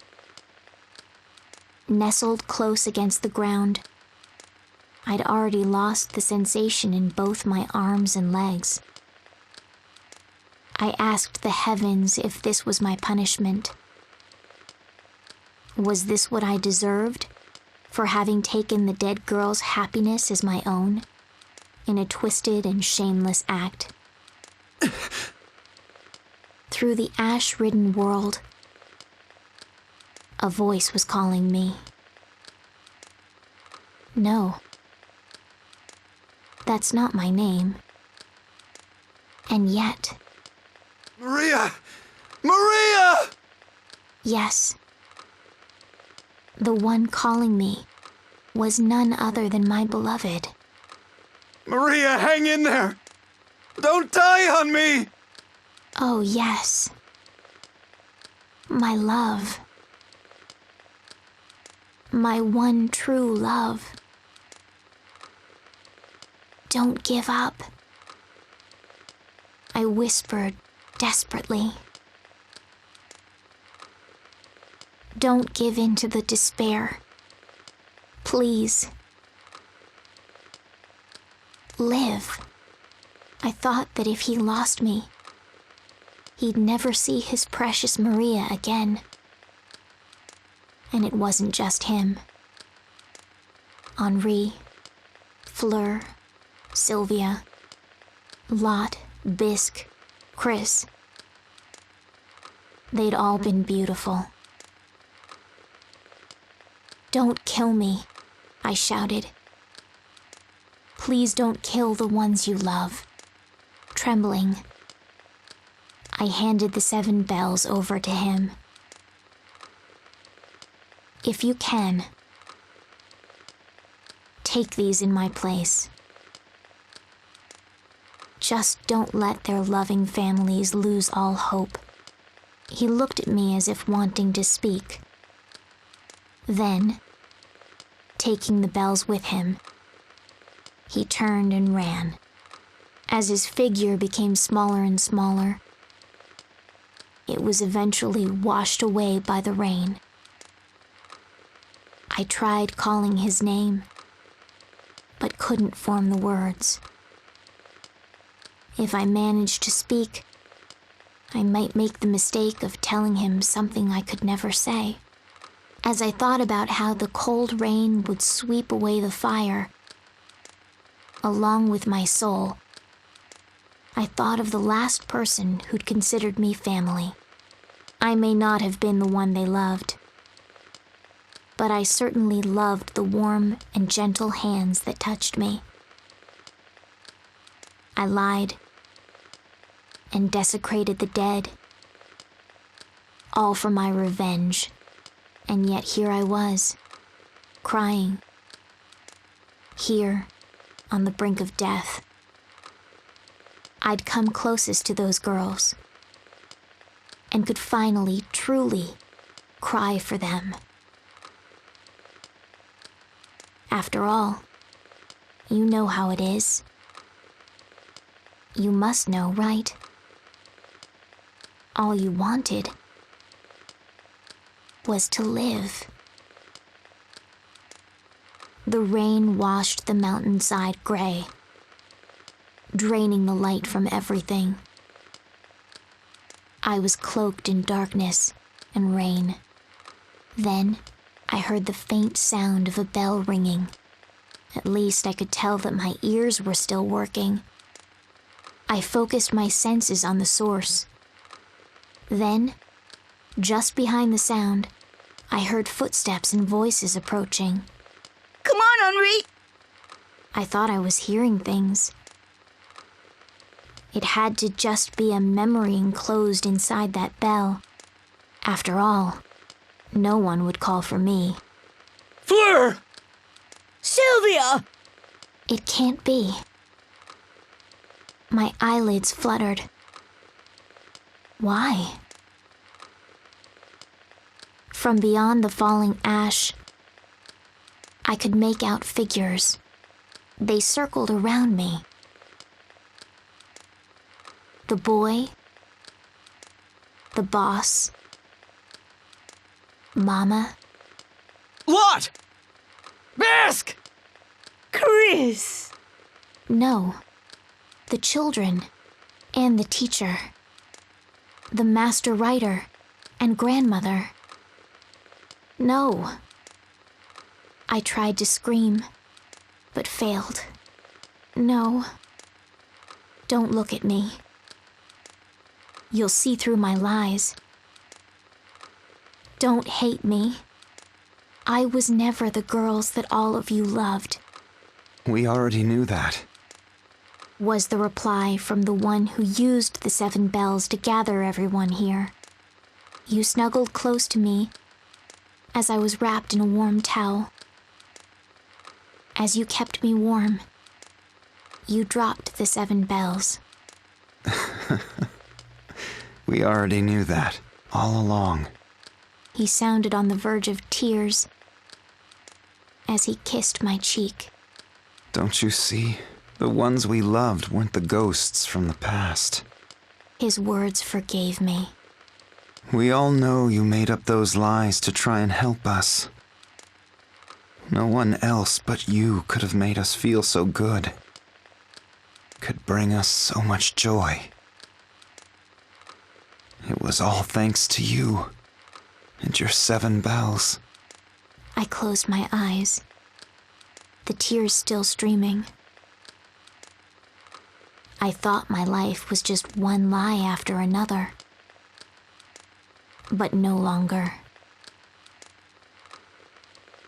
I finally understood it now.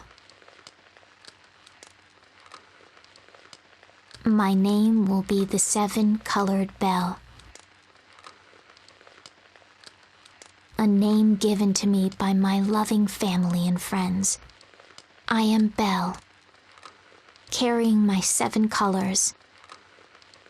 I was the most loved in town. I am Belle, and I was the luckiest cat in the world for having 7 names.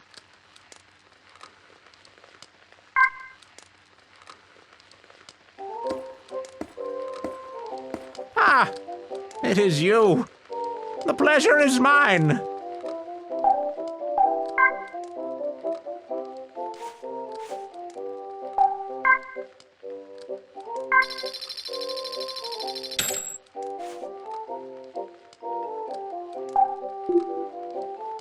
Have a nice day!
If the ID cannot be confirmed, you will be removed. If the ID cannot be confirmed, you will be removed.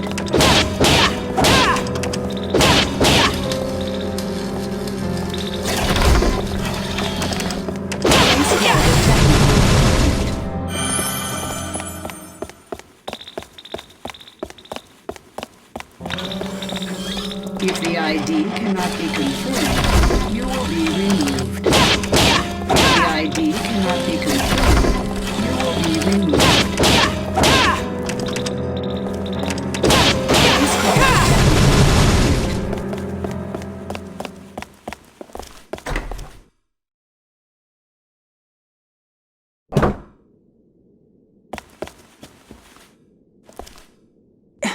Wait a minute.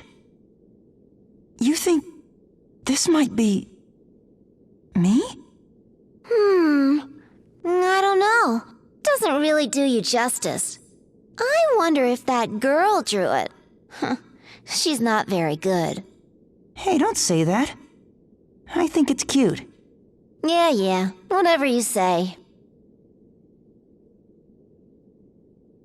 She was here. I just know it. Maybe so. But she's not anymore. Yeah, we have to find her.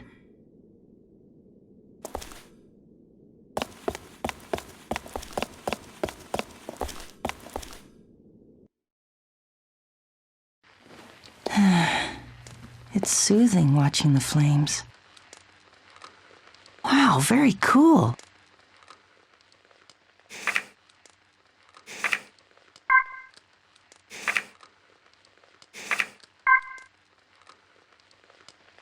Whenever my fingers brush against the name engraved on the side, I remember her smile.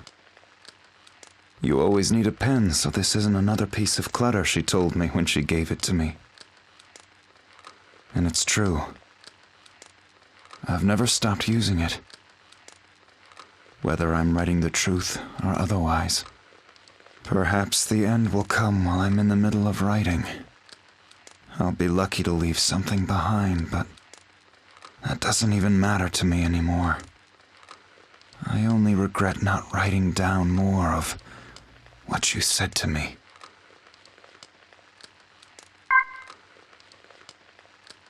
Here you are. Thanks. Smells great. I swear, you brew a mean cup of joe. You can thank the coffee maker for that. No, it's more than that. I don't have time for this. Please get back to your work. Oh, come on. You deserve a coffee break too. Join me. No, thank you. I have duties to attend to. Always the diligent worker. Compared to your idleness, perhaps, Doctor. The team doesn't need a dimwit like me to get the job done right. They're plenty smart enough. But, Doctor, you were supposed to be one of the finest in the world. Yeah. That's why I think they made a mistake. Hardly. All you lack is the drive. I don't prescribe to the where there's a will belief. Doctor. I know. I've still got a job to do, so I'll do it. In that case, would you please get on with it?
If the ID cannot be confirmed, you will be removed.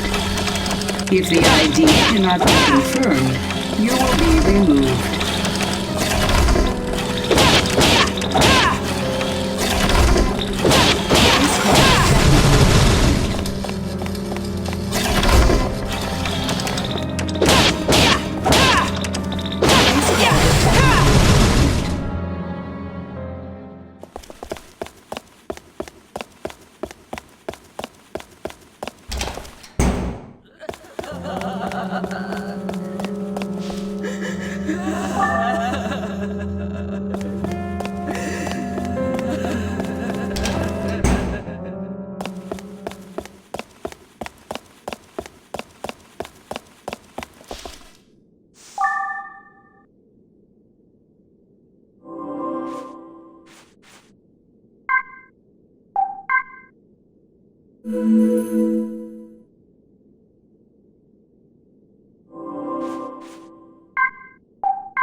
This is so soothing. Huh? Is this?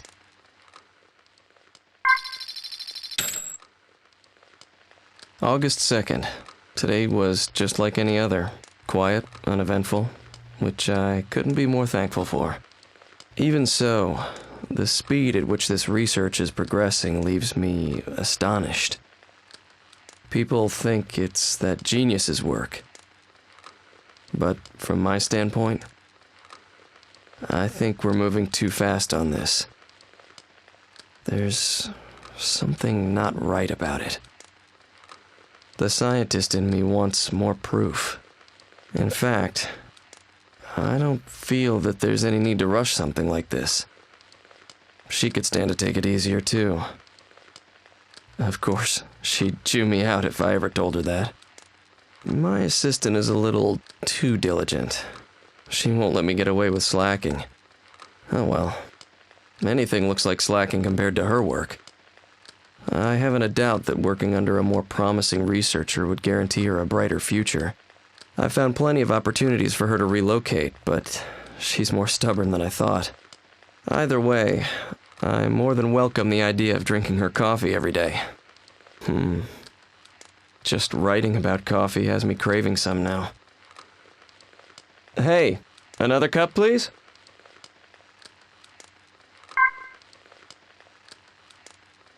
Where did you come from? Where are you going? I'm sure you come from someplace I don't know. Going someplace I can't follow. I don't think I have that much longer to live. In my university laboratory, I dedicated myself to the study of botanical genetics. While in the midst of my studies, I fell ill and suffered a high fever that attacked my nervous system. The culprit was a bacterium, attached to a mushroom I used in the lab. When the bacterium enters the body, it causes a high fever that can lead to long-term damage. By the time I realized the dangers of the bacterium, it was already too late. I was already infected.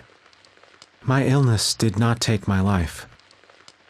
Though there were after effects, they were light, and thankfully, I survived. Although I am now physically healthy, I am left with deep emotional scars. I have realized an unforgivable sin I committed in the past. There was a girl from my childhood who I used to talk about dreams with. My dream was to become a botanist and engineer a flower with a color like the world had never seen before. She aspired to become a prima ballerina and grace the stage before millions. But she came down with a terrible fever that attacked her nervous system. Looking back on it now, the cause behind it was the bacterium and the moonlight mushrooms I had on me at the time. I cared for her deeply. I wanted her dream to come true.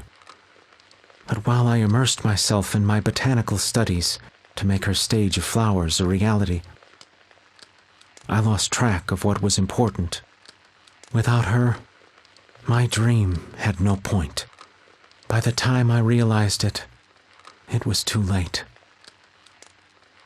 My naive and self-centered actions took away not only her dreams, but also took her away from me. Tormented by guilt and despair, I tried to kill the pain with alcohol. Before I knew it, I was failing my lab courses. I couldn't show my face at home, being stripped of all else. I only had my research left to live for.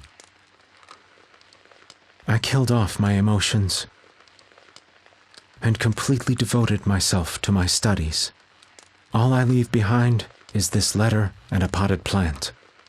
It was the fruit of my many years of research. If you have a moment, would you please look at it? If you happen to be reading this in the light of day, it probably looks like a snow-white flower. If it's night, the petals are probably glowing blue and shedding light around them, like a lantern would. But if it's crimson dusk, I imagine it's letting off a warm light, like that of a flickering candle. What color flower is it now?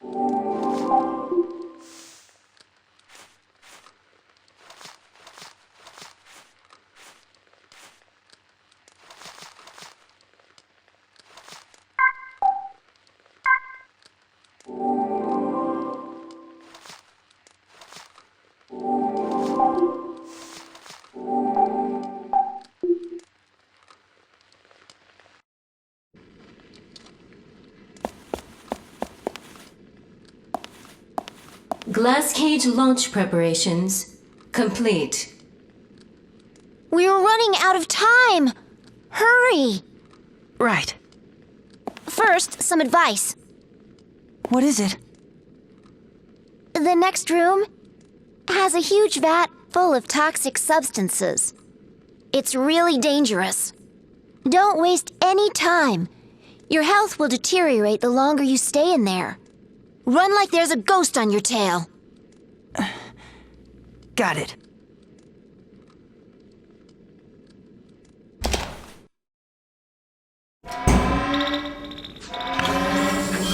If the ID cannot be confirmed, you will be removed. If the ID cannot be confirmed, you will be removed.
If the ID cannot be confirmed, you will be removed.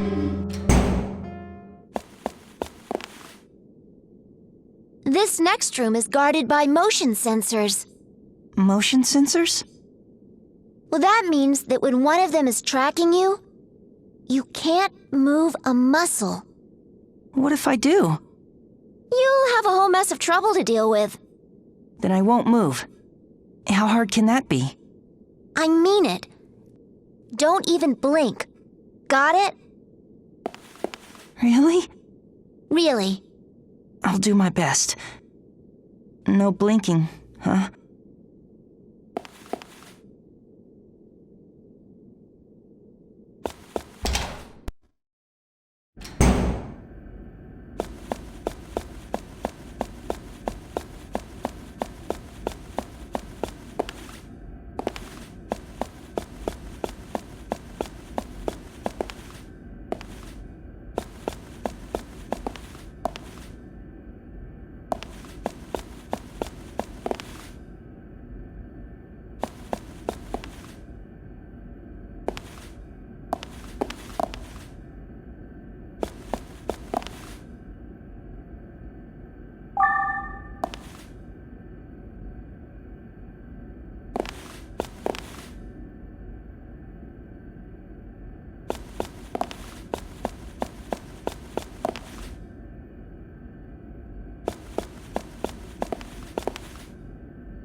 This is it. Beyond this door is the girl you're looking for. Finally. Wait. Yeah? Just be careful. You hear me? I will. And thanks, Sai.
Language is truly an ineffectual means of communication, and as such, humanity's reliance on it will never grant them the evolution they desire.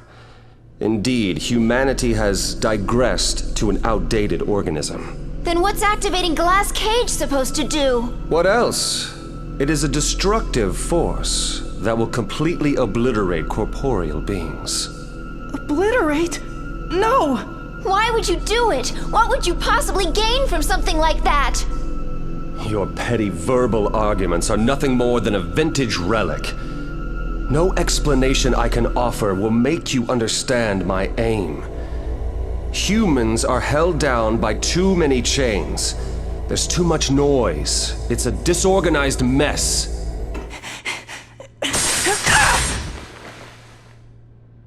Now is the advent of our era.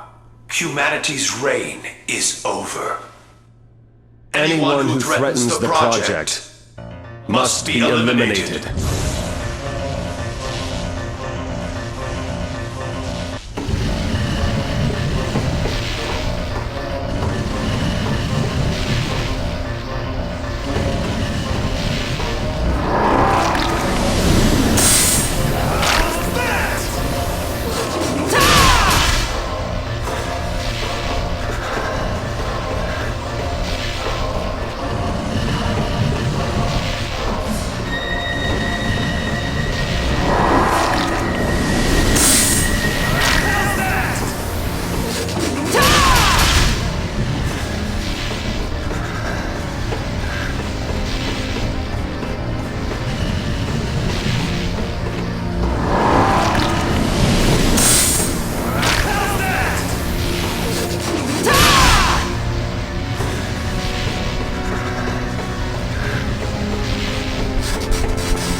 Stop it! If you hurt him anymore... I may have underestimated the boy's sheer resolve.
Who's that? Is someone there? I can hear you breathing, you know. You okay? It's me. Who's there? Can't you see me? I'm sorry. I can only see shadows. But it's okay. I'll get my sight back very soon.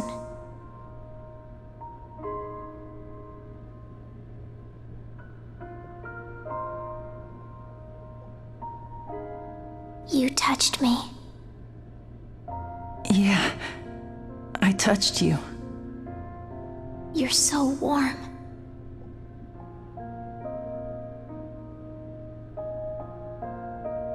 Who are you? Tell me. It's me, Seto. And my name is...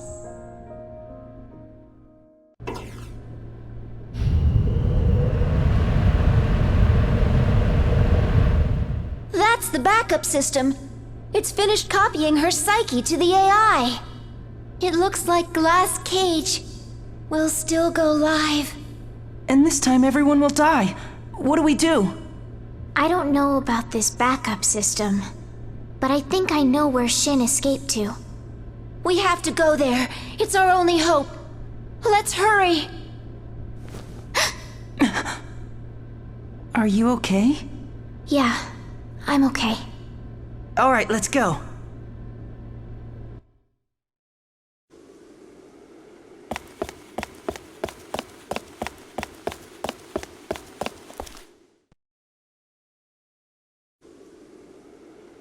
There. That must be where Shin is. Scary. You guys wait here. I'll go up. No, I'm coming with you. I'll be fine. Just stay put. I'll be back real soon. Do you promise? Okay. Sure, I promise. Listen, Sai.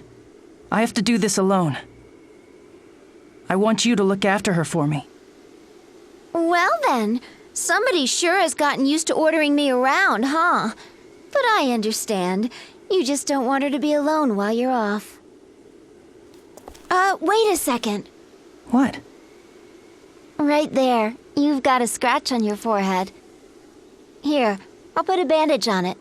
Stay still. Okay.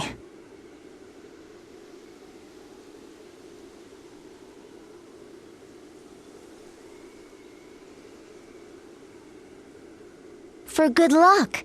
I guess it's pretty weird for a ghost to be talking about good luck. Come back alive, okay? And Seto, whatever you do, stop him. Yeah, I will.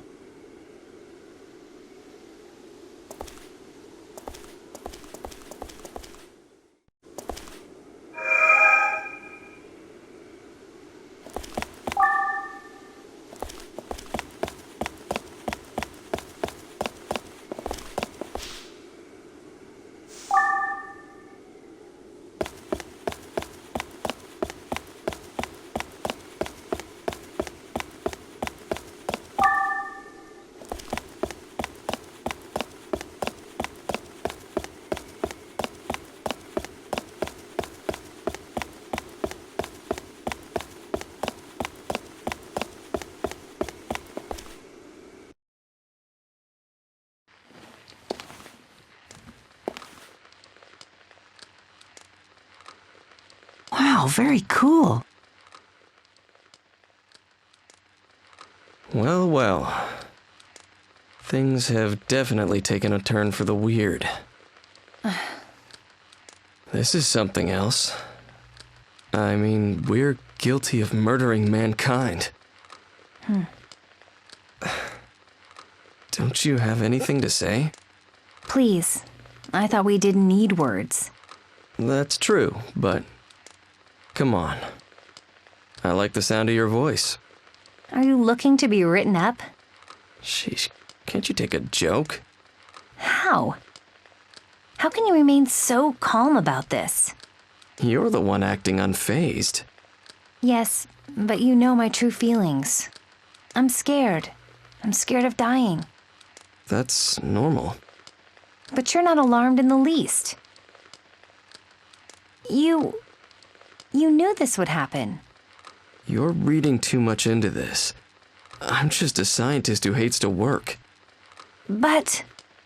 You know what I could use? A nice cup of coffee. You want coffee at a time like this? You know that caffeine can keep you from sleeping. You can't escape it forever. Yeah, so can't you do me this one favor? There's nothing else I'd rather have as my last drink.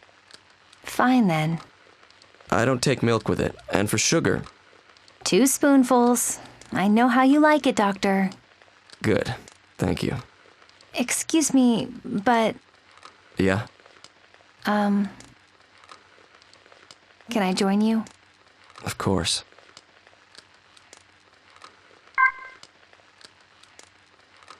Every day, time passes like normal. People wake up and go about their lives like normal. Night comes like normal, and everybody sleeps like normal.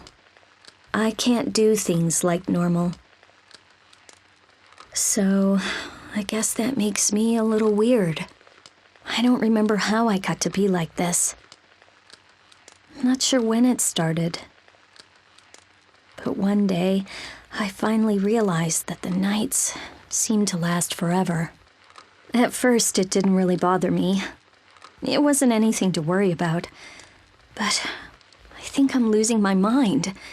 The medicine the doctor gave me is starting to wear off. I finally understood what they meant when they said that trying too hard to sleep only ends up making it more difficult. So, after endless futile attempts, I just gave up trying to sleep altogether. But walking around town in the dark doesn't seem to be helping much either.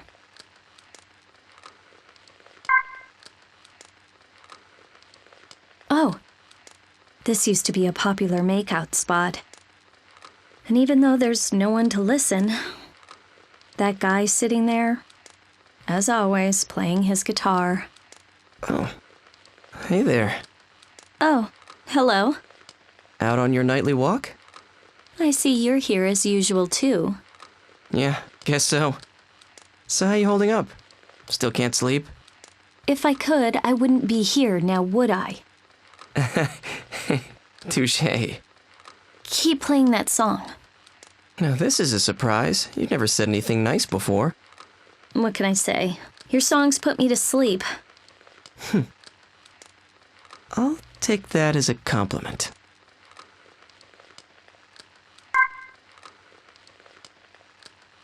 Yo. Well, this is a surprise. I didn't expect to see you here.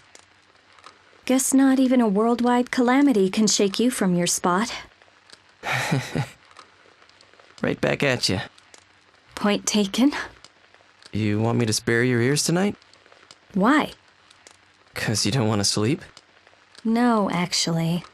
Put me to sleep. Interesting. And just why do you want that? I just don't want my insomnia to make me the last person on Earth. I see.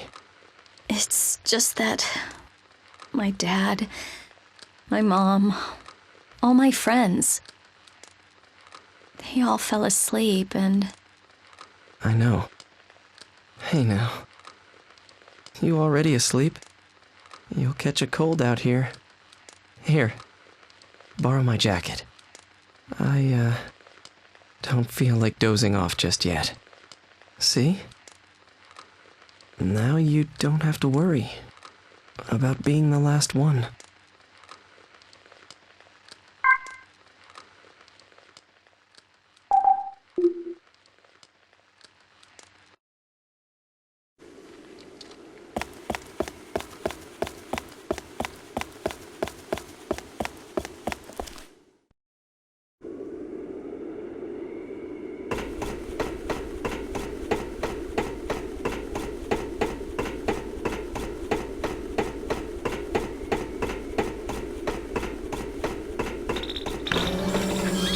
If the ID cannot be confirmed, you will be removed. If the ID cannot be confirmed, you will be removed.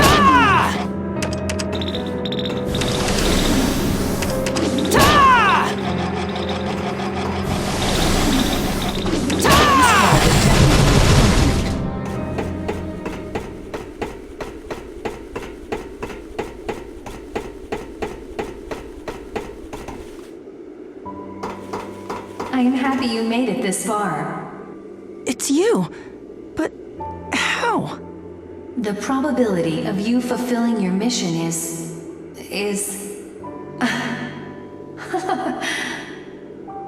I suppose that is irrelevant. Knowing you will be successful to the very end. I am by your side, always watching over you. Good luck.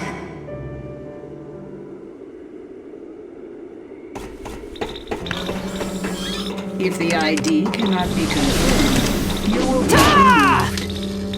If the ID cannot be confirmed, you will be removed.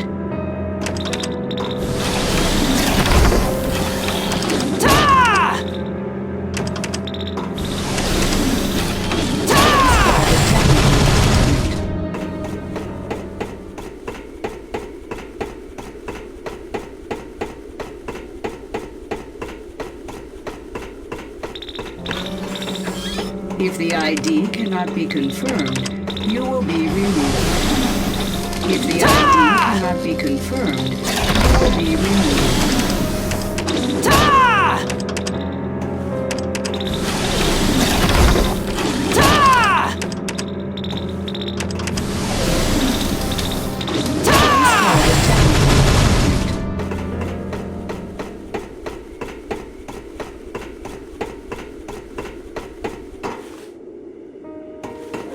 Well, well. You look tuckered out, but there's still a ways to go. So don't fade away yet. You hear? Don't overdo it. If you're feeling spent, have yourself a good rest. Thank you. I will. There's my boy. I believe in you. Just as you believed in me. You can do it. You hear?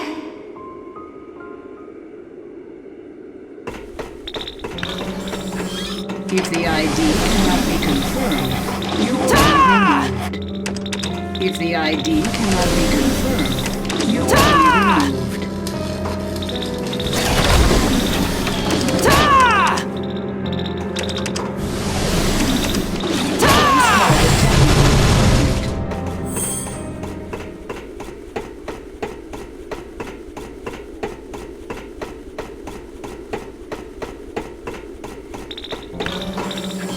If the ID cannot be confirmed, you will be removed. If the ID cannot be confirmed, you will be removed.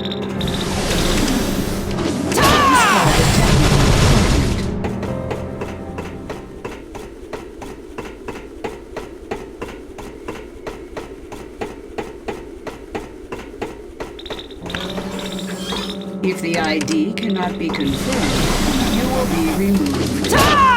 If the ID cannot be confirmed, you will be removed.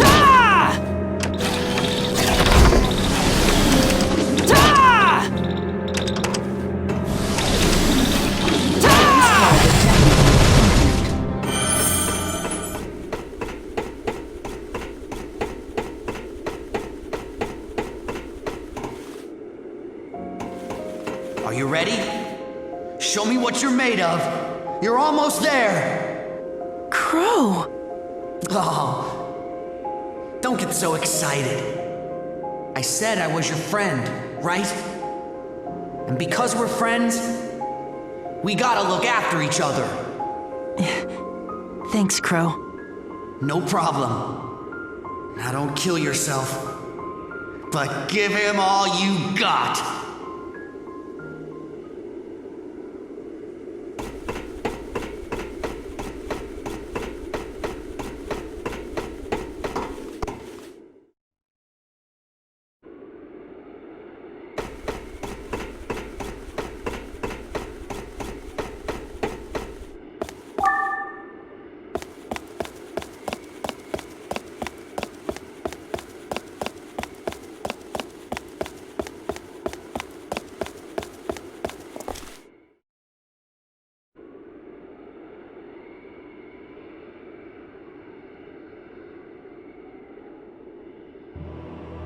Why do you fight me?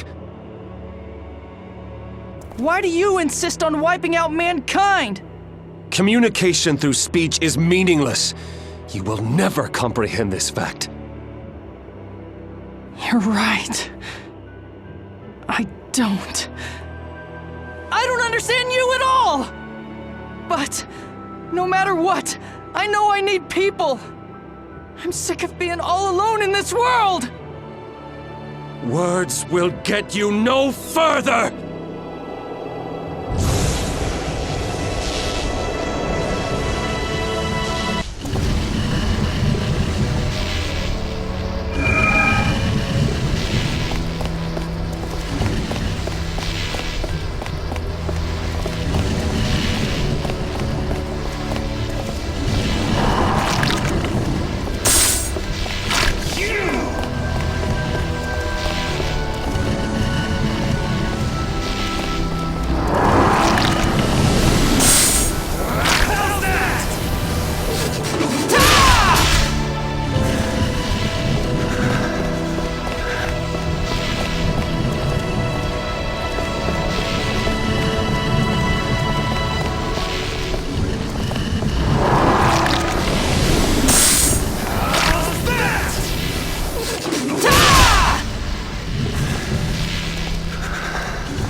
Why?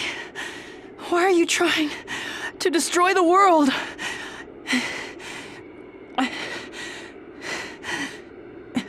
It turned its back on me.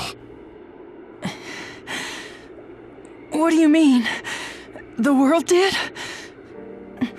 Long ago, when I was part of the Human Empathy Expansion Project, I secretly made myself the first test subject. I felt it was my responsibility that a project of this magnitude be carried out as safely as it possibly could. As a result of the tests, I no longer relied on words to reveal the thoughts and feelings of those around me. I believed in the success of this project to grant everyone the ability to empathize by making their thoughts transparent. But you see, when I listened to the thoughts of those all around me, all I heard was jealousy and contempt. My colleagues acted kind, but behind their innocent words was concealed resentment. Some of them envied my scientific ability and youth. Others opposed the very core of my character. They were wolves in sheep's clothing. Such contempt, flooding the air around me. The weak scorned, the strong envied. Even the elderly were regarded not with respect, but disdain.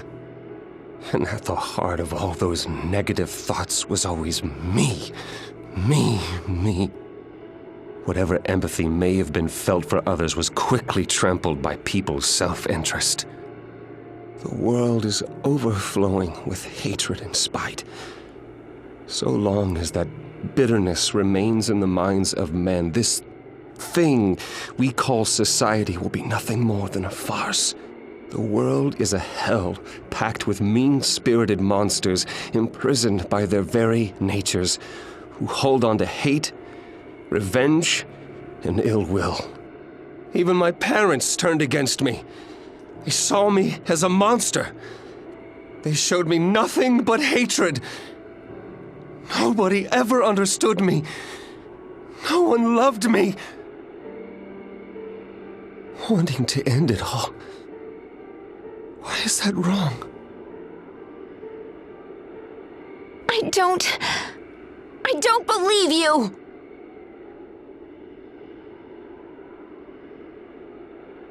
You?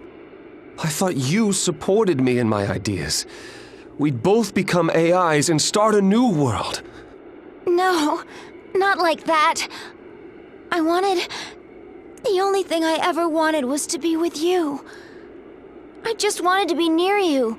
I needed to be part of your life. When I was brought to the lab, I was so lonely and scared. But you smiled at me and told me to hang on. When you visited and snuck me candies, you touched my hand with your gentle touch. The way it made me feel. You have no idea how happy I was. Shin, the truth is that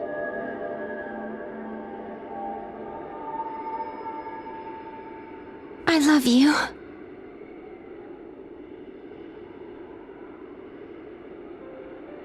But why couldn't I sense that emotion? Don't you see? When it comes to the important things, I guess you just have to put them into words.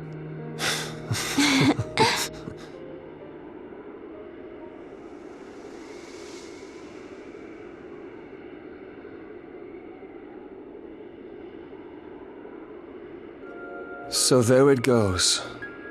The AI mainframe in its crystal form. We will soon disappear now. Then Glass Cage will never be able to be reactivated. Fool.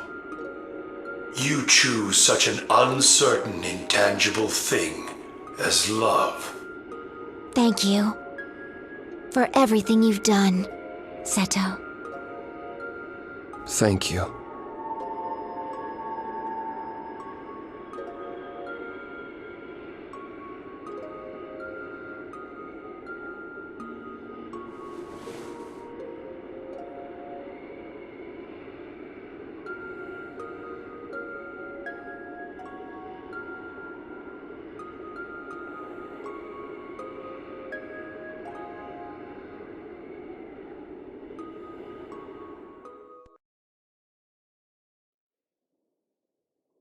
And then we traveled together.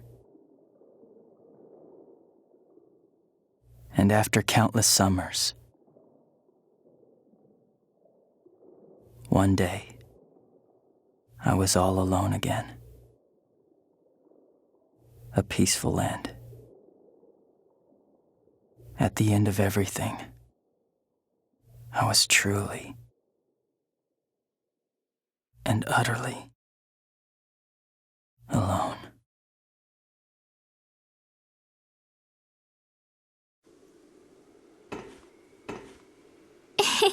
Oh wow, look, the moon is so full. Yeah, it sure is.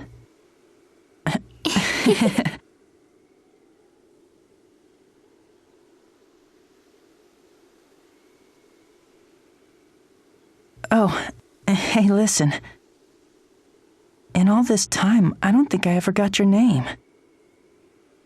Ren. Ren. Seto. Yeah.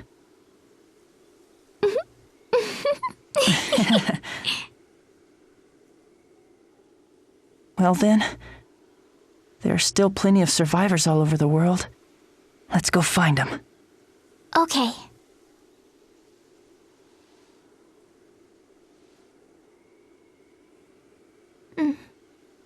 What is it? Thank you, Seto, for being here. Hey, Ren! What is it, Seto? Thank you for being with me, Ren.